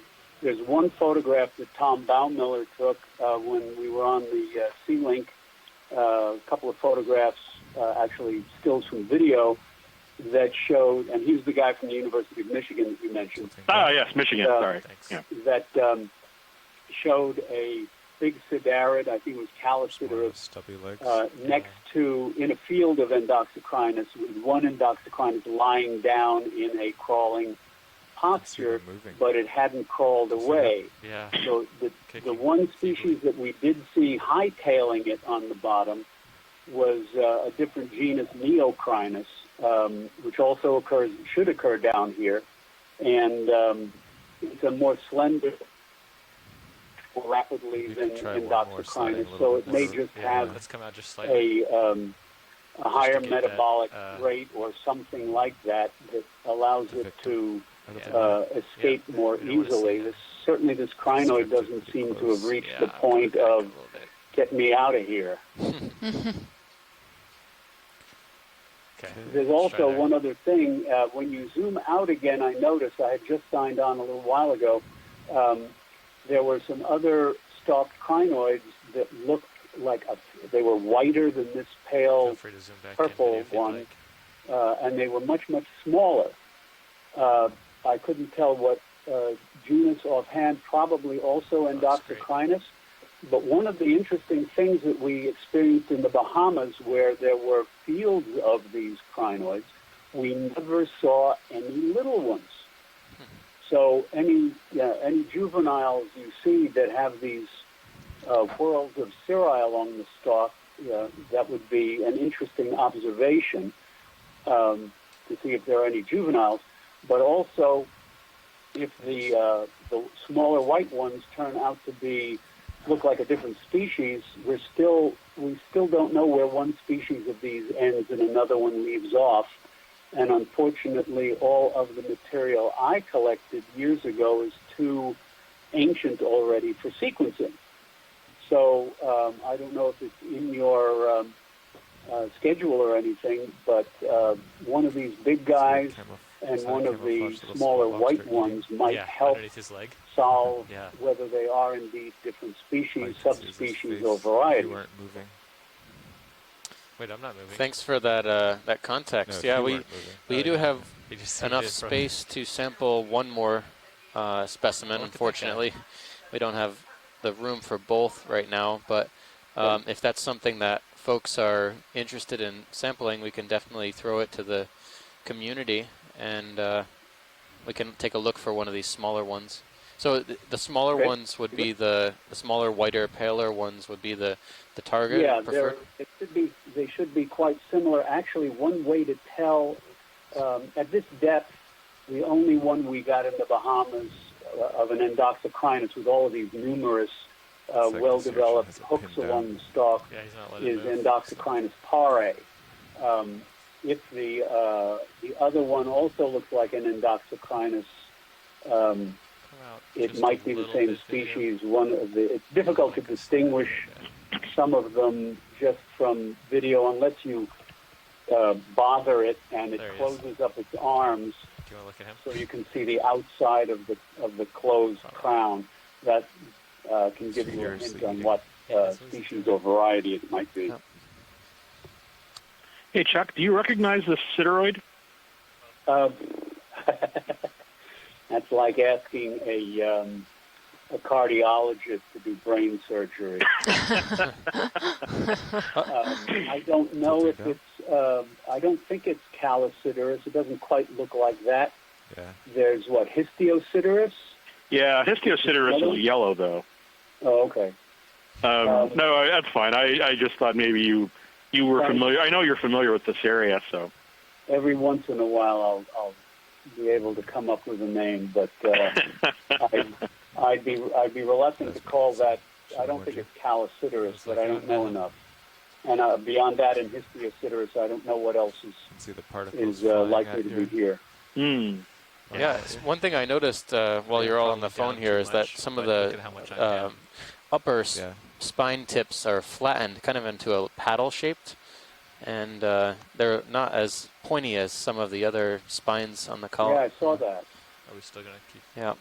Yeah, I'll give it a look through the urchin book and see if something comes up. Let's come out video. I'll admit that there's a nice monograph by Tom Phelan on the sideroid urchins of this area, so it's very helpful in tracking down these the species here. But sometimes it's not in a book, and that's an important lesson to broadcast. So. I don't know what. Maybe that's what we're talking about. Awesome. Thanks both for tuning in. This is helpful. Pilot, can we look at that smaller, whiter one, same kind of crinoid in the background, just before we move too far away? Yep. Was there interest in it? Thanks. I'll let you guys go. I'll tune in again when the starfish are right. Thanks. Thanks, Chris. Bye. And before I sign off here, and I want to look at that white one, of course, one thing that might be interesting to the viewers is that these crinoids bend their arms back into the current. So they're like weather vanes. You can always tell which way the near bottom current is flowing because the arms of these point backwards. They, like other echinoderms, they have this unique ligamentary tissue that allows them to lock those arms in place against the current without expending any energy. Yeah, so let us know what you think about this one. You know, we do have one box space left.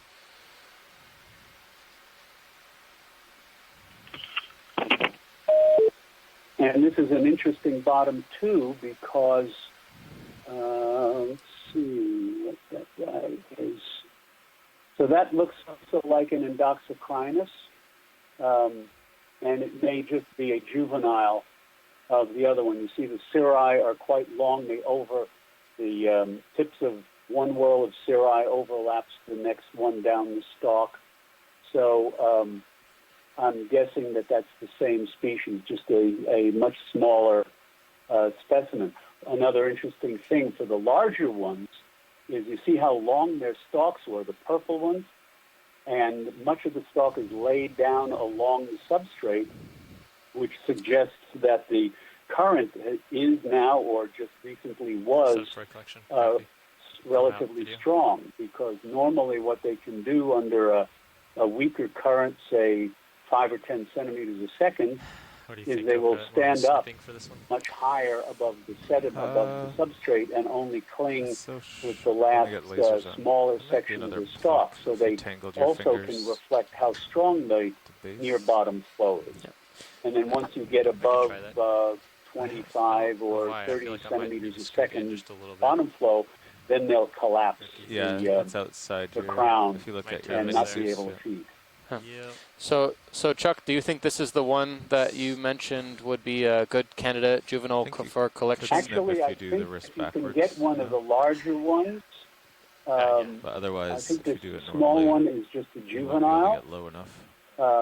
Unless you can, I think it looks like certainly an Indoxocrinus, but we don't have any fresh material of any of them. So I would guess a more fully developed one would be most appropriate if it's possible. Okay, so the one in the back right here, do you think that is... Yeah, that's great. Okay. Okay, you have and for your records, if you can, I don't know if you can zoom in real quickly on the feather star at upper left, just so we can get an ID on it for your records. Yep. The little yellow guy. Yeah, we will take a look at that. And I do apologize for not being able to sign on more often than I have during this cruise. I'm going to try to review the videos after the cruise and see what 2 cents I can contribute. Much appreciated. We're going to try and pick up one of these Indoxocrinus adults because we have been seeing them.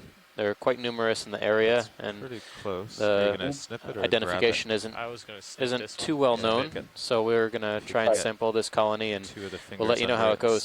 Slide it up the blade. Okay. Or and just for your future information, because I'll be on and off watching today, if you see any others at this depth range that are obviously more slender, with the hooks along the stalk not reaching the next set of hooks, much weaker hooks, that's probably Neocrinus, and that can get 3/4 of a meter tall. Oh wow! So that that's a relatively easy. Okay, go ahead and enjoy lock. Distinction between these two. Thanks. And the fact that there are so many hooks along the stalk, and the interval between the sets of hooks is so short. Yeah, so what I was saying is I was going to come in here, the fingers kind of get perhaps this environment is subject to fairly strong currents. Right fingers under it. Yeah. Then you. Yeah, we have been noticing some fairly strong currents in the area. It's fairly variable. We started down at the bottom of the slope. There's a very strong eastward current, and now, or southeastward rather, and now it's kind of clocked around a little bit to due east or slightly north of east. So it's definitely a very variable current environment, and very interesting that we're seeing such a diversity of crinoids here. The other thing that's interesting about these is this lavender color is different than the color we'd see in the Bahamas, too. Okay. So another reason to collect it. And these guys can just go into ethanol. Don't have to worry about anything. And you see them beginning to move the arms. One of the things we observed in the Bahamas when we were using the Sea-Link, which had a very powerful light on it, is after a bit they would clearly not like the light. And they'd start, waving their arms or turning away. And the stalk on this should be pretty robust, so anywhere you grab it, it should come up intact below the crown there. Oh, it sounds like maybe he wants the whole stalk. Oh, okay. Well, I still have to slide down, I think, for it. Yeah. So you're in a pretty low grip force. I'm not. I went up to 6 because I thought I was When at these 6. guys were first discovered back guess in you the could check. Well, I still okay. the first one, which was a bit shallower, So but finger grip. Linnaeus actually I would check described with watch different lead. It sounds like that's what. species and genus from the Caribbean. A, they thought it was a shallow water species, and B, his first classification finger of it grip and then was pluck. with bamboo corals. Yeah, grip forces come down. Yeah, And grip then they force 1. finally in the early 19th century figured out no, that Grip these force are 1 wasn't working crinoids, out. they're 2 echinoderms, hours, but it took them a while You to could realize close 2, that right? they were actually Yeah. deeper water, because the first couple of collections came up on things like fishing line. Yeah. Yeah. Very slowly.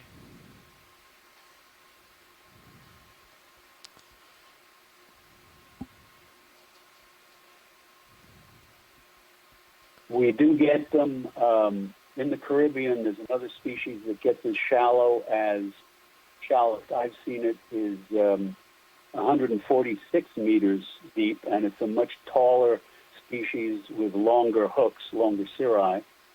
And in Japan, there he goes. You see, he doesn't This like is as fast as I can go.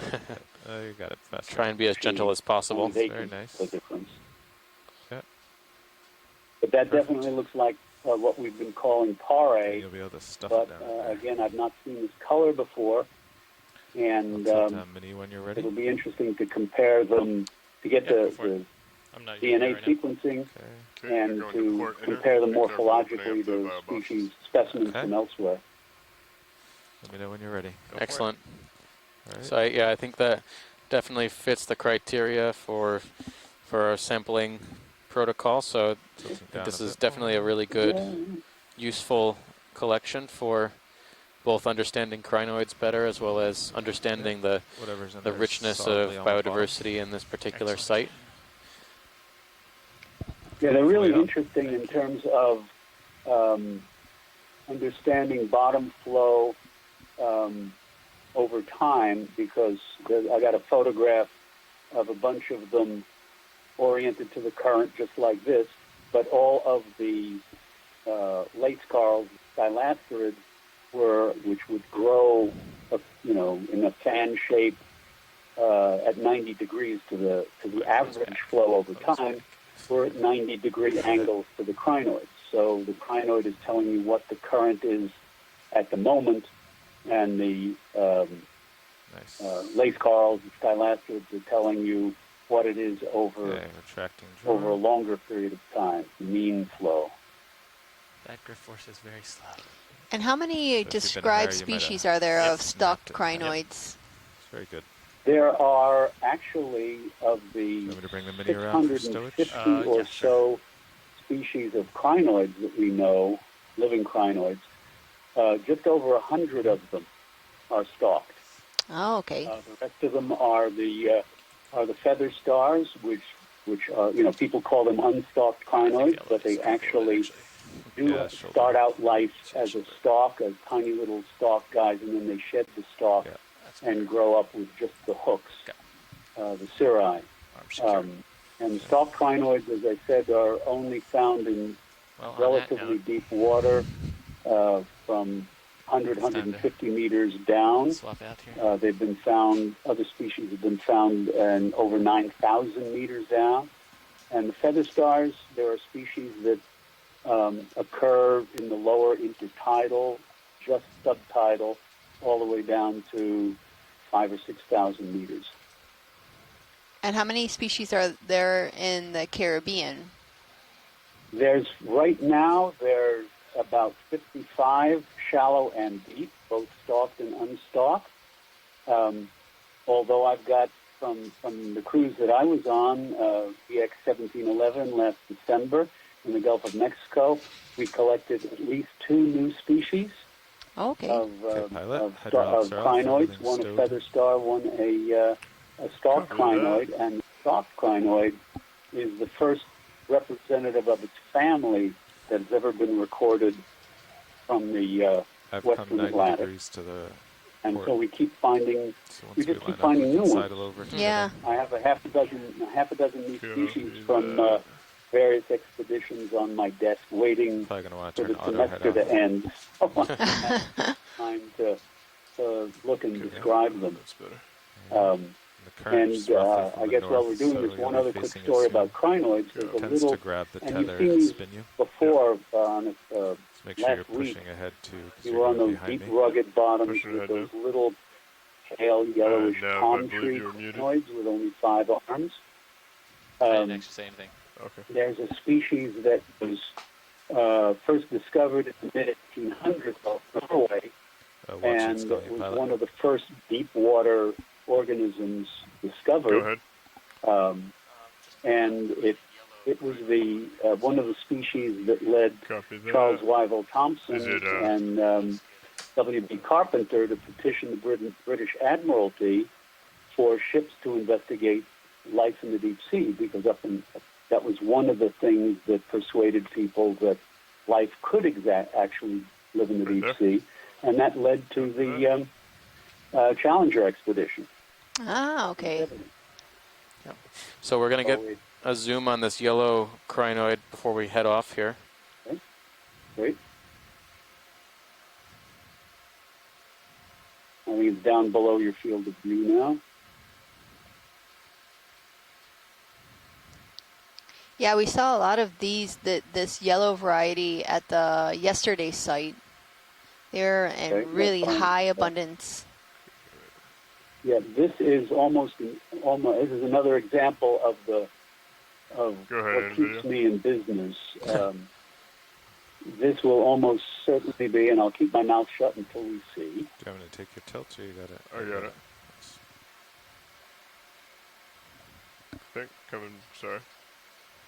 Coming back to it.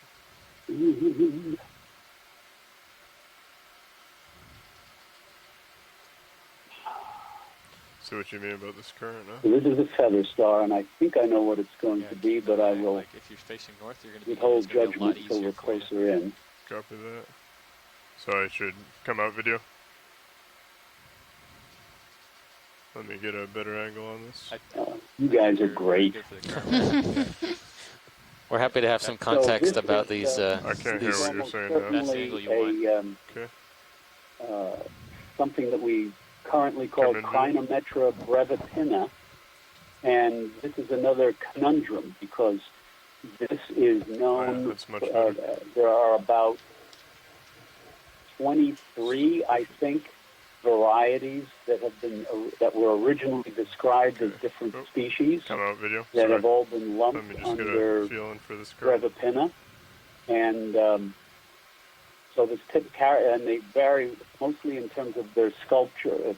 So with a lot of these guys, especially these crinoids, feather stars or stalks, you really have to look at the outside of the arm. So basically, you have to upset them a bit so they close up and you can see the outer sides of the bases of the arms.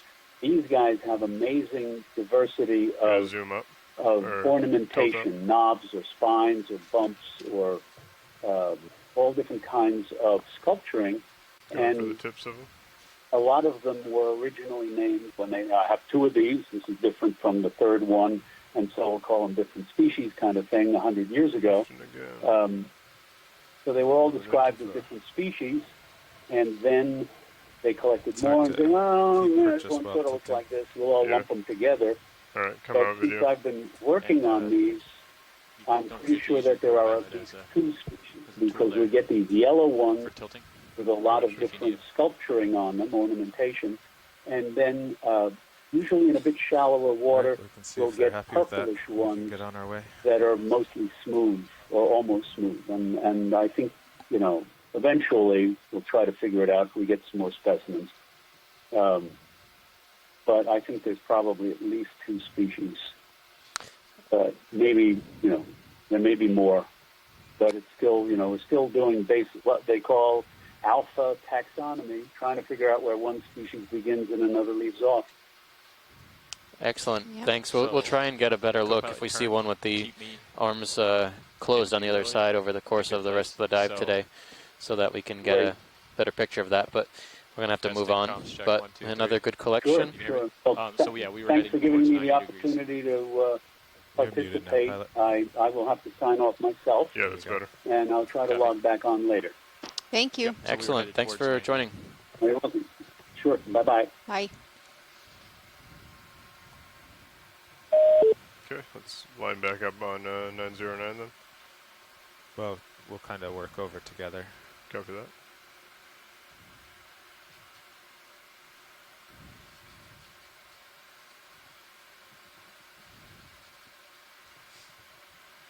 Actually, Pilot, I think I saw something to the left. I don't know if you can go back. It was something stalked, but didn't look like a crinoid. Okay, let me know if you see it. Okay.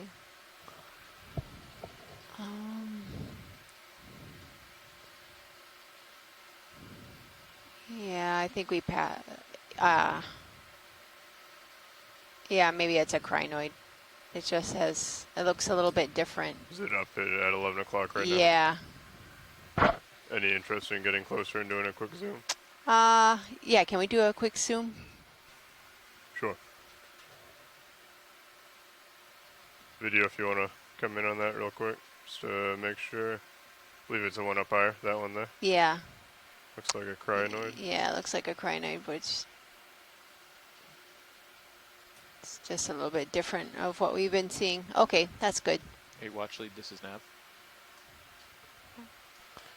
Go ahead, Nav. Hey, I just wanted to check in with you. We just kind of swapped out here, but we're looking at waypoint 4. Is our goal to hit waypoint 4 no matter what, or is it more just to kind of mosey along and see what we see along the way to it?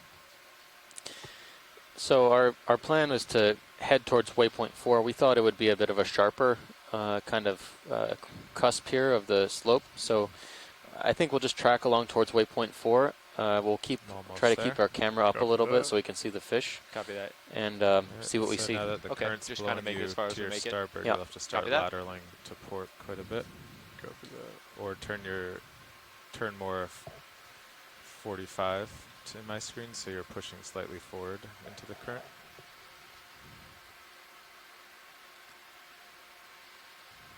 But yeah, definitely you should be lateraling hard to port now, otherwise you're going to go off my screen. Copy that. Coming over. Oh, here's a fan. Right in the center. Yeah, yellow octocoral. Oh, this looks like maybe a cup coral. Or a little urchin, too.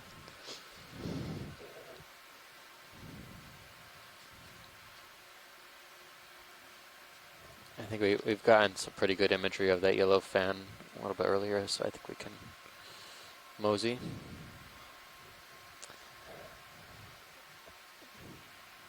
Yeah.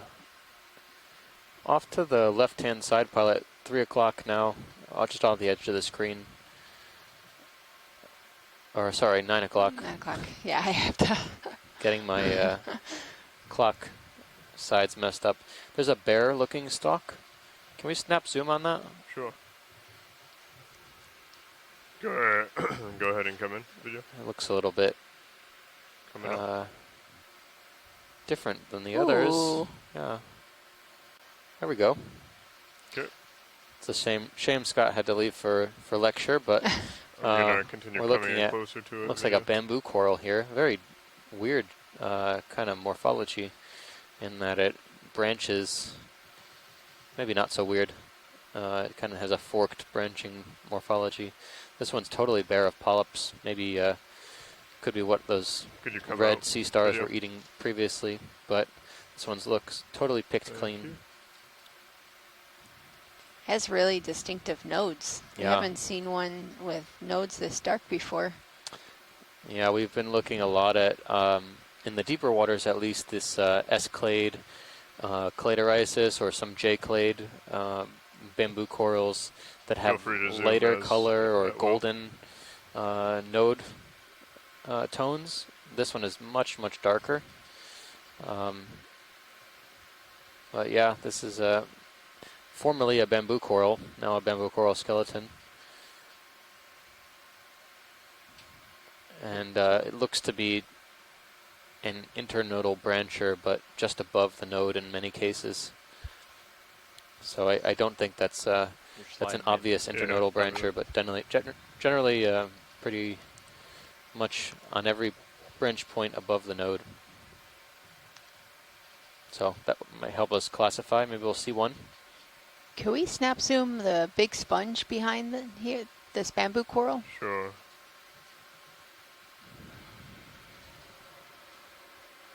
Go ahead and come in video. Looks like a foot. Looks bigger than a foot.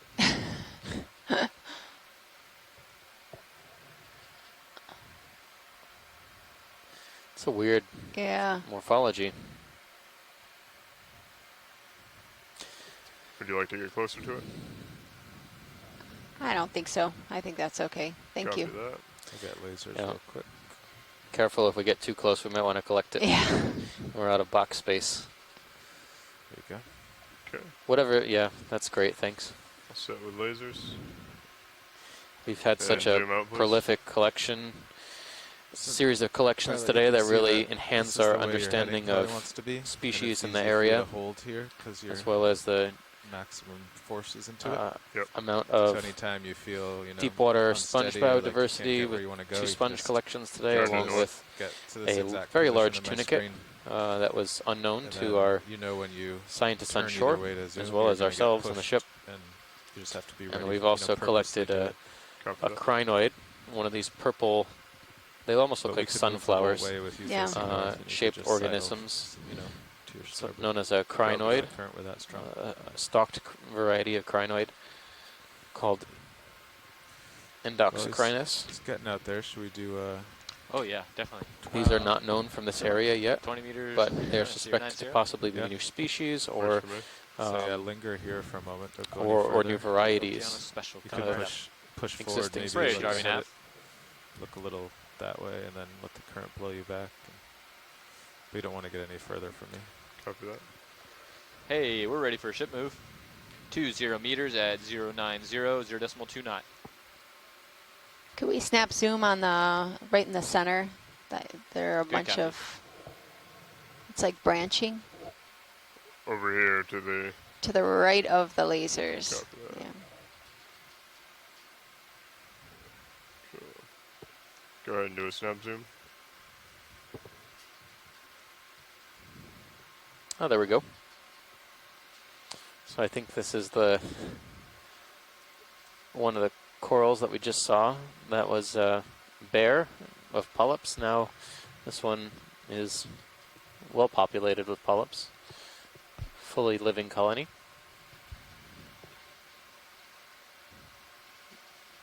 Would we like to get closer? I can set up better and put a toe down. Yeah, maybe we might want to look at the polyps here since we saw Come the out skeleton video. earlier.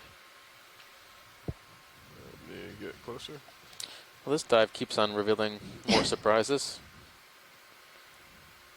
We weren't quite sure what kind of bottom we would find here, as the mounds in the area look pretty rounded, pretty well rounded, but you know, one option is that could have been sediment, another is that they could have just been current scoured, and it seems to be the latter option here. We're looking at features that are very heavily current scoured, Okay. Go ahead and take leading to an lasers off. abundance of hard bottom. Lasers coming off. And video, feel free to come in when you're ready. And we're going for polyps, correct? Is there a... Polyps, anything that looks like it might have good contrast. Okay. Probably going to come up then, video? Do you agree? Alright, coming up. Interesting. This one has some of the tips of the Florida. branches are bare of polyps.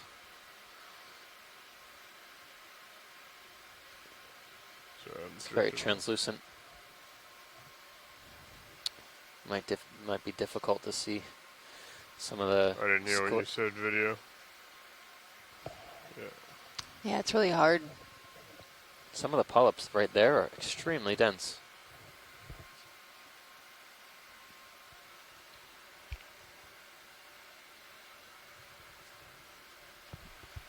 Copy that. Do you want me to turn over to them a little bit better?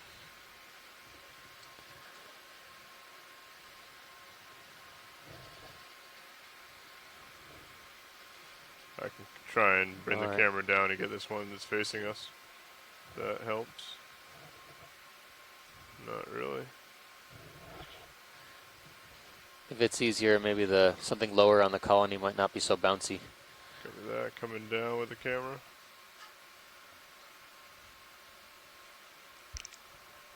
Okay. Do you prefer the lower branching point? Or Whichever area of the polyps is pretty easy to focus on, I think. okay, I think adequate. right there to our right would probably be, or I guess right here. I'm drifting again.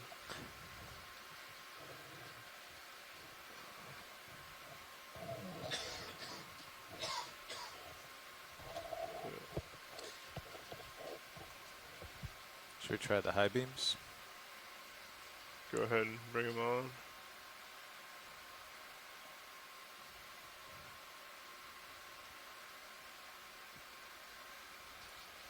Thank you, Bridge.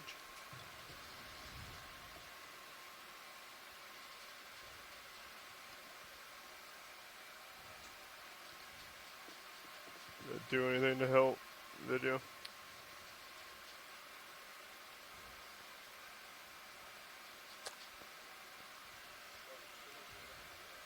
All right.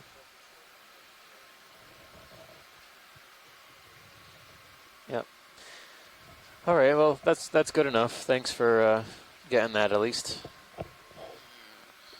The polyps are pretty low contrast. They don't have a lot of pigment or anything in them, so we'll take those images and we'll try and get a better idea on that. Thanks, pilot. Copy that. Pilot's clear when video is. I'll hold this until you tell me you're good. Alright, copy that. Alright, so I've moved my 20. I should be pretty much stopped. All Yep, right. looking down at you. Pushing to starboard.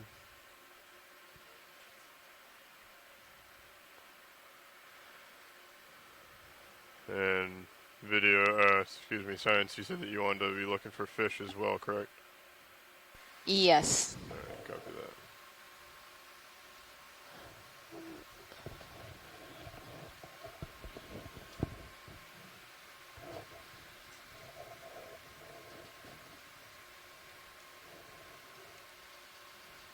So what Carl was talking about earlier, don't look off too far, because you won't have tether to go see anything.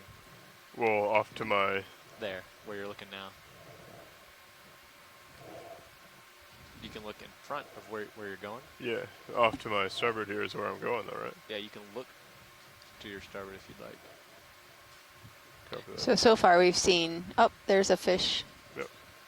At 1 o'clock. Feel free to come in video. Lasers on if they're not already. I believe they are. Oh, lasers are on now. Looks like a dory. Yeah, it looks a little bit flatter than a boarfish. Or boarfish, I mean, Or boarfish, yeah. maybe we're just seeing it at a weird angle. Feel free to take lasers off. Yeah, some of these boarfish we were looking at yesterday and today, they have different... We've already gotten decent video. I don't know on if this. it's something that they can change, or Yeah, it's the too far bands away. are slightly darker or lighter in some individuals than others. Alright, clear when you Yeah, like the individuals yesterday had a dark band. And then the day before, I don't think they had a band. It's a bit paler, yeah. Maybe it's a depth influence factor. Yeah, I guess if you have to face this way, you are looking. Or maybe a different species of not really looking boarfish. ahead, but I don't know. as long as you don't go off the screen when you see something ahead, it's fine. Yeah, I mean, I'm sure lots of fishes have the Actually, ability to change certain parts of their I think tonation, I'm going to sneak like to the starboard side of your frame. like the just so what we're what seeing I'm looking the ahead days, at the is something I can drive to if we do. Yeah, that sounds like not the fine. soldier fish, the other the red fish that turn pale, pale and and then then right, red. Come back a little bit. and then red color again. So Either a Priacanthus or a bulleye. Yep. One of those. So some fish have the ability to change tone pretty rapidly. Something like that, a little better. Yeah. Continuing to Or send. maybe the one's a camera's female and the other one's a 45. male. Copy that. I think it's a younger. Could be, yeah. Yeah. It could be. Another move. Yeah, another 20 meters. 090. Have what's called sexual dimorphism. Coming up. Copy With that. different, slightly different morphologies for male and Ready females. for another move. 20 meters at 090, 0.2 knot. All right, you're starting to get out there. Yep. Good copy. Feel free to call out anything that you may see. Video, science, other pilots.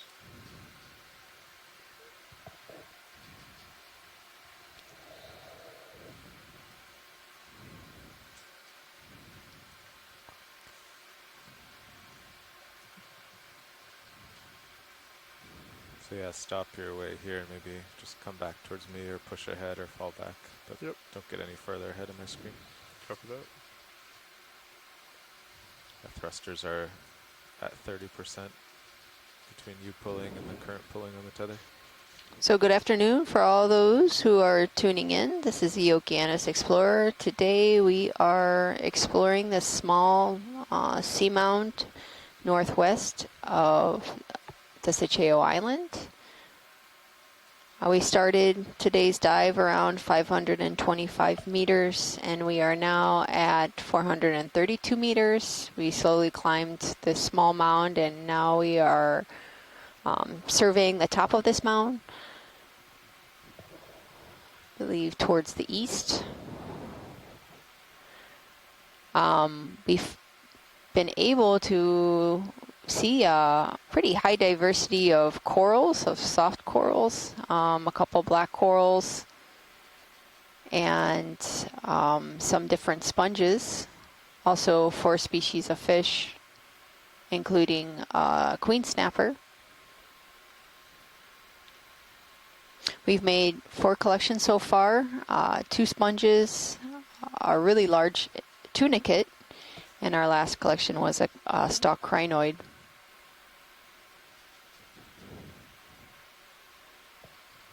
So the focus of this dive was to survey this area because this is a potential habitat for these commercially important deep water fish species like snappers and groupers. Here's a larger black coral. Is that the same one? Yeah, I think so. I was just, we were just talking amongst the science chat folks about what the stalks could be that the zoanthids are growing on, and the only thing that I can think of in this area is some sort of coral stalk, maybe very similar to what these Feel free to do a sound zoom video. black coral Black coral colonies look like. Yeah, makes sense because there's not much others that are stalking.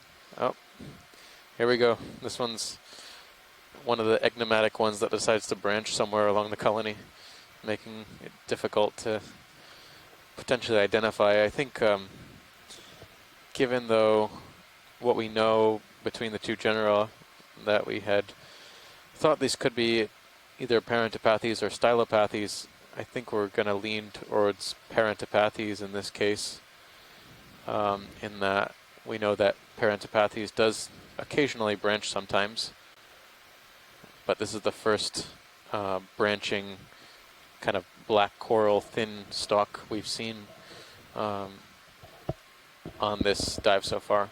All the others have not branched in this manner. So I think we're going to call this one parentopathes.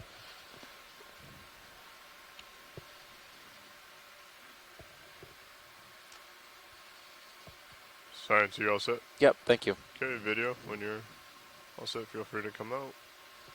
I will continue moving. Yep. See. Get yourself back in the center. Yep, heading back now. And a good habit when you're flying sideways, every now and then turn, take a look, read the sonar. Go ahead, turn back, whatever you'd like to do. Yep. See it now? Yeah, it's like one of the Copy that now. scorpion type fish.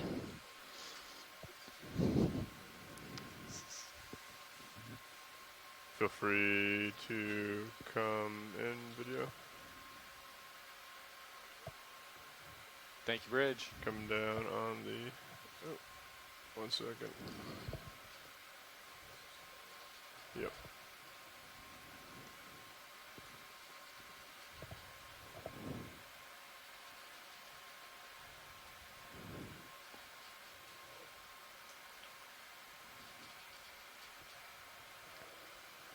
So it looks like it's from the family Scorpenidae.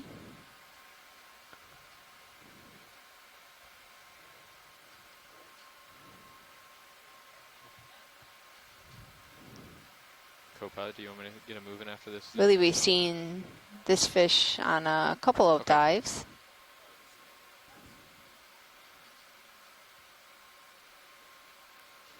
And pilot, when we zoom out, can we have place the lasers close? Of course. Thanks. Co-pilot, if you want to toss those on. Thank you. I'll try and paint them.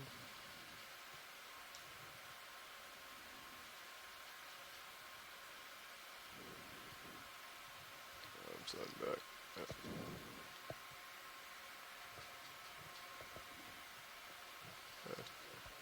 Oh, at least a couple frames. All right, Science, you all set? Yes, thank you. Okay, video. Free to come out. Gonna go ahead and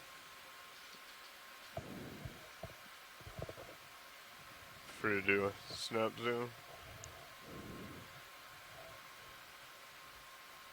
Any It's fish? a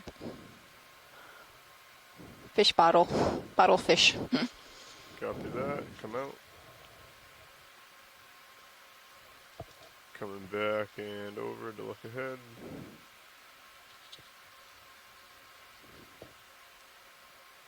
I kind of want to try flying like to the east. Yeah, go for it. See you, how you always have your, you know, if you get in a sticky situation, turn. Yep. You're good to go. Okay, same move. How about that? Bridge, RV nav. Another move, please. 20 meters at 090, 0.2 knots. Can we do a Good snap copy. zoom on the branching structure? Up ahead? Yeah, like at 11. Sure. I think it might be the same bamboo.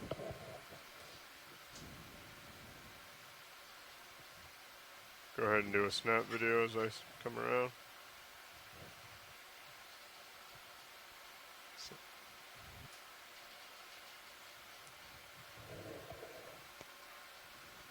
So something like that, kind of where I spun towards the north. Copy. Any interest? Well, we have some close-ups. It's just in the middle. It's interesting that it's branching off of this, like this bundle on top. But yeah. You want to come in on it? I can get a better. Yeah, can we just zoom in real quick? Video zoom out. Let me get a little bit closer. Thank you.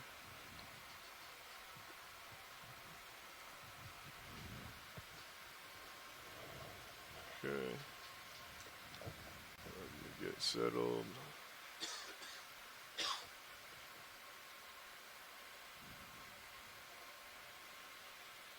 Okay. Video, if you want to come in.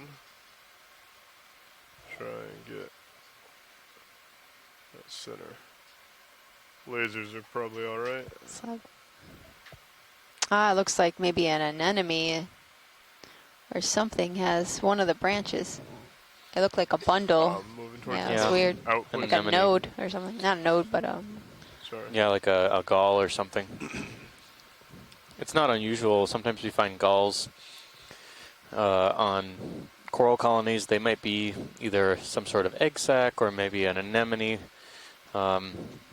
Likely not living.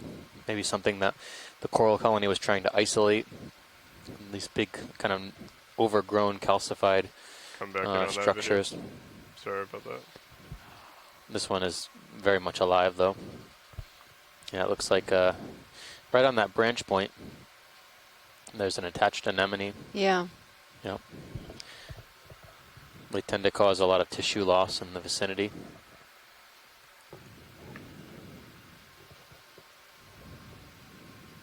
okay, thank you, pilot. Okay. Copy that.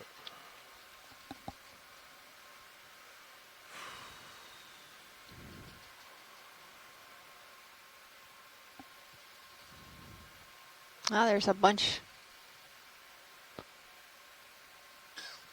of these bamboos. Looks like an urchin on that Yeah, that's one. interesting how they seem to prefer this flat-topped area. I mean, it's more or less flat. There's a slight slope.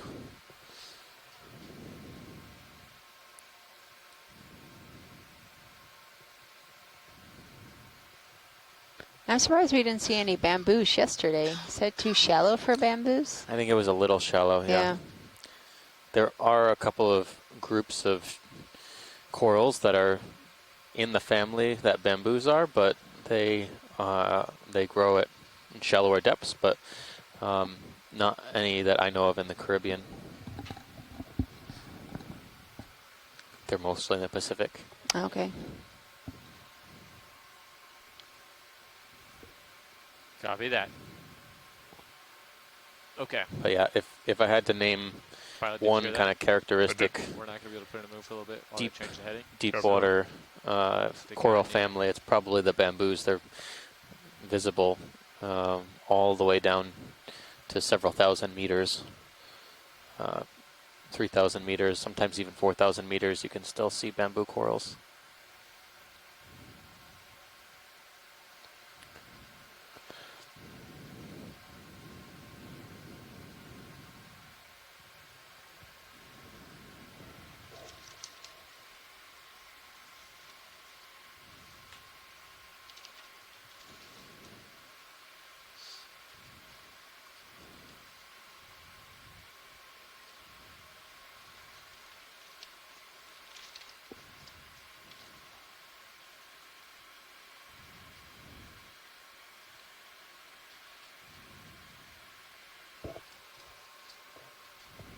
There's a green eye right below me. Hoy estamos. I think there's a fish at 11 o'clock. Possibly right behind the crinoid. 1 o'clock. 1 o'clock. Sorry, 1 o'clock. I got my clocks screwed up also. They're like 2 clocks right to the left of us. It's amazing we've lasted 16 dives in without getting totally backwards. Go ahead and come in, video. Oh, I think it's a stylaster. Sorry. It's not a fish. Yeah, it was more to the right. I thought it was maybe a fish laying on the seafloor.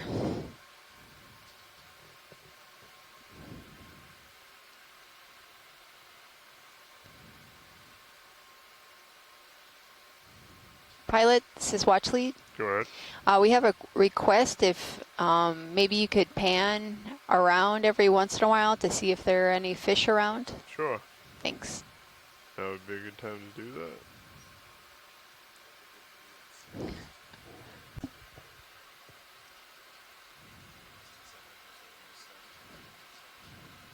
Yeah, a lot of things moving.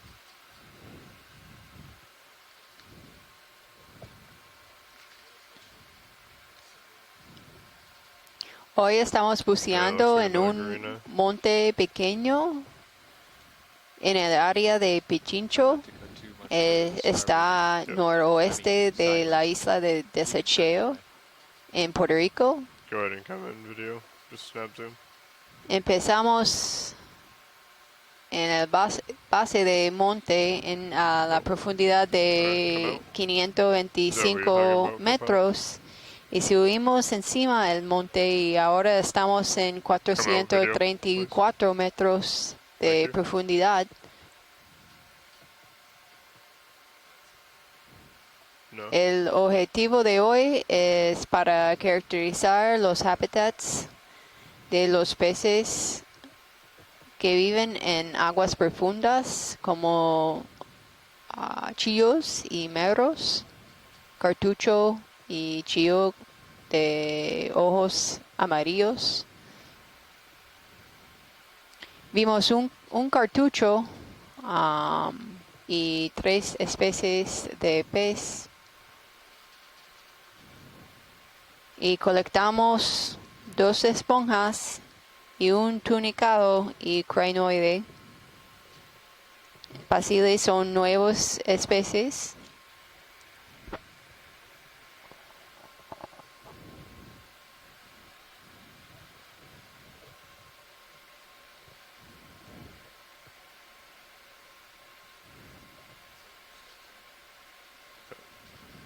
Don't see any fish. Go ahead, Bridge.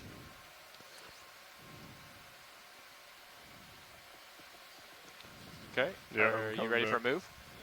All right, let's do the same one. 20 meters at 090, 0.2 knots. Yeah, coming back.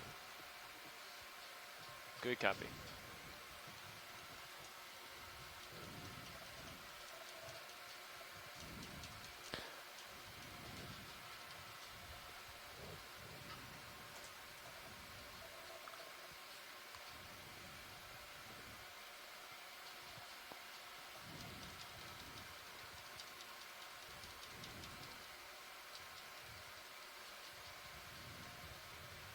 It looked like the current has picked up. Is that true, pilot? Yes, I believe so. It's definitely picked up since I've taken over control. It's been fluctuating. Yeah, you could see the bamboo corals. What direction does it look like? It's coming north to south. North to south, yeah. It's all over the map today. It started kind of southeast or southeast, Yeah, and southeast too. by the time we got to the slope, it's clocked around all the way to the north.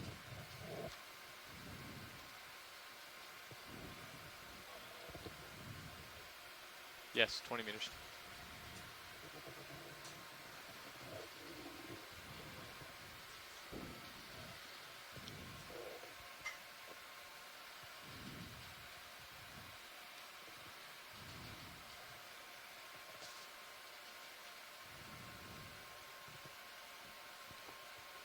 So, Nav, this is Watch Lead. Go ahead, watch lead. There's nothing particular that we're interested in reaching at waypoint 4, but just out of curiosity, how are we doing for pacing towards waypoint 4? Do you have a high pack open right now? I do. Okay, we're about 300 meters from waypoint 4, and we have roughly 2 hours and change left on bottom,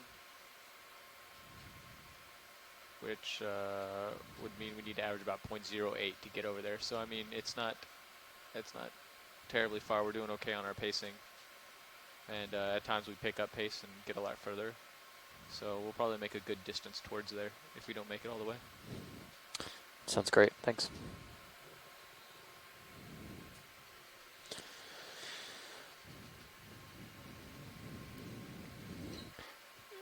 Pilot, 6 o'clock, now 7 o'clock. There's a yellow stalk. Copy that. Can we snap zoom on that? Sure. Go ahead and come in video. There we go. Drive a little bit closer to it, I think. Oh.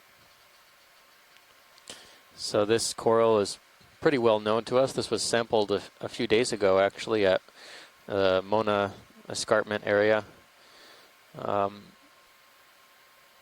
Thanks. I'm all set with that. I just wanted to confirm. Copy that. This Come is out an acanthogorgiid octocoral that we identified on the ship. It is Acanthogorgia aspera, which is an octocoral we've seen now at 3 sites at this depth range. So it was thought to be a plexaurid, but it's most definitely an acanthogorgiid. And I've seen it a couple more times today. It's good to know that it's pretty widespread through here. It's definitely the depth range for it. Do you want to get another one in right behind this one when we're done? Yes, please. Copy.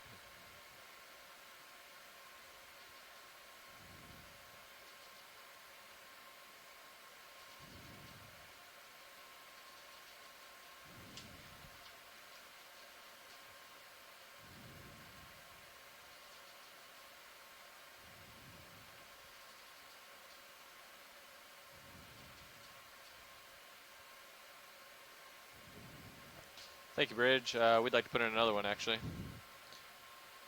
020 meters at 090. Bunch more of these stalks with zoanthids on them. That one looks a bit more like a... Good copy. I wonder if it's a bamboo coral. That's the other option. It could just be a bamboo coral that's very old and it's fallen apart, but those bamboos are pretty rigid, at least towards the base. So it seems to be pretty floppy. Because I've seen more now, like just these bases of the bamboo corals without any of the branches. Absolutely possible.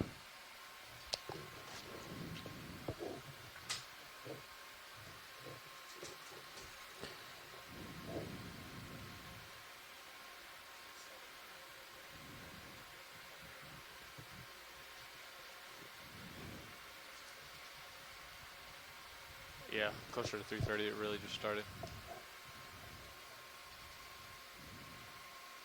There's something that's, oh, that might be the zoanthids. Yep. Yeah, Slip might be. Can we zoom in on the shell? Sure, right in front of me. Yeah. Copy that.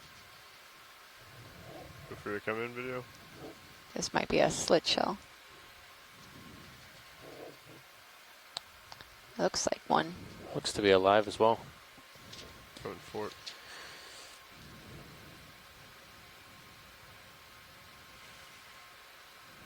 Underestimating the current. Or overestimating it. Yeah, it looks like it's died a bit. Yeah. Quite a bit. When they come back.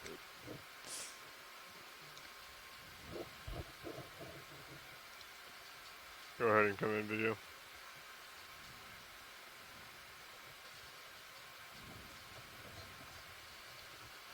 In the last 10 minutes or so. Yeah, it's it been looks like fluctuating really like fallen. crazy.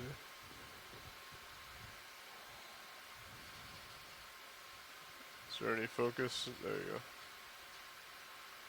Yeah, you could see the foot.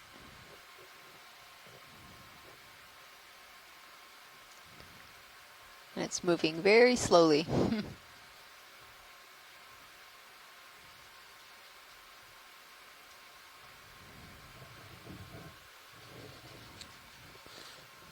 We've seen a couple of these today. They have the same exact kind of coloration pattern, stripes and ridges on the shell, but can't quite see the slit opening on the other side, but I think it's a safe bet to call it a slit shell snail. Pilot's Yep. All clear set? when Yep. video's clear. Good.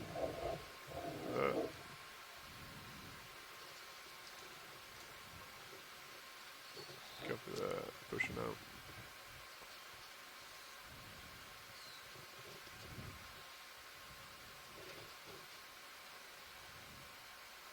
Keeping an eye out for fish.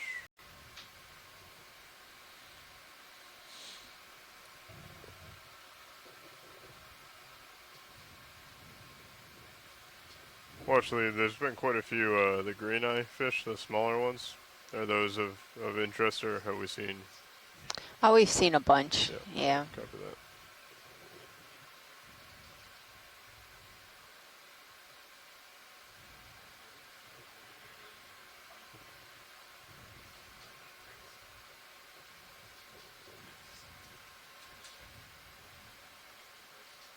Yeah, there's one there.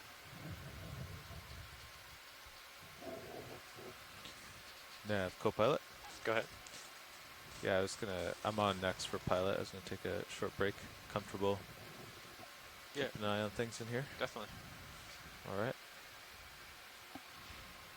Be ready for that current to pick up too. I know you were here yesterday, so you should be good. I'll keep an eye on it. So if you've missed any of the days of the expedition, you can visit the website, oceanexplorer.noaa.gov, Okeanos. Then go to the Explorations EX1811. And there you'll find a bunch of information, the link to the live videos, some of the daily updates, mission logs. And then you could go to the image gallery to see some of the photos taken and highlight videos. Pretty significant. Produced by some of our very talented videographers. Still out of the north. Yep. Also, there's a link for How does that educators, coincide with the so you surface could current? find classroom lessons, both in Still English and similar? Spanish. Probably not terribly well. And some of the learning tools that are relevant to this expedition. It's like 45. And these are separated by grade level. Significantly higher. Copy that.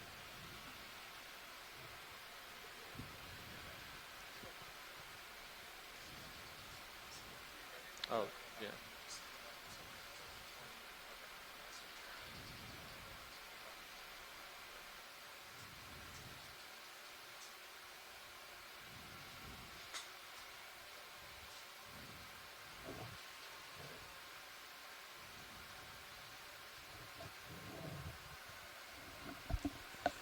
Pilot. Yeah. Co-pilot, how are you today? Good.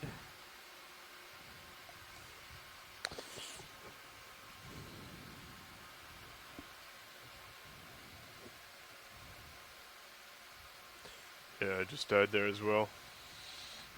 A little bit. If you want to practice flying against it, I mean, feel free. Yeah, I think I'm gonna do that. Okay. I've been seeing a lot of sea urchin spines. Copy that. Yeah, it'll be good to take a look and see sonar.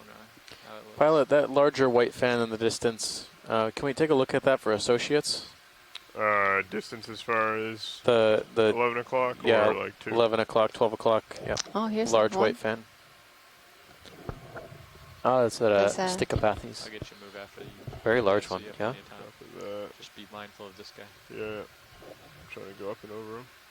Nice. I think I dodged. Well, actually, just let me come around here. Okay. Line up with the current a little bit better. It's just I noticed it had a lot of associates on it. It might be worthwhile to take a closer peek. Copy that. I think in terms of numbers of associates, Calagorgia has by far surpassed any of the others corals we've seen on this dive. You got the tether. We saw a very large basket star earlier on another colony. It's not uncommon to have many possibly different species of brittle stars on one octocoral colony, or maybe a crab, chirostylid, or squat lobster. Come in. I think we're just gonna have a few different crinoids here. These look very much like the crinometra species that we were looking at earlier. Holding there. One of the branches, actually the far left branch, looks like it was lopped off a bit. Okay, coming to the Yeah, it looks far chopped. The top too. Huh? Mm-hmm.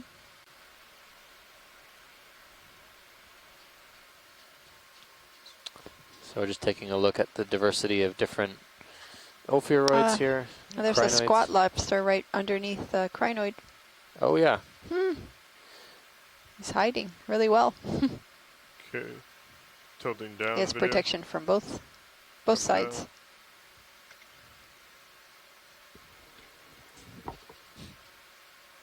Any interest in the base watch leads? Yeah. Can we actually go back up to look at the squat lobster that was at the top? Yep, coming up. A lot of branch loss on the lower end of this colony. You're gonna have to direct me to. Oh, I see. Upper left. Yeah, gotcha. Coming over. And coming up. Coming up. That's what I meant to do. Okay. This looks very similar to that smaller one we sampled a few days ago. Just a tad video. Let me re-get on my the purple coral. Alright. Jesus, current. That's all right. Really. Don't worry about it, pilot. We can move on. Copy that. Video, I'm assuming you're clear. Okay, Thanks. I'm gonna get you another move in. Copy that. Don't sneak too far out there. Yeah. Bridge, RV nav.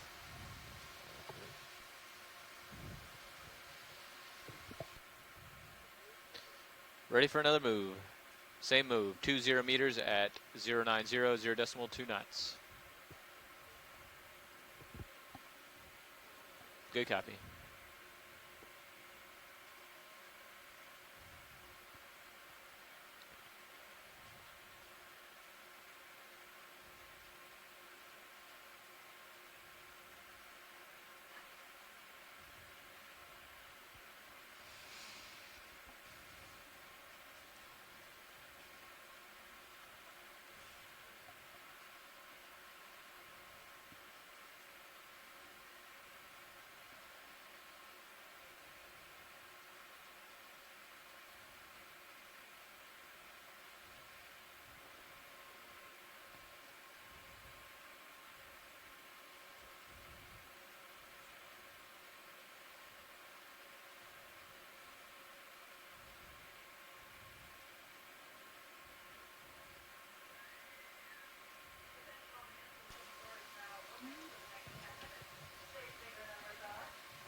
So this expedition is one of several expeditions that will be taking place between now and 2020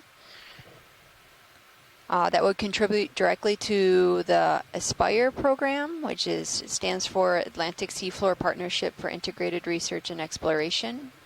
ASPIRE is a multi-year and multinational collaborative field program, and it's focused in that's a sponge. And it's focused in raising collective knowledge and understanding of the greater Atlantic region. That includes the Caribbean. We had a great opportunity to speak with a workshop of scientists and folks who are involved with the ASPIRE program firsthand yesterday.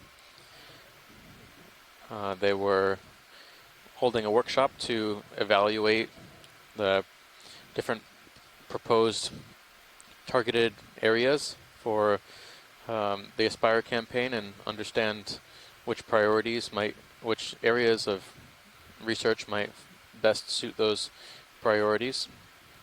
For example, geographic locations or topics. So we spoke yesterday with about 60 or 70 folks at the workshop, some of whom may still be tuning in today. I think that runs through today.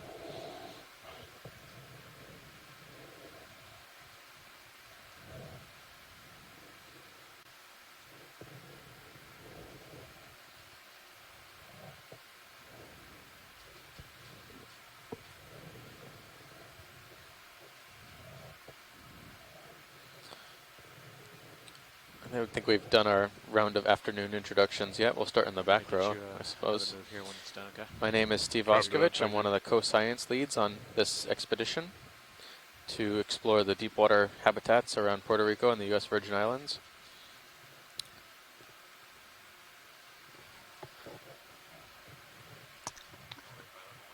Is that a fish there? So, He's not gonna get away. I'm a PhD candidate at Temple University in the Department of Biology, Philadelphia, Pennsylvania. Feel free to zoom in on I this little am guy here. a deep sea coral ecologist focusing on distribution and biogeographic patterns of deep water corals. Right. Feel free to come out. Just curious. Small little fish. Yeah, green eye. Just a bunch. Oh, there's another one. Thank you, Bridge. We'll go ahead and put another one in right now then. Could we snap zoom 20 to the right meters, of the 090, lasers? 0.2 knots. Okay. Great. This thing coming up. Yeah. Good copy. Right. Feel free to come in video. It's just a crinoid on a sponge.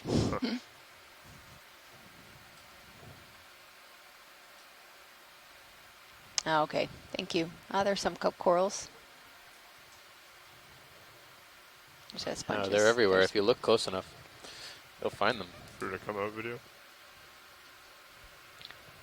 And my name is Stacy Williams. I'm the other co-science lead on this expedition. I live in Puerto Rico, and I'm a co-founder of a nonprofit organization, the Institute for Socio-Ecological Research, and also for a for-profit organization, Coastal Survey Solutions.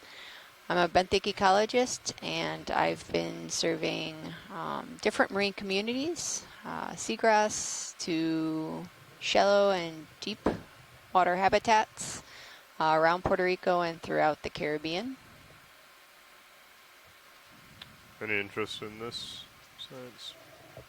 Similar to what we have been looking at? We could take a quick snap, Okay. just to make sure it's the same. Come in video? Yeah, the stem looks the same. Yeah, very. Yeah, the nodes. Very heavily. 1 second. Very heavy protein buildup on those nodes. Those black nodes we're talking about are made of a protein called gorgonin. It may give some flexibility to the bamboo coral. This one has a really bizarre branching pattern. The branches are coming out pretty much all in the same spot. Hey Steve, it's Scott France here.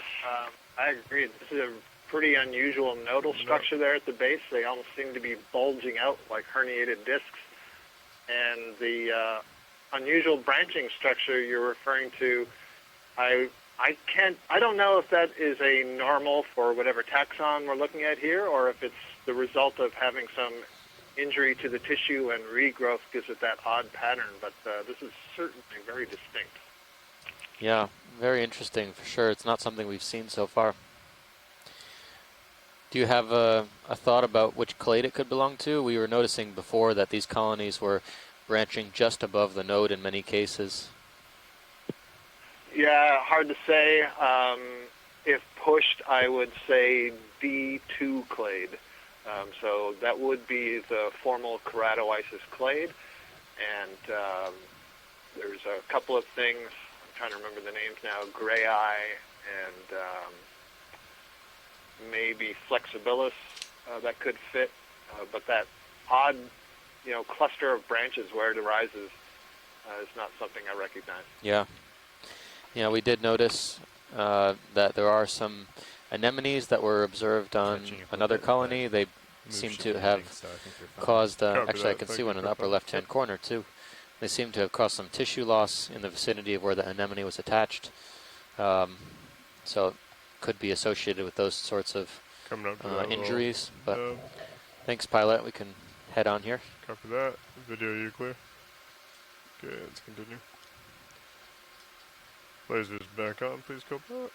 We tried to get a good image of the polyps previously too, and it's sadly not a lot of contrast here against the soft bottom, so they're pretty translucent.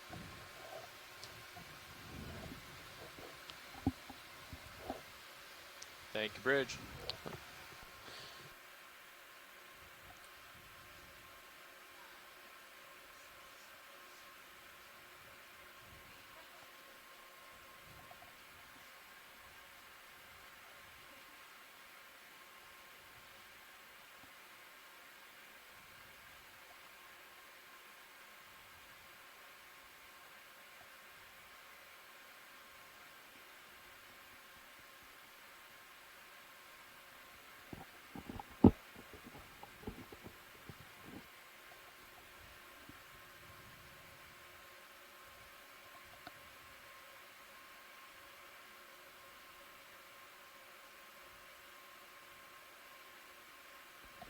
Watch your toes there. Yeah.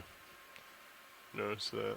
Been kind of weaving in and out of a lot of them.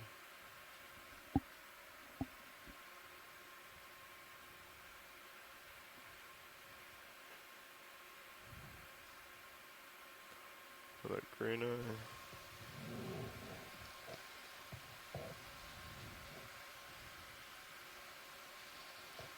Feel free to call out any fish you may see in the Sirius cam.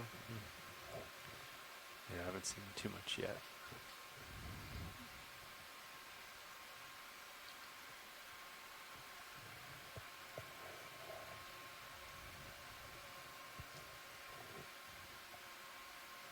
Yeah, because like now the current's pretty much dead.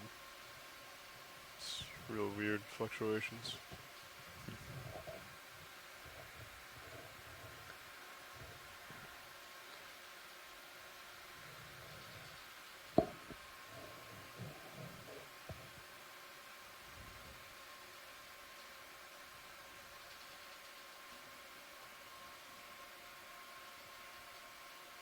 There's something branching right behind these pairs of crinoids. Copy that. It's at 11. Yep. Coming back. It's like one single branch. I don't know if it's those suanthids. Co-pilot, could you cycle his aft cam, please? Are you talking like If 10 you go o'clock like right now or yeah, 12? like 11 o'clock or 10. Yes. Yeah. Coming up now. It's in between the lasers? Yeah, All right. that. Perfect. Thank you. Copy that. Just a snap zoom video. Okay. Do you want to get closer to that? Oh yeah. I just need to maneuver through some of these other crinoids first. Yeah, if you can, that is Yeah. an interesting coloration pattern. Of course. Video come out. You know, I was just wondering, we're seeing yellow and purple on there. I wonder if this is a missing link that could tell us if there's any similarity in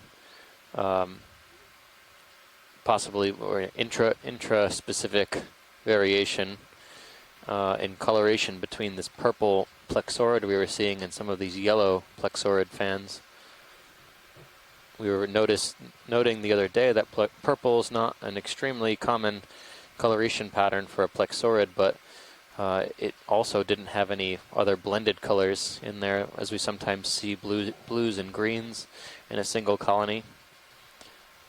But this one's not very large, but it may provide us some context about how color is variable in this plexaurid species.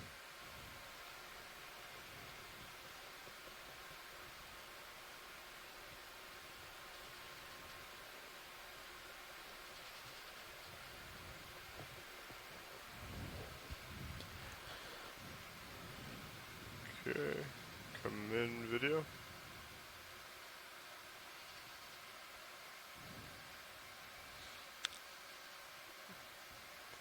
Up.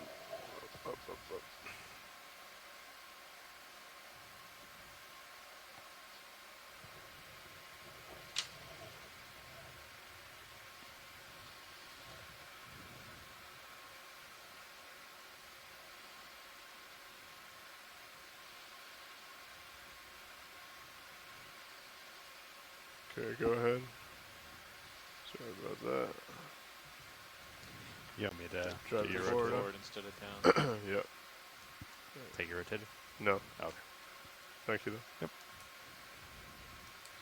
And this kind of current, you're going to need more down than you are forward the way it's set up right this moment. Copy that.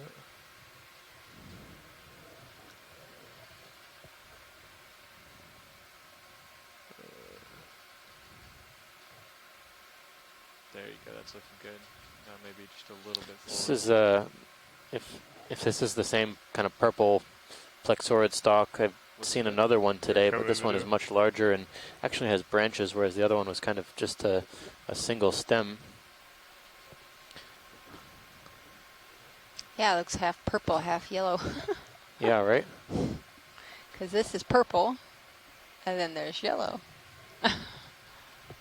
Can we, once we're settled, can we just go from bottom to top, or top to bottom, and just kind of scan through this colony? Copy that. Your lights may or may not help on this one. Yeah, if you want to try and do the Talk to FR, video, talk to video, make sure he knows that they're coming on though. Okay, I'm going down to the base first.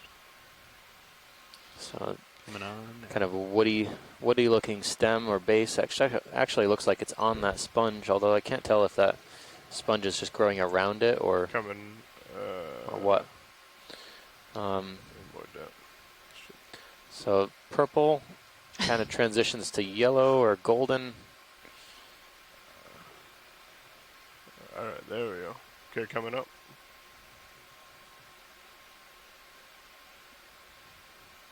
A hybrid. All the way up. The stem remains purple, and then the branchlets up here turn gold and yellow. Continuing up. Top. If you want, I can go back down. I can go down smoother than I can go up, I believe, in my current position. So, heading back down again. Yeah, very interesting.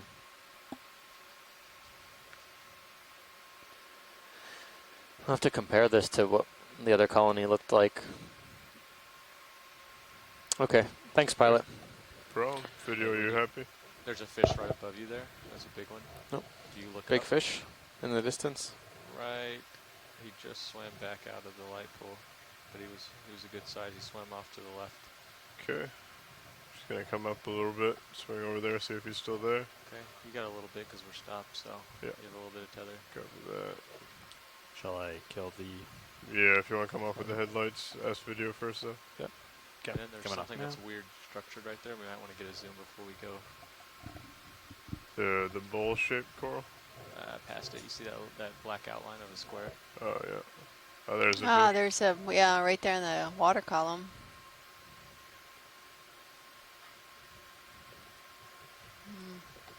Shall I turn to help It was sight a it? bigger fish. Keep him right there right now. Out of it. Okay.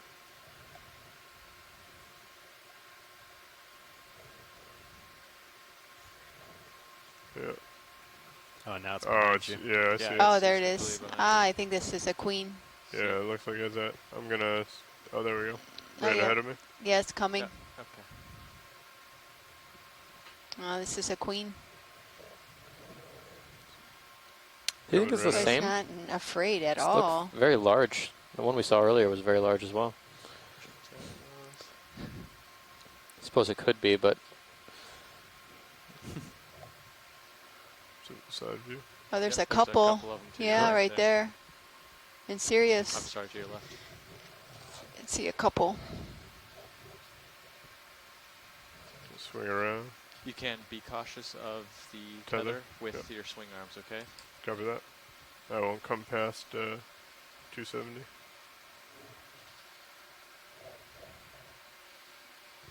And if you do, push more forward so you don't drift back into it. Copy Even that. though, I mean, the current's taking that tether away, so. Yeah.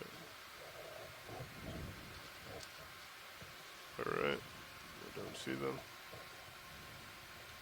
Coming back.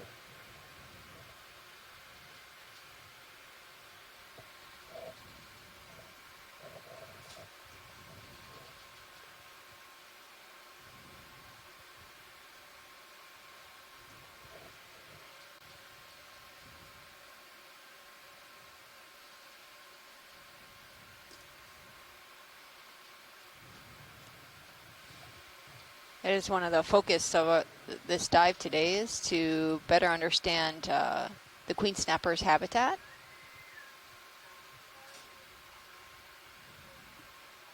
Through this expedition and this dive today, we will have a better understanding of what corals or shrimp or sponges are located. Co-pilot, are you looking at 45 degrees? Yeah, no, Okay, I am. great. So if we're going to continue on, probably get another move. In this Yeah, area? I could use another move.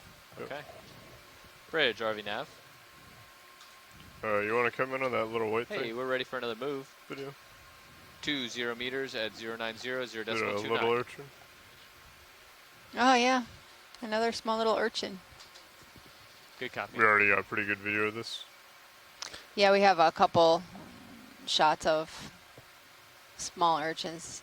Copy that. Yeah, Right. this must be possibly a nursery habitat for urchins. Come on out.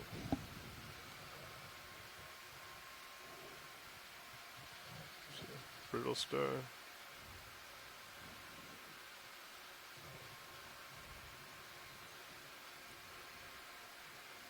You just call that moving? I did. Copy that.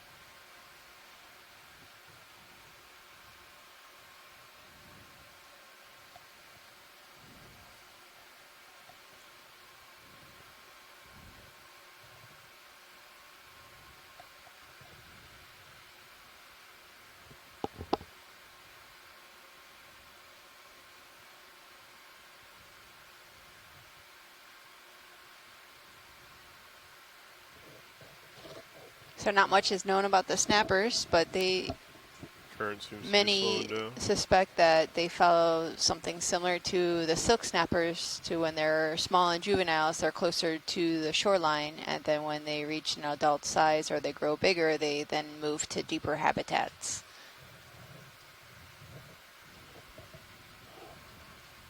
However, we don't know if they are reproducing in these habitats or they are moving back to shore to reproduce. Do me a favor and keep it on about 45 right now, so we can judge. So many of the fishermen are very excited to see snappers on the video, because just to see them in their natural habitat, their natural environment. Okay, so just about 45. Perfect. Yeah, we don't want him to get too far out, and we don't want to stretch that tether, you know.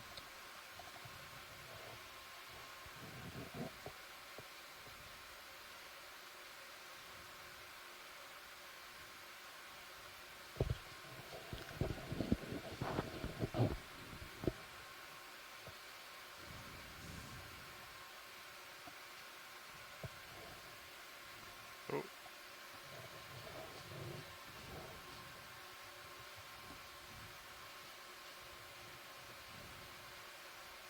Another green eye.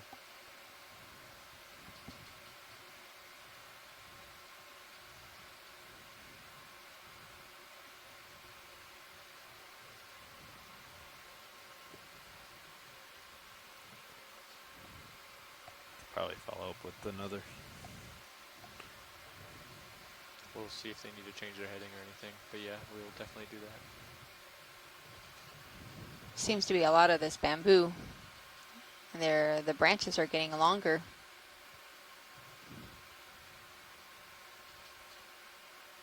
It's a couple of the green eyes. Haven't seen too many shrimp at this site. Hi, Stacy.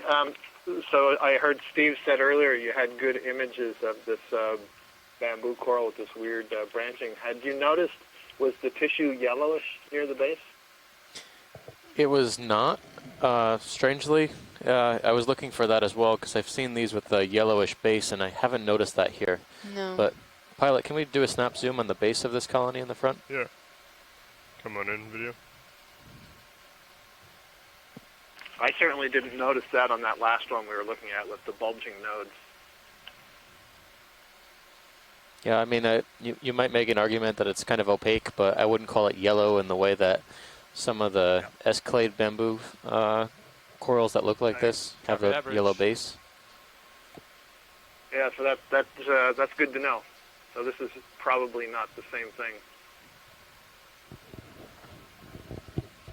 And this one, though, it has lots of, sort of whippy, long, stringy branches. They're not all arising, from near each other like that last colony we looked at.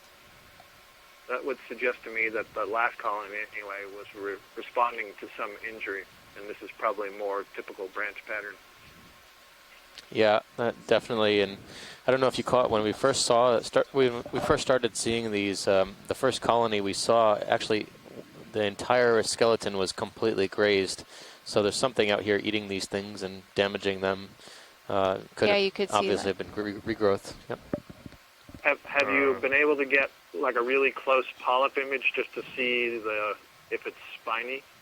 We've tried. We can try again if the pilot has time. We can get up close up with the polyps. Sure. But yeah, it's been hard to focus. They're waving around quite a bit. Sure. Go ahead, video. I understand. That's tough. Maybe closer to where it's branching. But the polyps from here look like they're pretty tall and narrow relative to the thickness of the axis. Do anything with that video? Yeah, and you said this before. It's really hard with this light-colored substrate to be able to see that. That's a problem in a lot of these Caribbean areas we've been to. The background makes it difficult. Drifting again. Come out partial. Yeah, absolutely.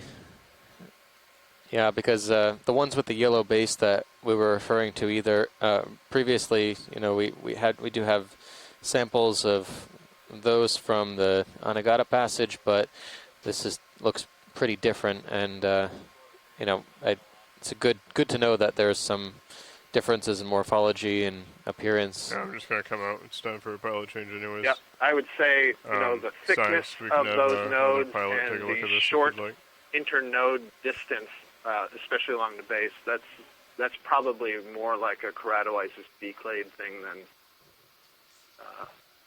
the cladorisis S1. Thanks for that. Yep.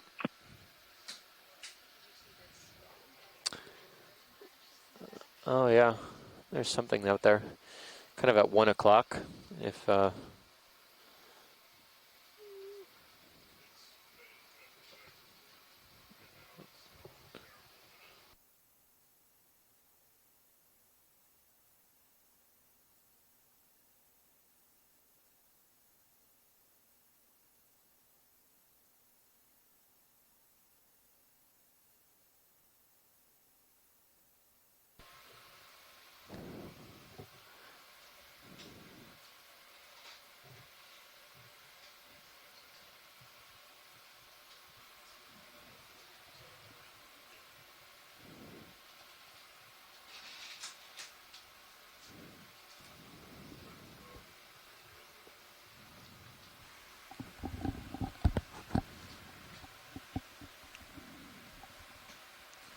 Navigator.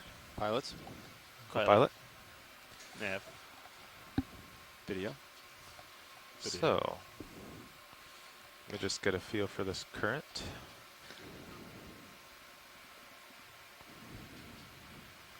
It's brisk. Watch lead pilot.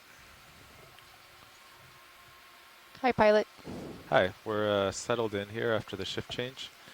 Were you still zooming in on this coral ahead of us, or are we ready to move on? So there's another branching. I think it's the same thing, but it has these curls to it. Do you see the stalk crinoid at 2 o'clock? Yes. Yeah, it's Oh, like just red past on. it? Yeah, Yep. past it. It's Okay. blending in the background. Go check it out. The small fish. Yeah, so co-pilot, a good way to, if I'm in a good spot, not tugging on the tether, a good way to tell the current is what your thrusters are doing. So right now they're going about 22, just to keep your heading. Yeah, and it seems to bounce a bit. I don't know if that's normal Yeah, or... yeah, that's the offset your thrusters are trying. Gotcha. But it's been between 20, 23, 25 today. But I bet if the current dies, you'll see your thrusters go back down to 10 or so. Interesting. Okay. And if it picks up more, they'll go up until we have to come off the bottom. So most of that force is the tether pulling the back of Sirius, right? Yeah. Okay, I was just going to ask because you're basically orthogonal. So if the current was this way, I should be just swinging, and there shouldn't be too much of this, but the tether would pull. So. Yeah. Okay, that makes sense. Okay, video for to zoom.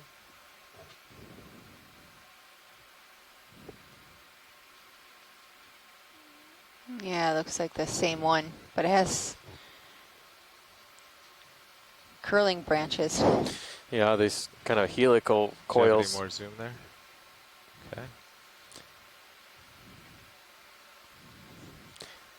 I wondered if these kind of helical Got a twist coils are something to do with the currents, but I mean, we see that a lot with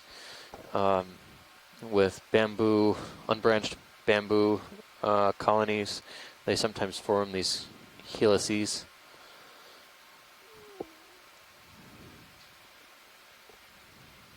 Tough to tell. Yeah. Okay. Okay. Thanks, pilot. Welcome. Would you like any more video?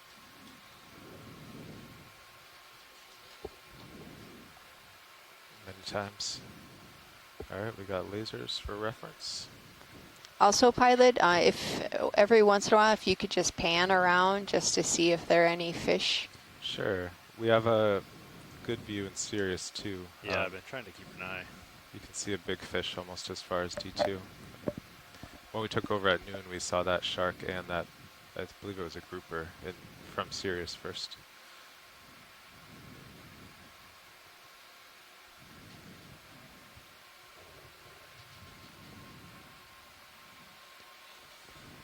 I believe we're stopped if we want to do another Yeah, you guys feel ready 20 for meter. move? Yeah. I think we were doing 090, which not quite centered on. There's definitely some Yeah, you can some try to center flow-related yourself there. differences in Bridge is community already we're out. seeing here. We noticed when we started the dive today, there was an abundance of large sponges, tunicates, these things that if you you know were do- very solidly they can move, attached to the looks like the substrate. same as the last one. Calagorgia Range colonies that were 20 blown meters, over, but bearing very 090 large. degrees, speed decimal 2. And then as soon as we crested this slope, it transitioned to kind of these copy more bridge. gentle flow Co-pilot, if you communities, kinda or think that's how I about would the map in characterize your them, head, at you'll least, see with a lot why of you set there and your crinoids, heading's being pulled. small sponges, and Is that these because thin, of wispy the tether. Gotcha. bamboo corals. I guess it's not a very stiff control loop. So even over, I'd say 50 Gives meters up. or so vertical on this feature, we've seen a pretty But it runs stark your thrusters difference in steadily at community. 25 to The, track, probably the most, I would say that between the occasional colonies of Calagorgia and some plexaurids that we still see in the area, those are probably the only two genera of octocorals, at least, that are able to, or that can tolerate both of these flow conditions. But everything seems a little bit smaller with the exception of these bamboos. The bamboos can get quite large here. VAC has a fault. Should come back. Yep, did. Okay. I see this one drop out, but does that one also pop in and I've out? seen it occasionally. Do we have any explanation for that? Not typically. It's good. We should keep an eye on that value. Okay. Yeah, I'll keep my thruster page up if you keep that page up. Yeah.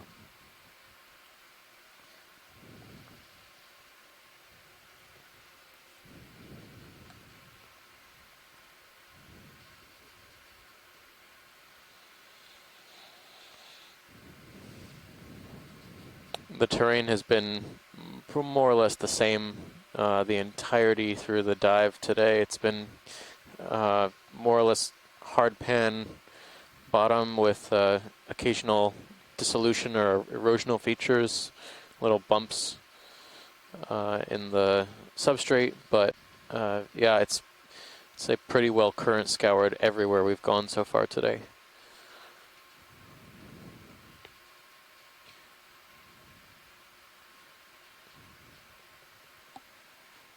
Watch lead pilot. Go ahead, pilot. Yeah, from what I saw yesterday, all of the corals were kind of hiding down in cracks, and I didn't see any of these crinoids or corals out on top of the rocks. Do you have any explanation for that? Yeah, so we have some thoughts about that. We could, we were substantially shallower yesterday, and some really crazy things start to happen when you start to move into the 250. In the meanwhile, can we look in the lower left? There's a white ball that's kind of stippled. I thought that It looks was a little different. weird. Yeah. So we were substantially shallower yesterday, and one of the things we start to notice when we get up into the range of 250 meters is that we start to get mesophotic or lower photic zone species as well. So we enter what we call a transition zone. Well, that's a unique sponge. Is it a sponge? Looks like it's moving. It's maybe an anemone, actually. Co-pilot, will you take my tilt? It kind of looks like a pom-pom anemone, but it's definitely gelatinous. I can see it moving a little bit in the current, although the tentacles are very, Move very complete. Thanks, Bridge. kind of short. I think is that the mouth in the center? I can't quite see it from here.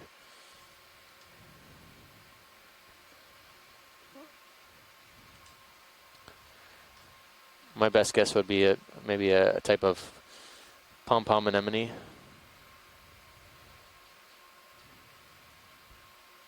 Caught up with you, but we should be good. Okay.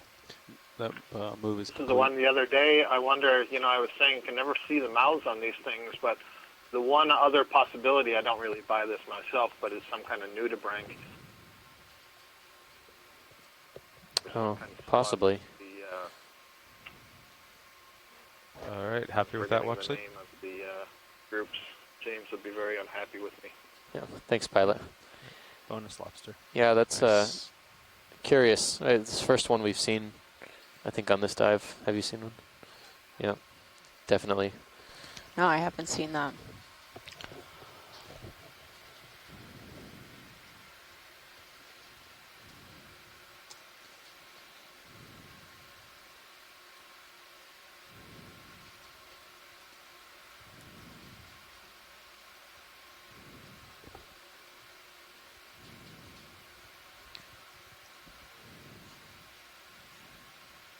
I'm just trying to look down at its. Stand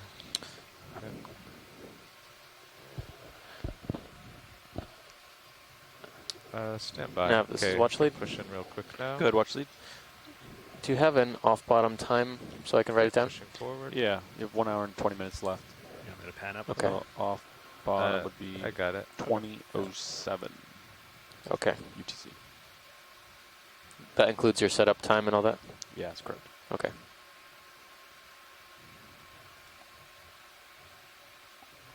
Yeah, I think that's the mouth right in the middle. Yeah, usually these pom-pom anemones, you don't usually see the mouth. It's totally covered up by tentacles, but maybe it's just, could be digesting a meal recently and it's inflated somehow.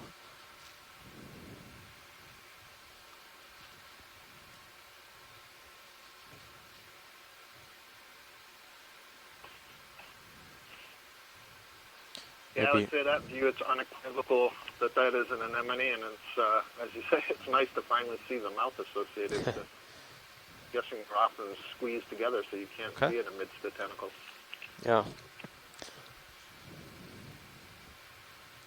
Possibly in the genus Liponema, which are the pom-pom anemones, but could be something different too.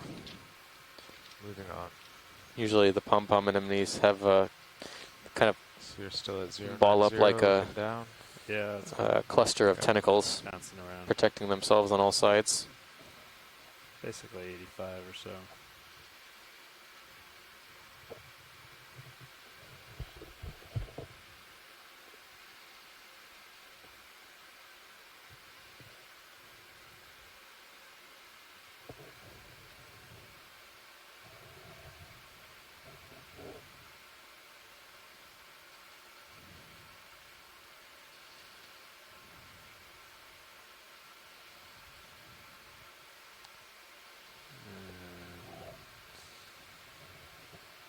Yep, there we go. It's right about 90.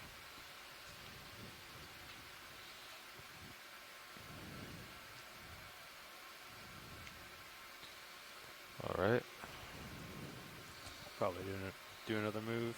Yeah, I'm ready. Leave it, Charlie.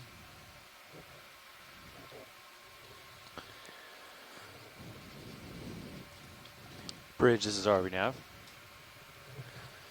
Pilot, this is watch lead. Range Go 20 meters. As much as 0, possible, 90 degrees, speed decimal you know, 2. can we try and keep the camera pointed up? I think I don't notice too much, but like periodically tilt up the camera so we can see out into the halo of light to see for the fishes. Sure. Yeah, we're keeping an eye on Sirius too. Great. That. Can see further. There's a little fish.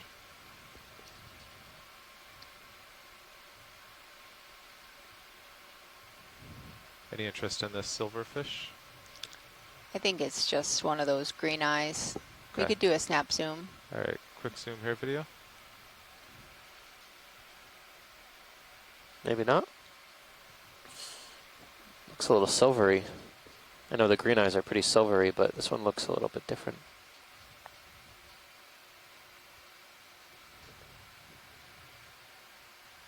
Maybe a juvenile something.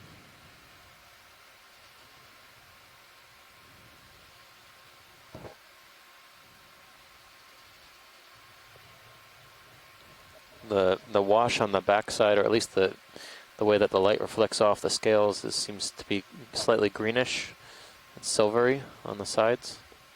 A dark splotch on the dorsal fin. All right, we can let him go. Yeah. Got another one here. Yeah. Okay, Yeah, that seems a little bit different.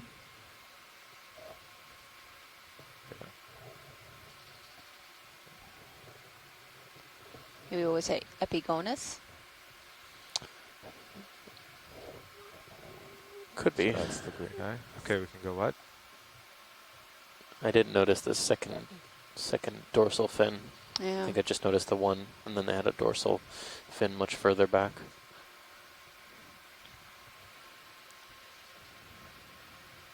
So these commercially fished snappers, this brings up an interesting point. Do they have do their juvenile stages, are they deep water juveniles or shallow water, and they migrate to the depths, or do we know anything about that? Well, they know much more about the silk snappers. So they do have an ontogenetic shift in when they mature. So they're juveniles, they're closer to shore, and then when they mature, they move to deeper waters. They suspect maybe the queens do the same, but I don't think it's too clear.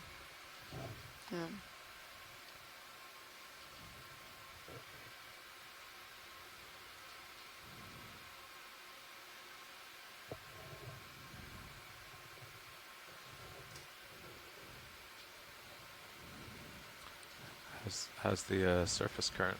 It's picked up a bit. It's not too bad. I mean, it was down to 0 like maybe an hour ago. Was it really?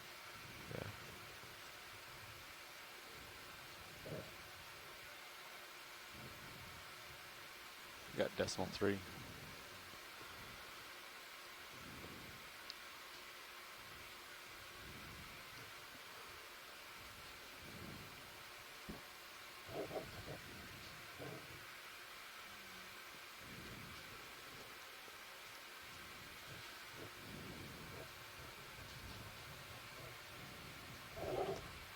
Sketch at 40, about ready for another move.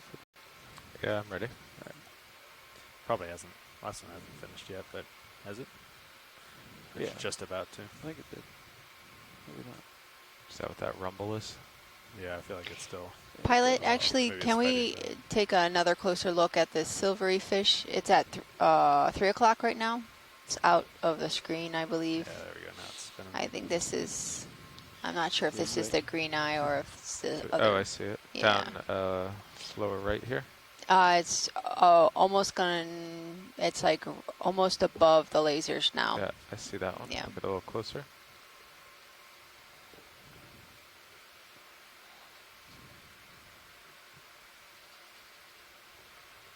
Or is this the green eye?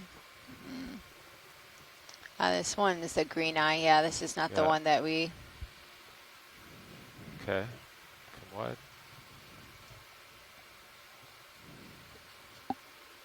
Move complete. Thanks, Bridge.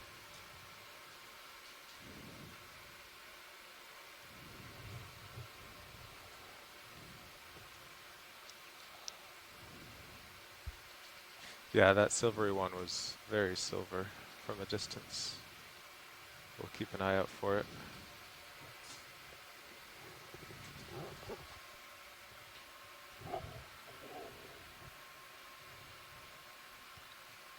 So that one's done. Yep, it just finished. So my question is, why weren't there any crinoids yesterday? Yeah, right? I don't think I saw one crinoid yesterday. Oh, was yeah, it like yesterday or the same yeah? as last. Yeah, Range yesterday. 20 meters, bearing 090. Oh no, it's crinoid. Okay, thought I saw something weird on the floor. Anyway, moving on. Good copy. Thanks, Bridge. Yeah, I don't know if I saw many crinoids yesterday. That's an interesting observation. I don't know if I actually even wrote any down. I would assume that it maybe has something to do with... Has the current dropped for you? Yeah, I just yeah, that's a good question. We're down. Yeah. actually don't know. I don't even have a guess at this point. The current was perfect. Heading a lot better. The substrate was hard and rocky. Oh, up in the water? Yeah. They love Let's go overhangs. in video. Yeah, it seemed to be dominated yesterday by attached organisms and not so much the mobile fauna. It's going away, I think. Oh, there's a boarfish. Oh, yeah. Oh, there are two. Yeah, another one stationary. Yeah. Oh, we're headed that way. Go wide. Oh, and there's the current again. Yeah, I think the current's fluctuating. Even during zooms, I'll set down, have 30% ahead and down, and then all of a sudden start moving forward. It's annoying. I saw it in the last watch too.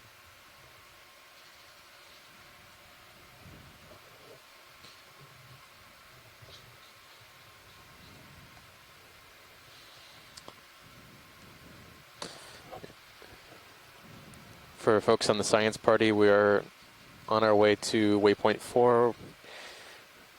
I think we're going to make waypoint 4 well in advance of the end of the dive, but we'll keep you posted.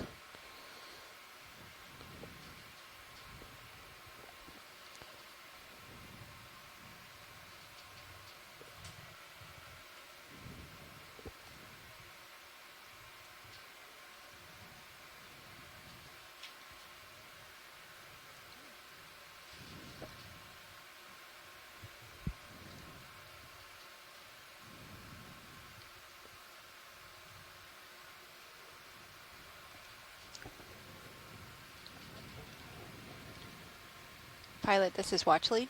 Go ahead, watch lead. Is this a good time to do a set of introductions? Oh, sure.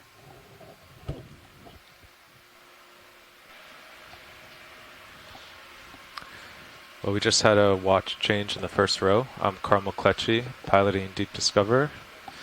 I'm an engineer with the Global Foundation for Ocean Exploration, or GFOE. On my left, City Navigator, Levi Unima. And at co-pilot is Tony Arnold. Over on the right on video, Bob Knott.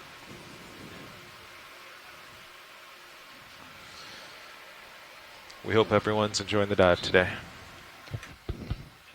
No.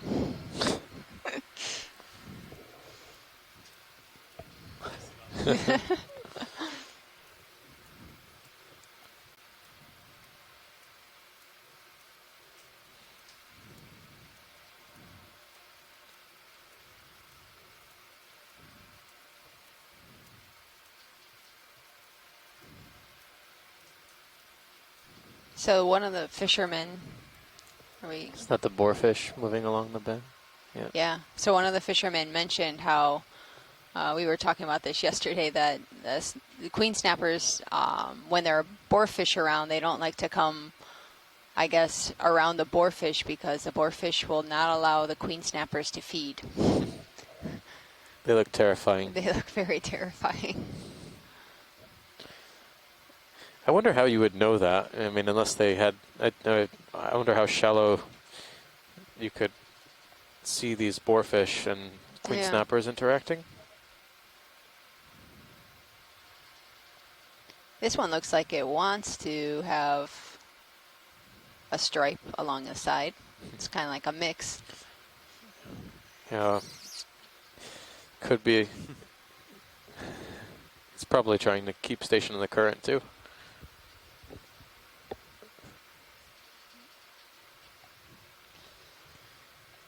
Catching up to you, but I think we're finishing up, so should be fine. Yeah.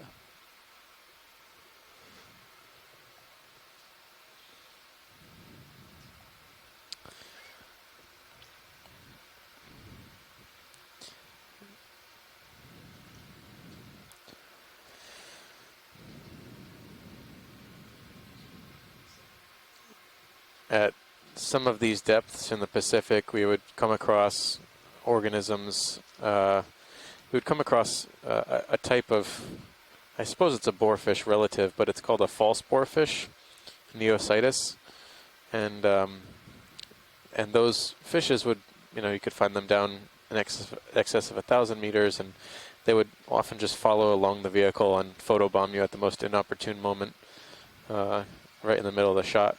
Quite abundant. Oh, there's another crinoid moving. Oh, wow, there it goes. Oh. That one kind of tripped and fell there. Oh, is it going to move with its arm? Tumbleweeds. Bioboxes are full, pilots. I guess that's another way to get around. Tumbleweed method. Can we look closer at that? See if it's actually a controlled motion, or is it just using the current?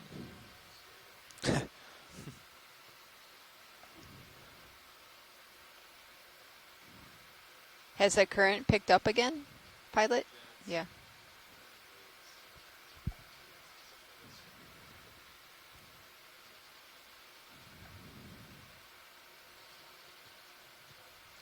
So this is the second time today that we've actually watched a crinoid kind of crawl while this one's tumbling.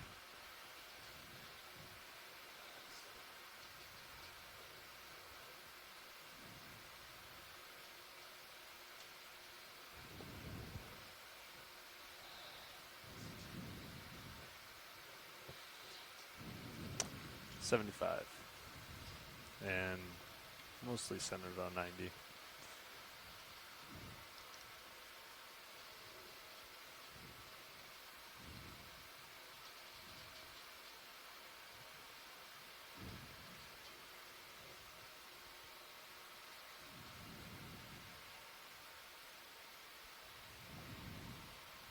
Oh, fish.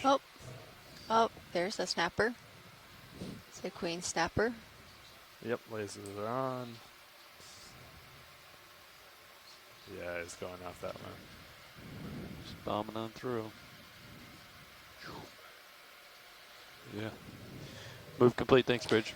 Is that, I'm curious, is that urchin on the seafloor, is that eating a part of the branch of the bamboo coral? I thought I saw one of the branches might have been on its, underneath the urchin here. Might be a good observation to make. It might have just been my perspective too.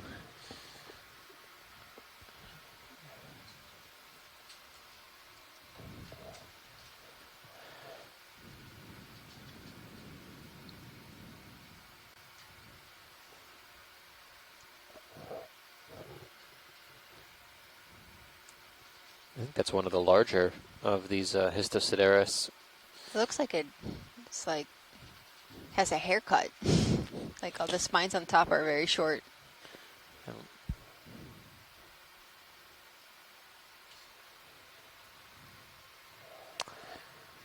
Something else in there.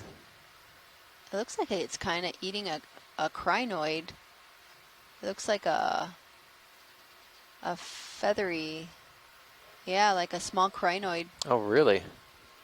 Can we get some better imagery from the side? That would be... Wow, these are vicious. Yeah, that would be the second... yeah, look at that. Yeah. I can't tell what kind of crinoid that is, though. If it's a stalked... It looks like a stalked one. It has that purplish color.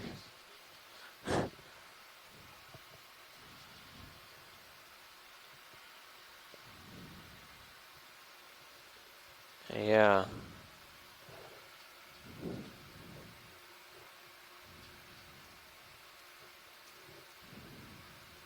So earlier we saw one of these on a stalk crinoid. We're not. I'm guessing this is a small stalk crinoid. We just can't see the stalk because it's in the mouth of the sea urchin. So this is the second time today that we've seen predation by a sea urchin. This is really cool. This not is very actually cool making for the us, crinoid. Yeah, this is making us actually rethink the function of the spines of the urchin. Yeah. Maybe they can use the spines of the urchin to trap potential mobile crinoid prey, stalked crinoids from escaping. I mean... Yeah, they look like they have a really, like a bear hold Yeah. Nice crinoids. Maybe that serves a function. Maybe that's why the oral surface of the spines, or the oral spines, kind of have this bow-shaped or serrations. Maybe they help to trap the crinoid prey. And they seem like they're a little bit curved underneath, like to cup, be able to like cup. Yeah, like get around that prey item.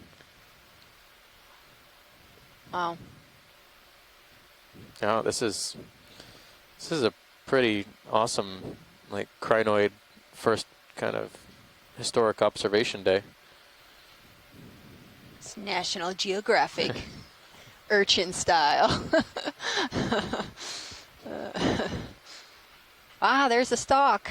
There you go. I think that's a stalk. Oh no. Oh, poor guy. Oh. Oh yeah, I can see part of the stalk. Yeah. Maybe this one tried to get away, and the urchin outsmarted the crinoid. Wow. I think it's just comical that there's another yellow crinoid on one of the tips. I suppose it's the safest place to be. If you're a crinoid, is on your predator. Yeah, you can't reach it. Yep. That's one smart crinoid. Just Also, don't fall off. Yeah. So, pilot, we have a request in front of us behind the urchin to zoom on the base of this bamboo coral. Okay. Yeah, I didn't know if you were moving out or just repositioning, but whenever you're convenient.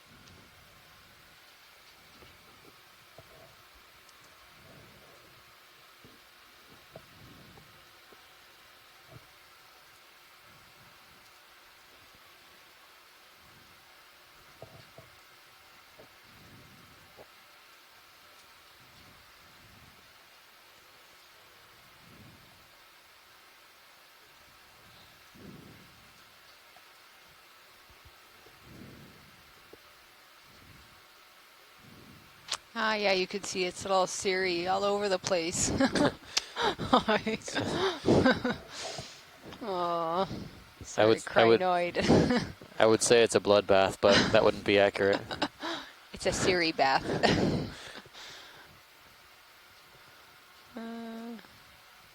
Wow, yeah, this is definitely totally entrapped. I would say this is probably a younger individual, definitely. Doesn't look like it has much of a big stalk. Maybe half the size of one of the larger adult stalked individuals.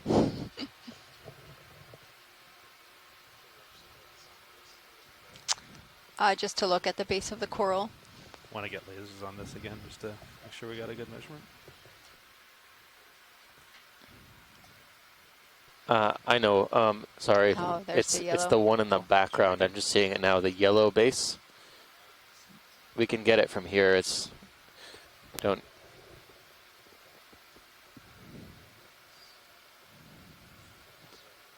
So, Steve, you were asking in the chat room if this is a chemical or microbial factor that's causing it to turn yellow. And I don't know the answer to that. I do know that there are some colonies in this clade of bamboo corals where the tissue is completely yellow over the entire colony, and then some others where it only appears yellow at the base, and then as you've noted, there are others that don't branch that have this yellowish tint. So I don't know if that's a characteristic of age, of all of them, or what. But it's mostly reliable, not entirely, but it's mostly reliable as an associate character along with other characteristics that define it. And if we could just focus on the foreground one without moving. Okay. Can we focus on the foreground colony? On the polyps, I'm assuming you want. Yeah? The polyps and the branch, it just seemed like it was fairly stable, good position. Maybe we could see a little bit more. Yeah. So good zoom on the polyps and the branching. Yep. You see those nodes, they seem to be like bicolored. They're lighter gold on the edge and dark in the center. Internodal branching. I'm pretty comfortable saying that all of these are in fact in the cladoisis clade. So good stuff. Thank you. Absolutely. I think that makes us good to go here.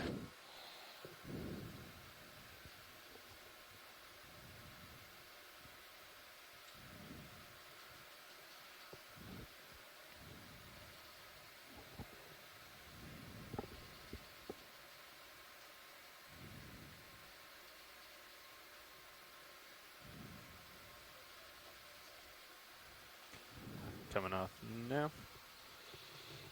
Sure.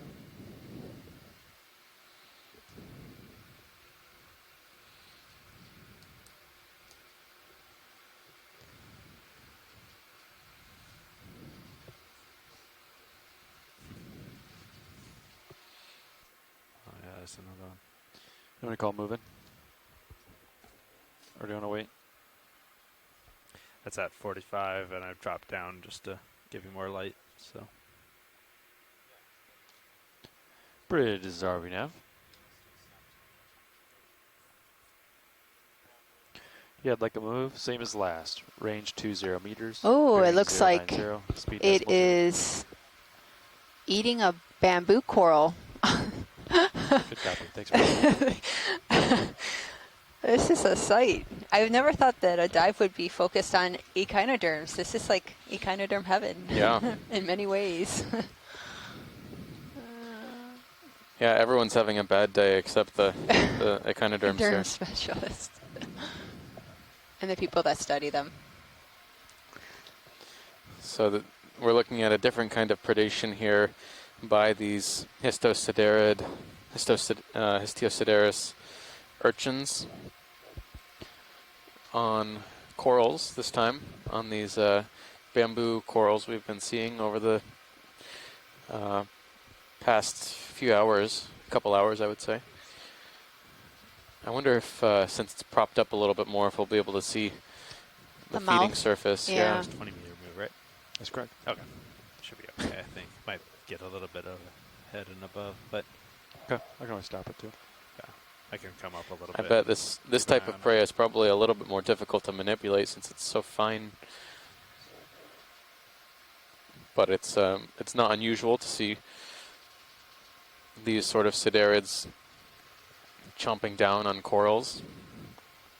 I know that they were extensively seen in the Pacific, chomping down on primnoids, bamboos, pretty much whatever they could climb on. We've also seen them chomping down on black corals here in the Mona Passage, as well as sponges, or suspected to be sponges. You know, I was wondering, we're not seeing a lot of sargassum or surface-derived carbon at this area. It's kind of really current swept, and you don't end up with those pockets of phytodetritus. I wonder if they're just going to the next best thing. Yeah. Usually we see these urchins and organisms eating phytodetritus. But also sargassum is a temporal thing, so it comes and goes.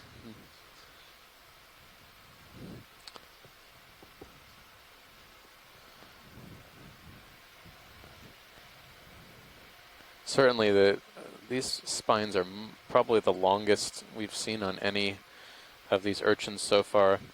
It might give them an edge in trying to prop up and trying. I would wonder why you wouldn't start at the base and kind of work your way up. I guess if you have the stilts, you can kind of prop up and finishing up shortly. And if you look at the one in the background, it's laying without any branches. Maybe the branches have more tissue, so it's a smart urchin. Yeah, that's probably going true. for the yeah, meaty parts. less calcium carbonate to digest.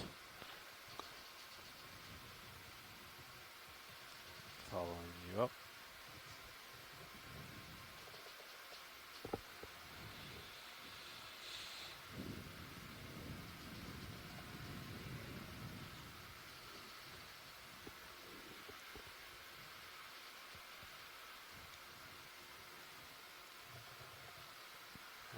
60.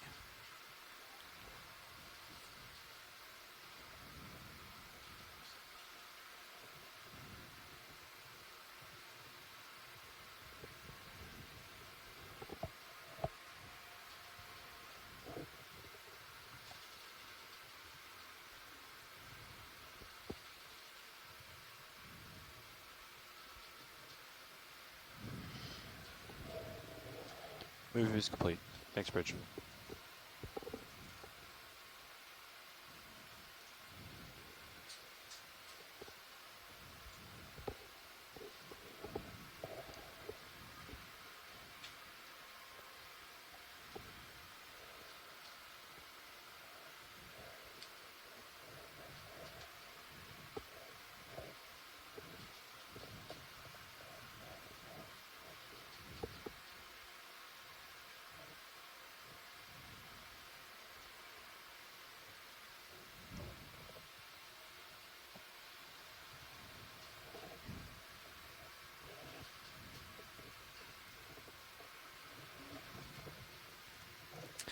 So for folks on shore, we're now within our last hour of bottom time, and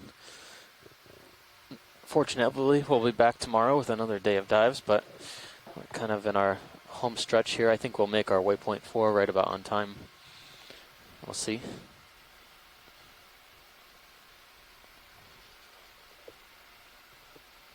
Yeah, let's see here. Is there a fish in the upper left corner in that pit? I see a fin. I was going to come off at 405. Yeah, there's something with a tail in that hole. 12 o'clock. Yep. Oh, something big. He's hiding in the only hole.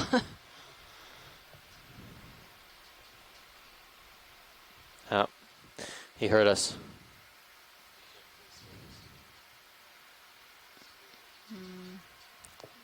Looks like a snapper. I can't get a good look. I think it's one of the...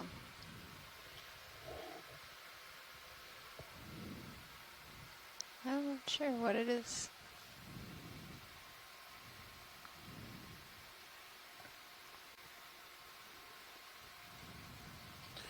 It's hiding very well. Yeah, I can't get a shot at It's a roughie. Ruffy.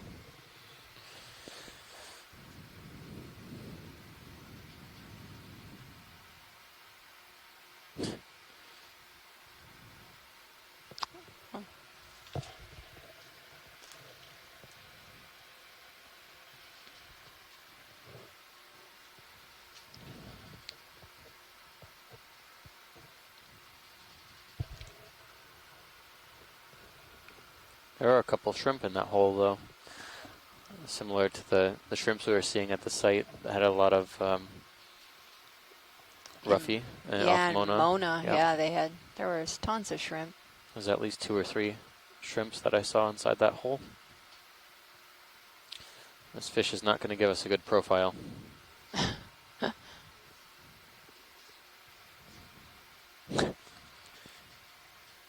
off to my port a little bit. Okay.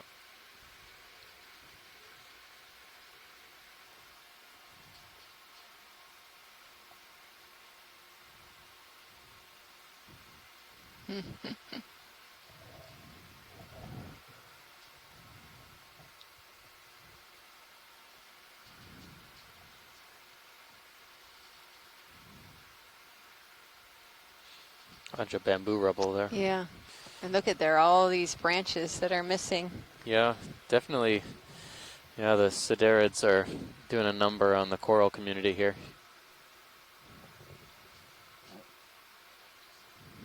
And the crinoid community.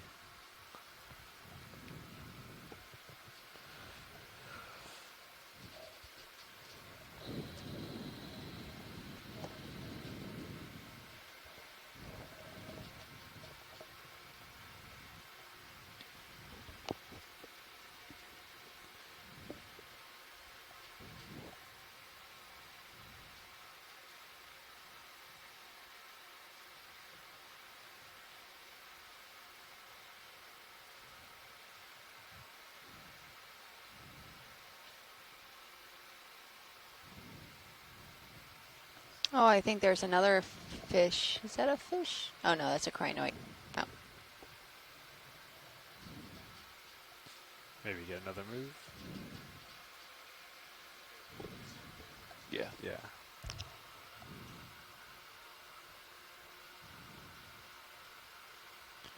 Bridge, this is RV Nav.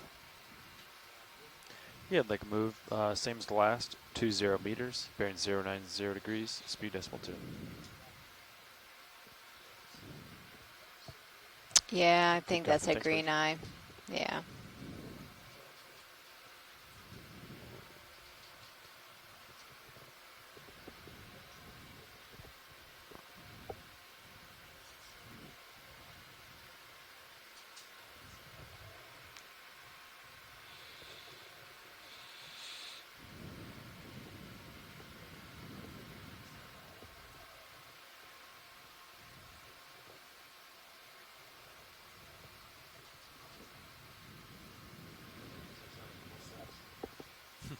I believe we haven't seen any much larger than this, so I think this is their, yeah. At most 10 centimeters, I think, is the biggest ones we've seen.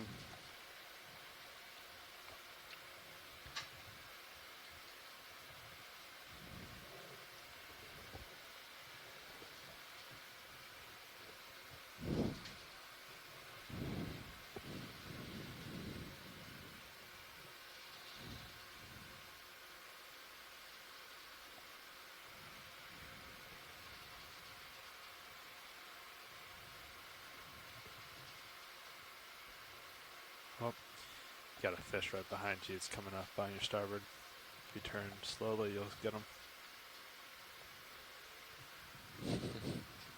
Oh, another queen. If it's the same one. So far I have Prowling around. 5 queens. Not sure if it's the same queen, but 5 sightings.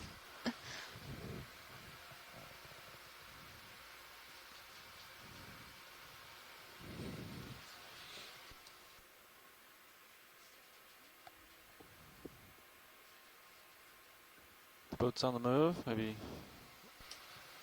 7 meters in.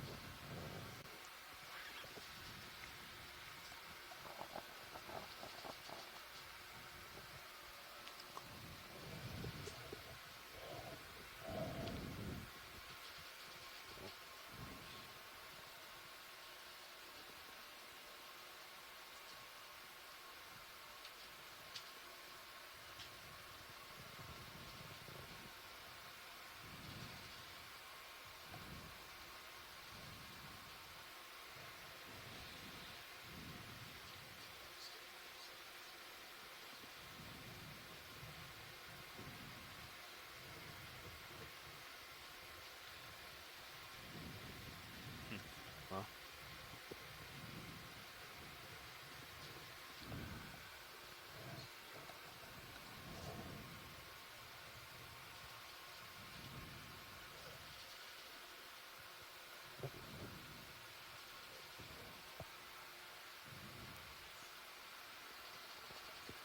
I think that's a bottle. Can we snap zoom on the green? Yeah, right at 3.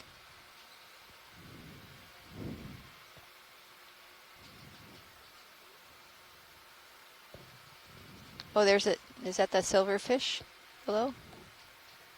No, that's a green eye and a bottle. look how the bottle's in the little hole. Propped up. Very nice. Is there something in the bottle? Looks like an old bottle. Oh, it's Yeah. behind it. I think so. We haven't noticed too much fishing gear today, but we have seen it in previous days. I think, I don't know if that possible broom handle or mop handle we were looking at, metal bar earlier, was part of a fishing line or not, like but the boat's finishing it's up. possible. I'd agree. Looks like Hypax got us 20 Nice. meters. It's remarkably accurate.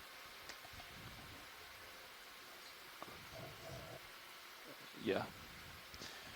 Move complete. Thanks, Bridge. We got 42 minutes. Yeah, 42 minutes. Is that a hole, that dark circular object, or is that some more trash?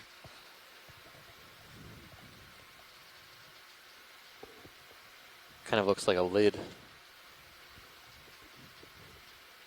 Or a wheel.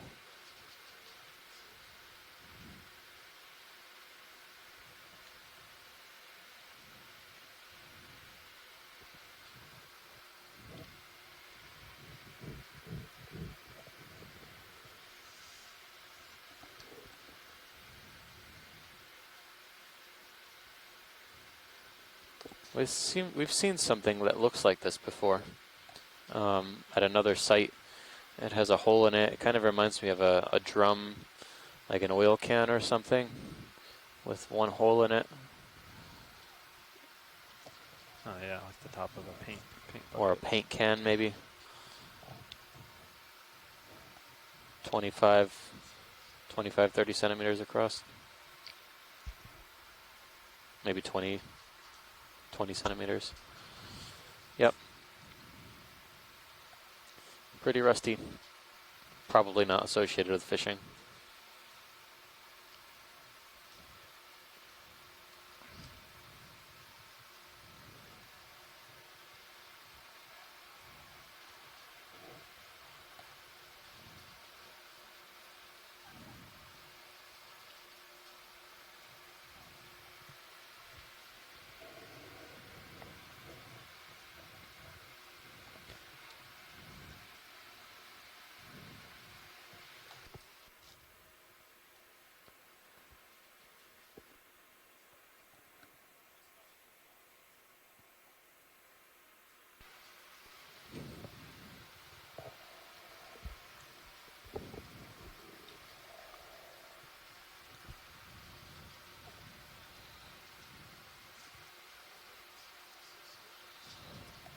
Yeah. That's great. And that's at 50 degrees. So probably do another. Now looking around, you could kind of Tap see that. some of these stalks. Pieces of stalks. Oh yeah. Yep. Can we snap zoom on the kind of the right center now? On the, see if that's a piece of a old stalked crinoid. Crinoid. Bridges RV nav. Yeah, I'd like a move, same as last. Range 20 meters, bearing 090, speed decimal 2. Yeah. Good copy. Thanks, Bridge. It's a body piece from a crinoid. Carnage. Carnage. Also could have been, yeah, an escape attempt. There's something here that...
There's another Histosideris. This one looks like it's on the move. Run, crinoid. Yeah, again, another instance of this possible Crinometra yellow crinoid on the tips of the spines being in a good position for avoiding the business end of the crinoid underneath there. Look at all the small crinoids on the and brittle stars on the spines. There are 3 crinoids on the spines. Yeah. I used to think these siderids especially are kind of benign. You don't see them doing much. They're always kind of just sitting there. But yeah, they're definitely, for me, after this dive, they fit into the category of charismatic megafauna. They definitely have their own character. Maybe that's the safest place for those crinoids to live. I think so. They're smart. Yeah. Well, you always learn that the pencil sea urchins are carnivorous and they're pretty voracious, but you never see them moving, you know, during the day. Yep. But we've been lucky today to see 2 of them munching on a crinoid and the other one on a bamboo coral. Yeah, a lot of the times in shallow water reefs, they're stuck in crevices and things during the day. Yeah. And I imagine, you know, maybe there are some fishes that predate on these, but maybe there's not that abundant right now. They don't seem worried about being predated upon by larger fishes. They're kind of just doing their thing.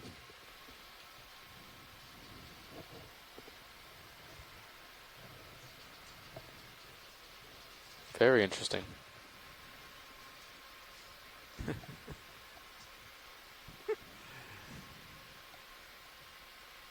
think I'm getting above you, but I think we're finishing up, so it's pretty good.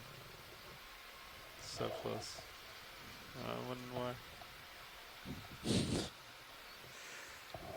Urchin's first steps. Takes big steps.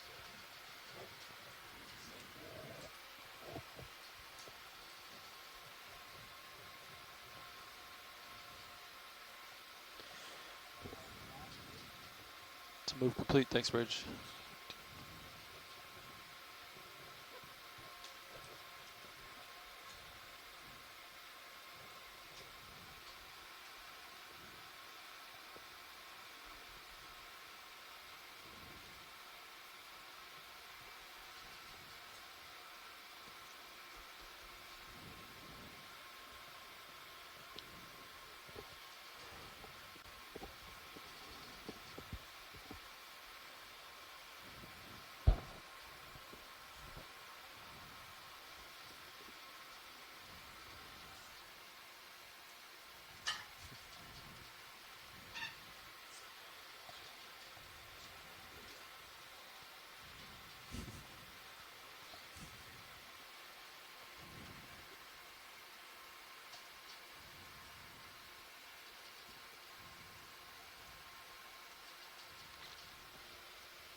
Very good.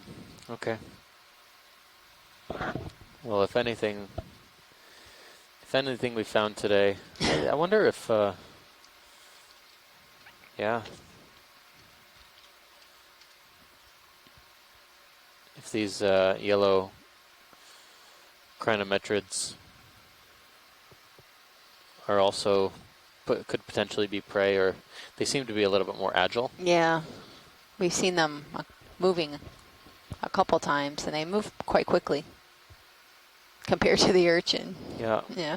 You would imagine that those would also be prey potentially, but maybe another. You know, maybe the pound for pound, maybe the stalk and the crinoid, the stalked crinoid is more nutritious. Can we snap zoom at 3 o'clock at the branch kind of to the left of the large coral? There's a thin curving branch. Yeah.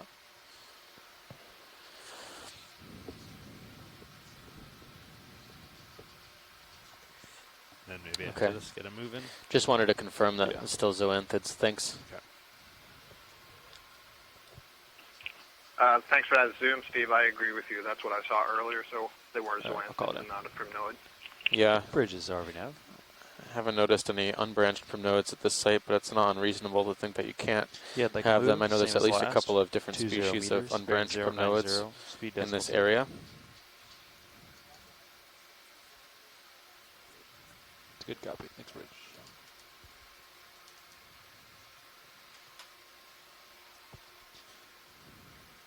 We are go. Oh, there's another crinoid move. moving. Right there. It's the most I've seen crinoids move. They usually are just in place.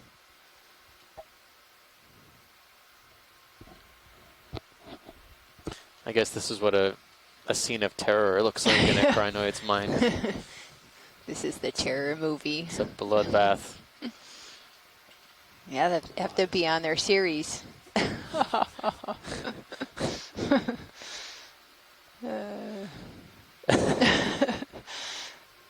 After 16 dives, we've held it together until now. So, speaking of dives. Oh, there's something Oh, floating at 3 o'clock. Yeah. For folks on the shore, what is that? A Medusa? A fish. Oh, a fish. Oh, it's such a cute little fish. These huge fins for how small it is. I think I've seen this. It must be really fun. It's kind of doing a drift.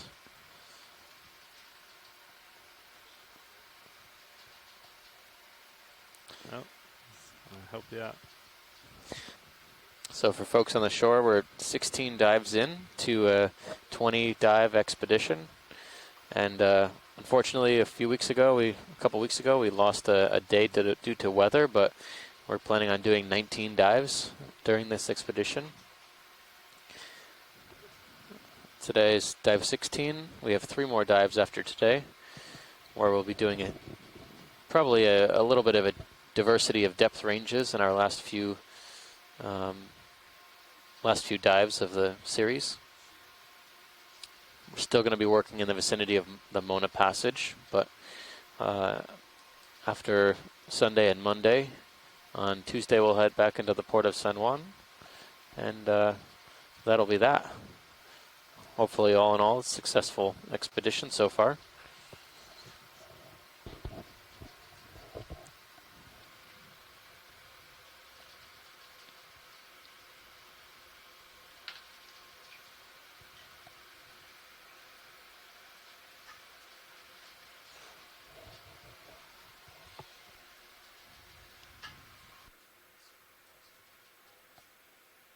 I think, we'll get the written time. We have 20:05, 30 minutes left, I think. Let's see. Yeah, 29 minutes.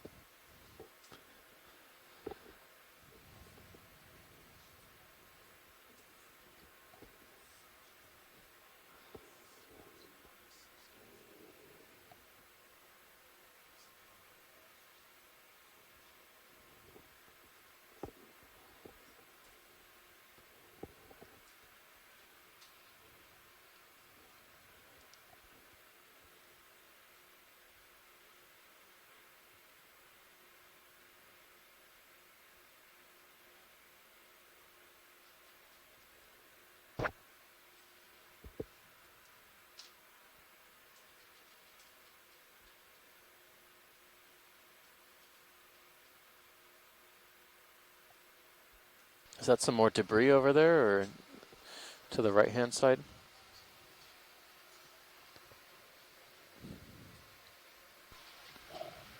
Go ahead, Bridge.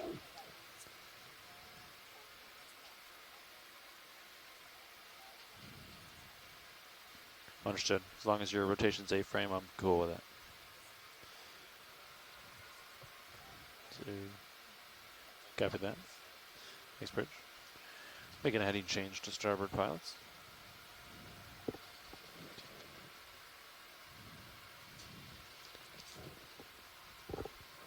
Maybe possibly a rock, another siderid.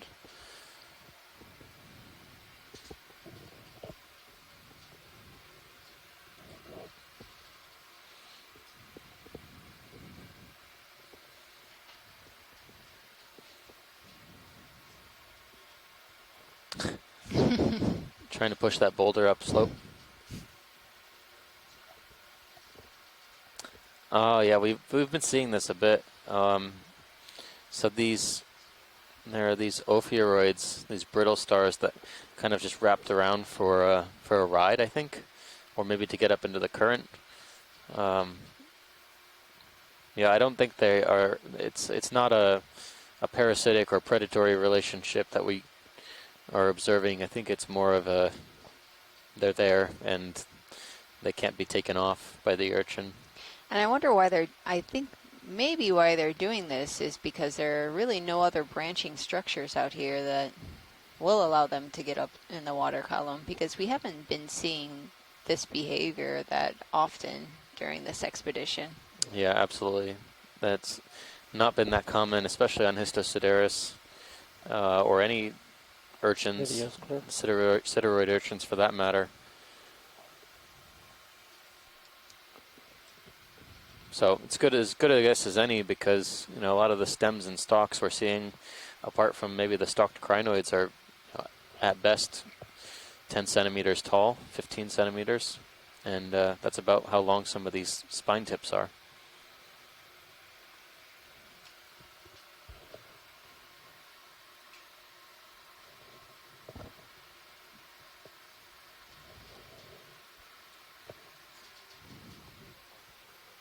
That's correct.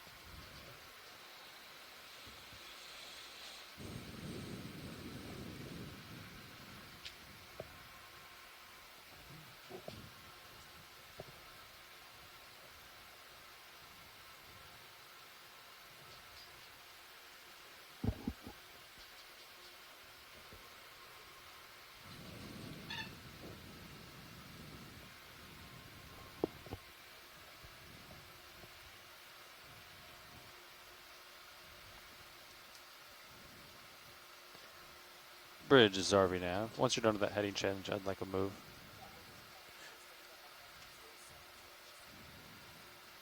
Understood. Yeah, for that move is the same as last. 20 meters, 090, speed decimal 2. Good copy. Thanks, Bridge. Another move coming your way, pilots.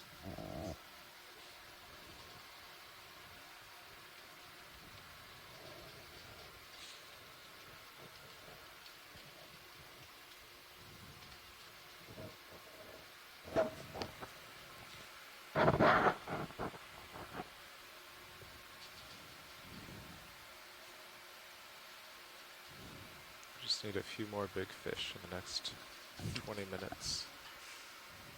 Looks like maybe that urchin's eating on something else. It's propped up at 12 o'clock.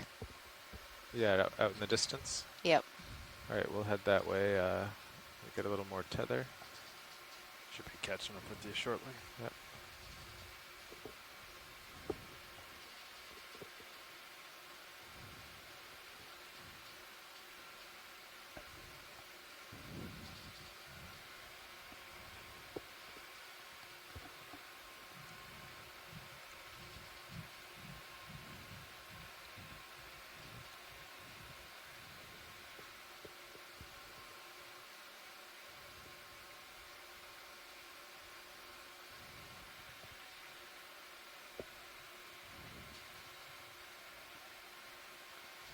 Some of these sponges are so round. They look like little baseballs. Yeah.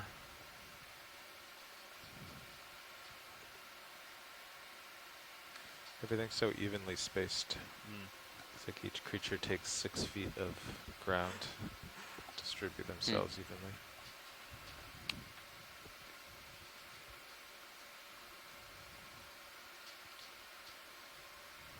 That looks like a big urchin up Yeah, there. what is that? We're headed towards it. I think it's an urchin up on a coral. Well, we have a minute if you're on shore. We know that if some folks are interested in understanding what is going on Stream 3, if you are watching Stream 3, we have a 4 quad screen display up there. In the upper left-hand corner, you should be seeing the D2 primary camera feed. In the upper right corner, you should see the ROV pilots screen control screen, along with some indications about the depth and direction of the ROV D2. One on with the curlies On the lower left, there should be a high pack I screen. I've paused on a few with some we zoomed information in on about some our curly branches seafloor before. navigation. And Couple on the hours lower ago. right-hand corner, you should see both the Okay, D2 and got Sirius electrician up a bit. sonars. Okay. The color of the sonar returns is usually an indication of how hard a certain target or a response is. Looks like the eating part's on the left side. Yeah. Wow, that is quite large. Do you want to get lasers off? Okay. It's another coral predator.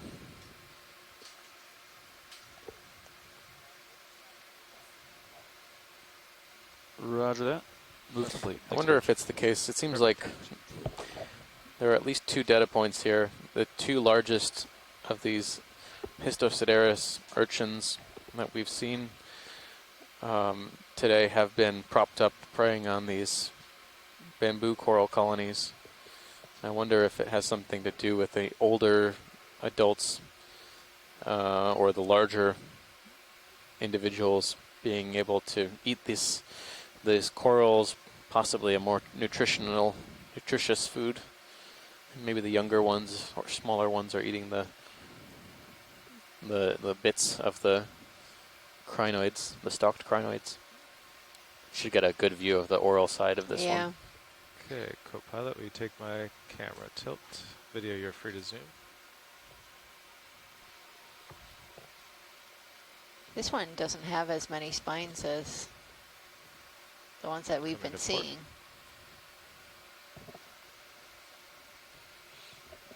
You can see how it's kind of manipulating the spine. The spines are manipulating and grabbing onto the surface of the coral, holding it in place. You can tilt down a touch. There we go. So they have a really cool mouth part called the Aristotle lantern that are 5 teeth. They have something that's kind of like a tongue that helps them grab in the pieces and chomp down. Do you like that tilt video? A little more down. Yeah, a little down and down. I wonder if, I wonder if how much coordination they have here, because they really do pick off a lot of the coral polyps clean, and I wonder if there's actually any bioerosion going on of the actual axis itself. I'm sure there is, but I think so. It's not something you can see very easily.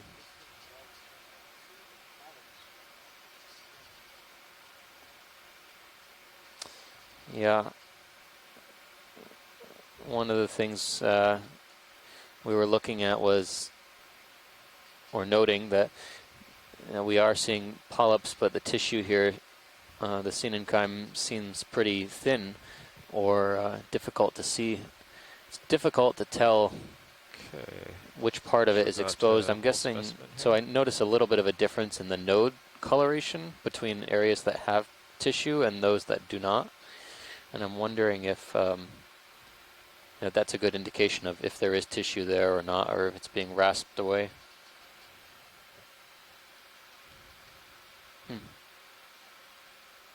Slight right. Going right. This is very similar to how we see the asteroid stars kind of munching down on corals like this as well. I'm kind of surprised that they are not here also. We've seen a Mediaster sea star today, but we haven't seen very many sea stars. Maybe a goniasterid, a small goniasterid, cookie star, but yeah, they've not been very common. Speaking of this kind of predation behavior we've seen by these siderids kind of explains an observation we made earlier of a Mediaster star, which looked like it was missing 1 or 2 arm tips. And I know that a lot of the asteroids can move pretty fast, but relative to the stalked crinoids maybe, but I was wondering if maybe those arm tip. To bring the lasers back Arm on. tips were sacrificed or eaten by any one of these urchins. Got you at 88, but we're not moving. Pilot, So. could we just snap zoom on the fish to the right of the Yeah. lasers? Can It go in looks video. a little bit more shinier than normal. Nope, they're green eyes. Green eye? Okay. Yeah, Go thanks.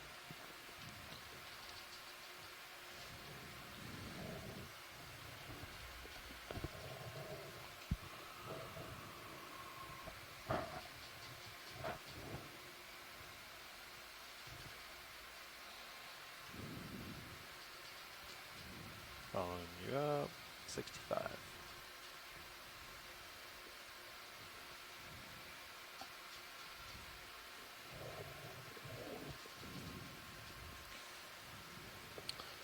All right, we ready for another one? 55, sure.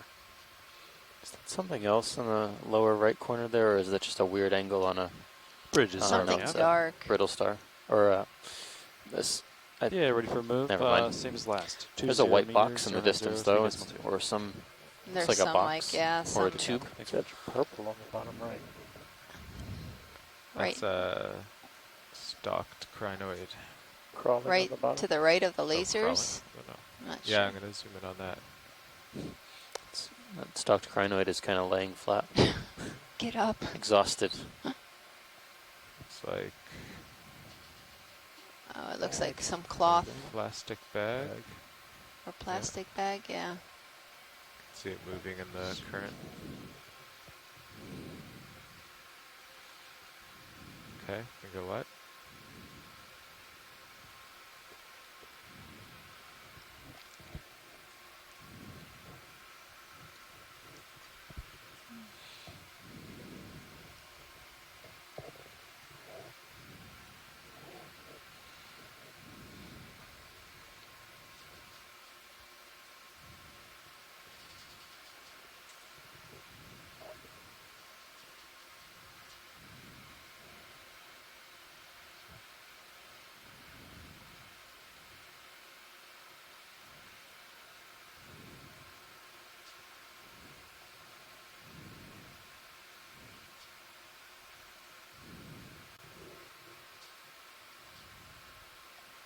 Looks like I'm starting to move a bit.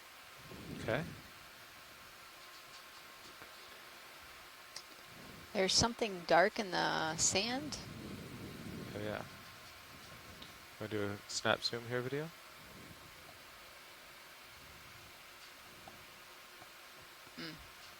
It's just Pebble? a rock, a pebble. Yep.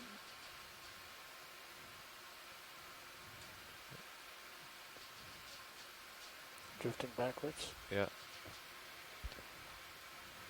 Just looks like a piece of coal or a rock. Okay, can go wide. Is that a good view, watch lead? Yes. Thank you. Alright.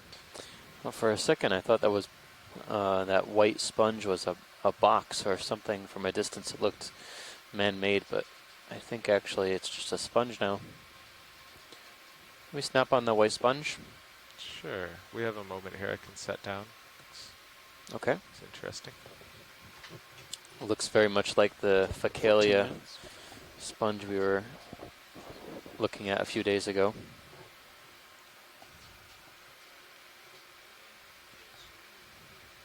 Okay, lasers are clear.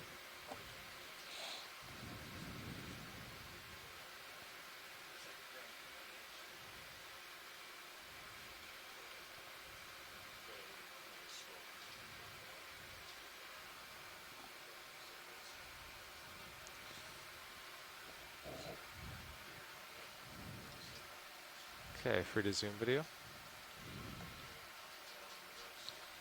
This is the sponge we haven't seen in a little while. We saw it more on the slopes, and this is one of the few individuals we've seen up top. Facalia, yeah. We collected a piece yesterday. Or the day before. Yeah, a couple days ago. Yeah, 2 days. There were some rather large sponges on the Mona escarpment. or an escarpment, north of Mona, now known as the Mona Escarpment. Catching up, but I think it's finishing up moves, so it should be good. Excellent. Seems to be the pattern today.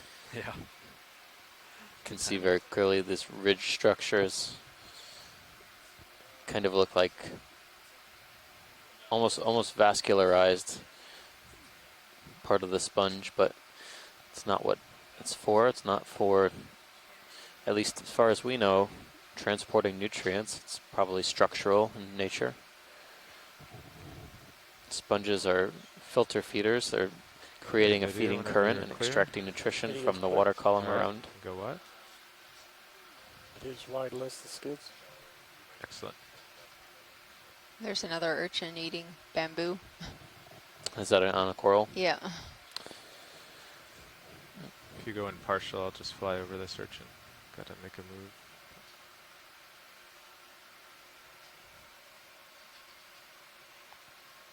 Yeah, that's what it looks like. Okay, I'm gonna throw a crazy hypothesis here. All right. Go what? Those brittle stars hanging onto the spine tips are actually refugees from, they used to be hanging on the coral, and then when the And they're like, oh, we have to move. abandoned ship, so to Abandoned speak. ship. And so they jump onto the nearest spiny, But we tallest haven't looking seen thing. them on the bamboos, right? That often. Not very often, but they are there. There's an untouched bamboo if you want to zoom into those, see if they have those. I mean, you would assume that these are not crawling partial here. brittle stars. They pretty Okay, much hold just there. move Let's along zoom to the right. tall structures. Yeah, so I suppose if if I don't see any after a brittle star or a sideroid is done picking all the bits it wants off of the bamboo coral, potentially the refugees from that bamboo colony could ride the sideroid to a new That's about 50. coral colony. Okay. And we're a little bit. There's That may like a just- bigger fish right there at left side. at 9 o'clock or 10. 29. Oh yeah. Can go in.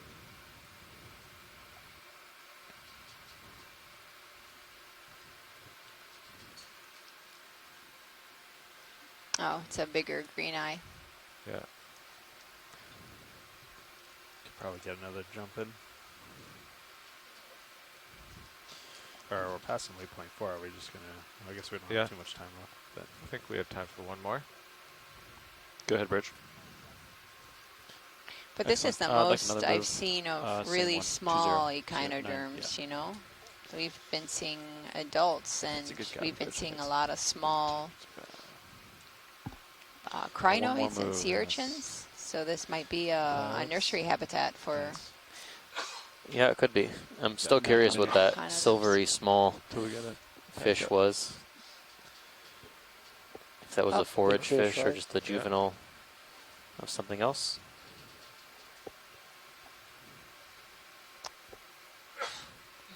Here's another. Yeah, you can start going in video. In case I scare it. Okay. Lasers are clear. Watch these. You got 10 minutes left in the dive. Seems like you're not scaring. He's coming to you. Yeah. We saw one of these Okay. earlier. Yeah, this is the Pontinus. Pontinus? Yeah, and wow, the species Nematophthalmus. You come out at partial video. I'll Nematophthalmus. try to get closer. Nematophthalmus.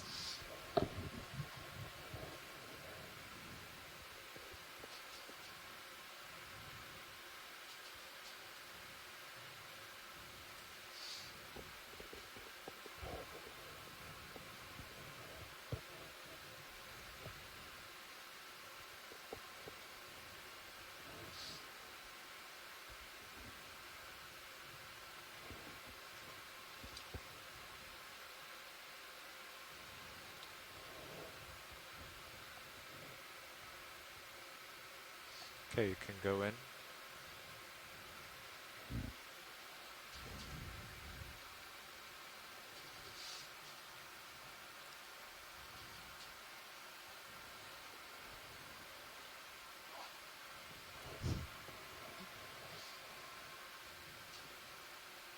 Setting down.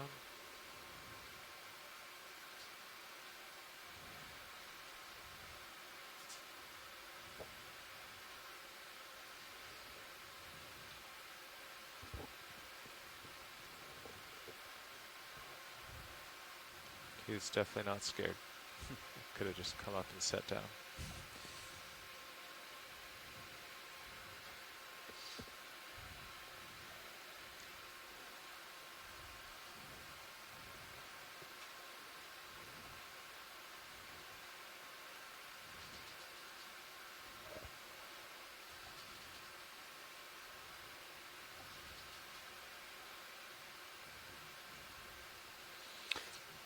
So for folks on shore, we are in our last few minutes of the dive here.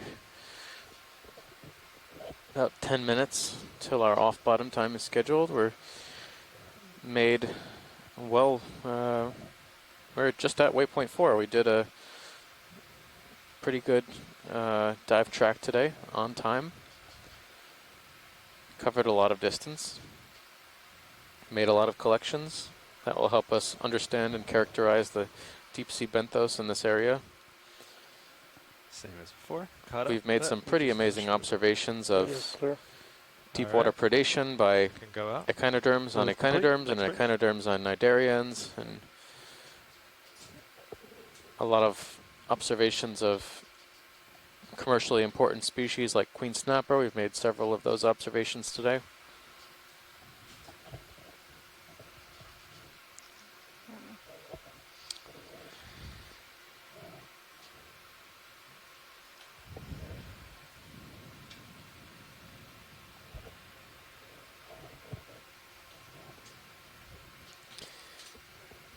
So just to review for everyone on shore, more like 0.75 with the ship. If you're following along, we collected 4 specimens today. Okay. One was a very unusual, large tunicate, solitary tunicate species.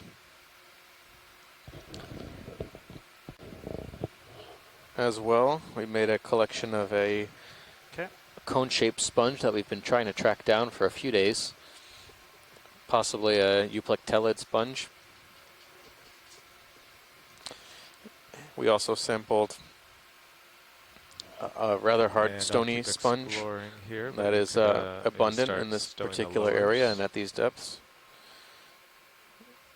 And we sampled a possibly unknown species of crinoid. You get 6 minutes. Endoxocrinus. Exactly the same ones that you're seeing here with the purple reddish and gray stalk. There may also be a second species or possibly juveniles of this species, the whiter ones that we're seeing in the foreground right now. For folks on the science party and on the science party conference line, we are planning on still starting our post-dive call and dive planning call for tomorrow as soon as possible after the off-bottom time due to the shallowness of our dive today. Yep. Yeah, so stay on the line around 10 after 4, 7 minutes past 4 is our official off-bottom time.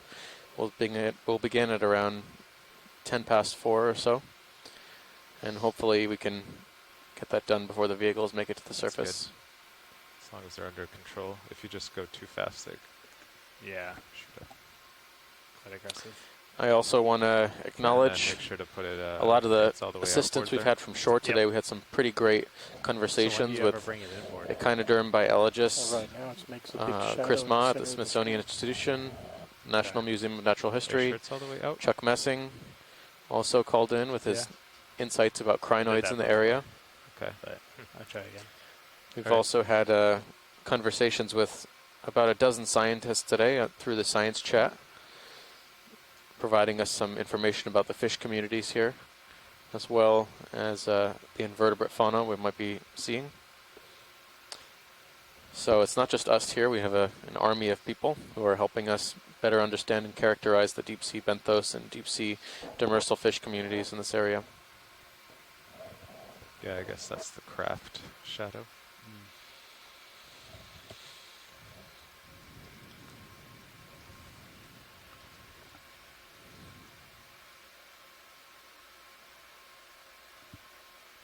Sorry, video. Didn't realize the craft shadow is so pronounced. Yeah, that's an ugly shadow.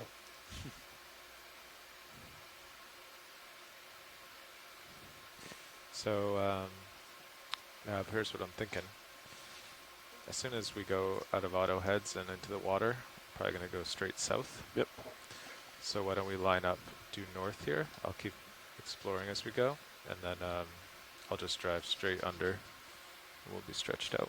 Were you going to swap with Lars for this?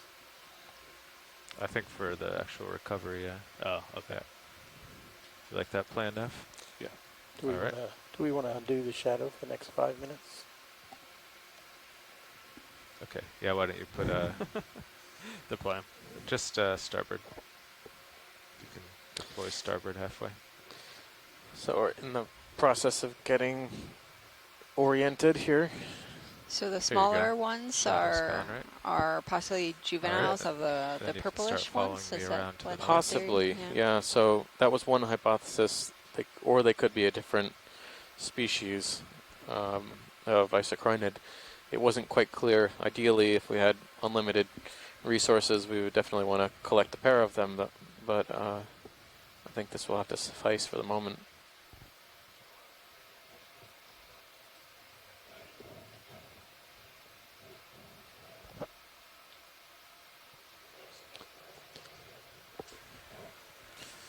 All right. So for fish, it wasn't a highly diverse site, but we did see possibly 4 It's kind of queen funny flying snappers. with one swing arm out. It's waving. That's why they move, to make it flexible.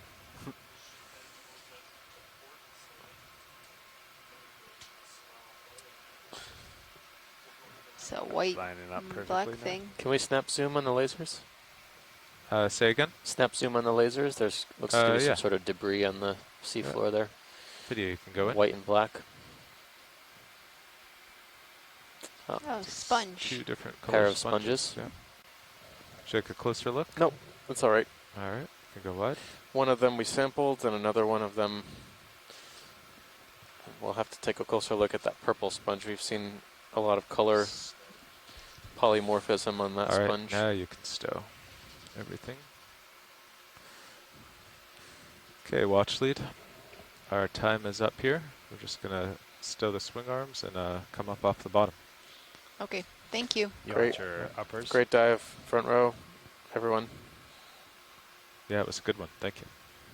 Make sure you don't bring up any of those urchins. Yep. Uppers are good. Oh, leave them. Vicious Oh, urchins. no. We might not make it. Sorry. No, I was vague. Gonna have to call this one, rename the site. Death Mound. Urchin Bloodbath. It's definitely a very predation-filled dive.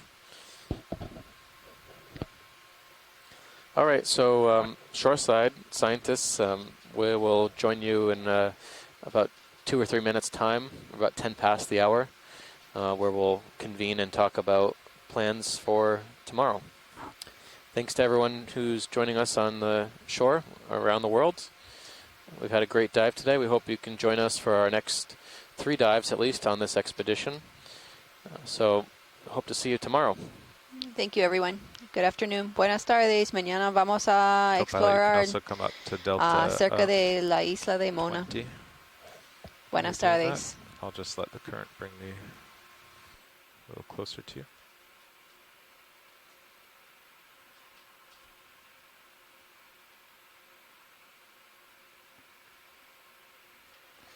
All right, that looks good.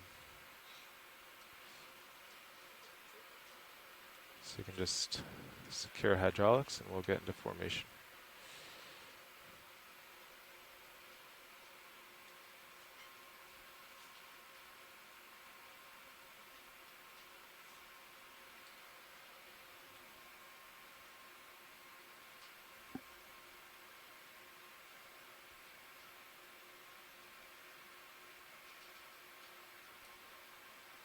Bridges are we nav? Yeah, just letting you know that we're bringing the RVs off bottom.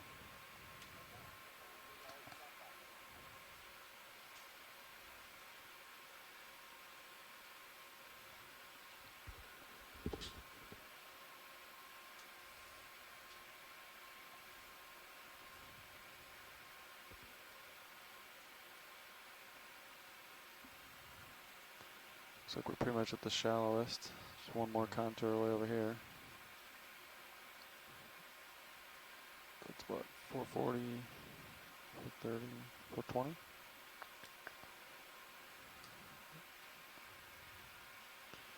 Okay. Heading up behind you.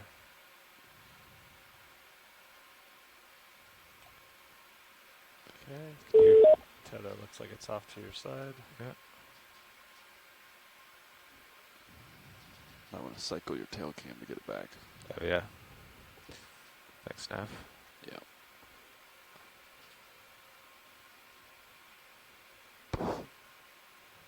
Next question.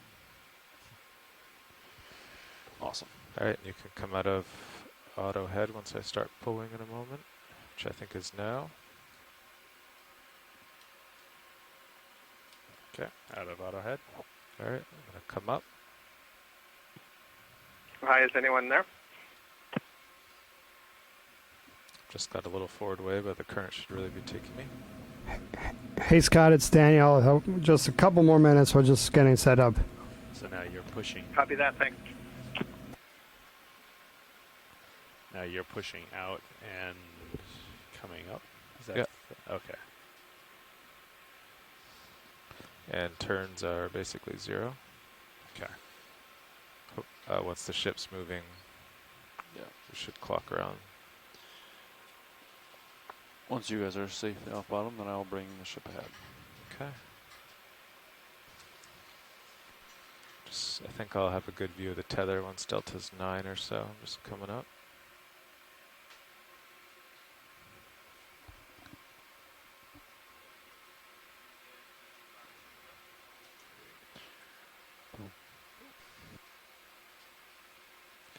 Almost got it.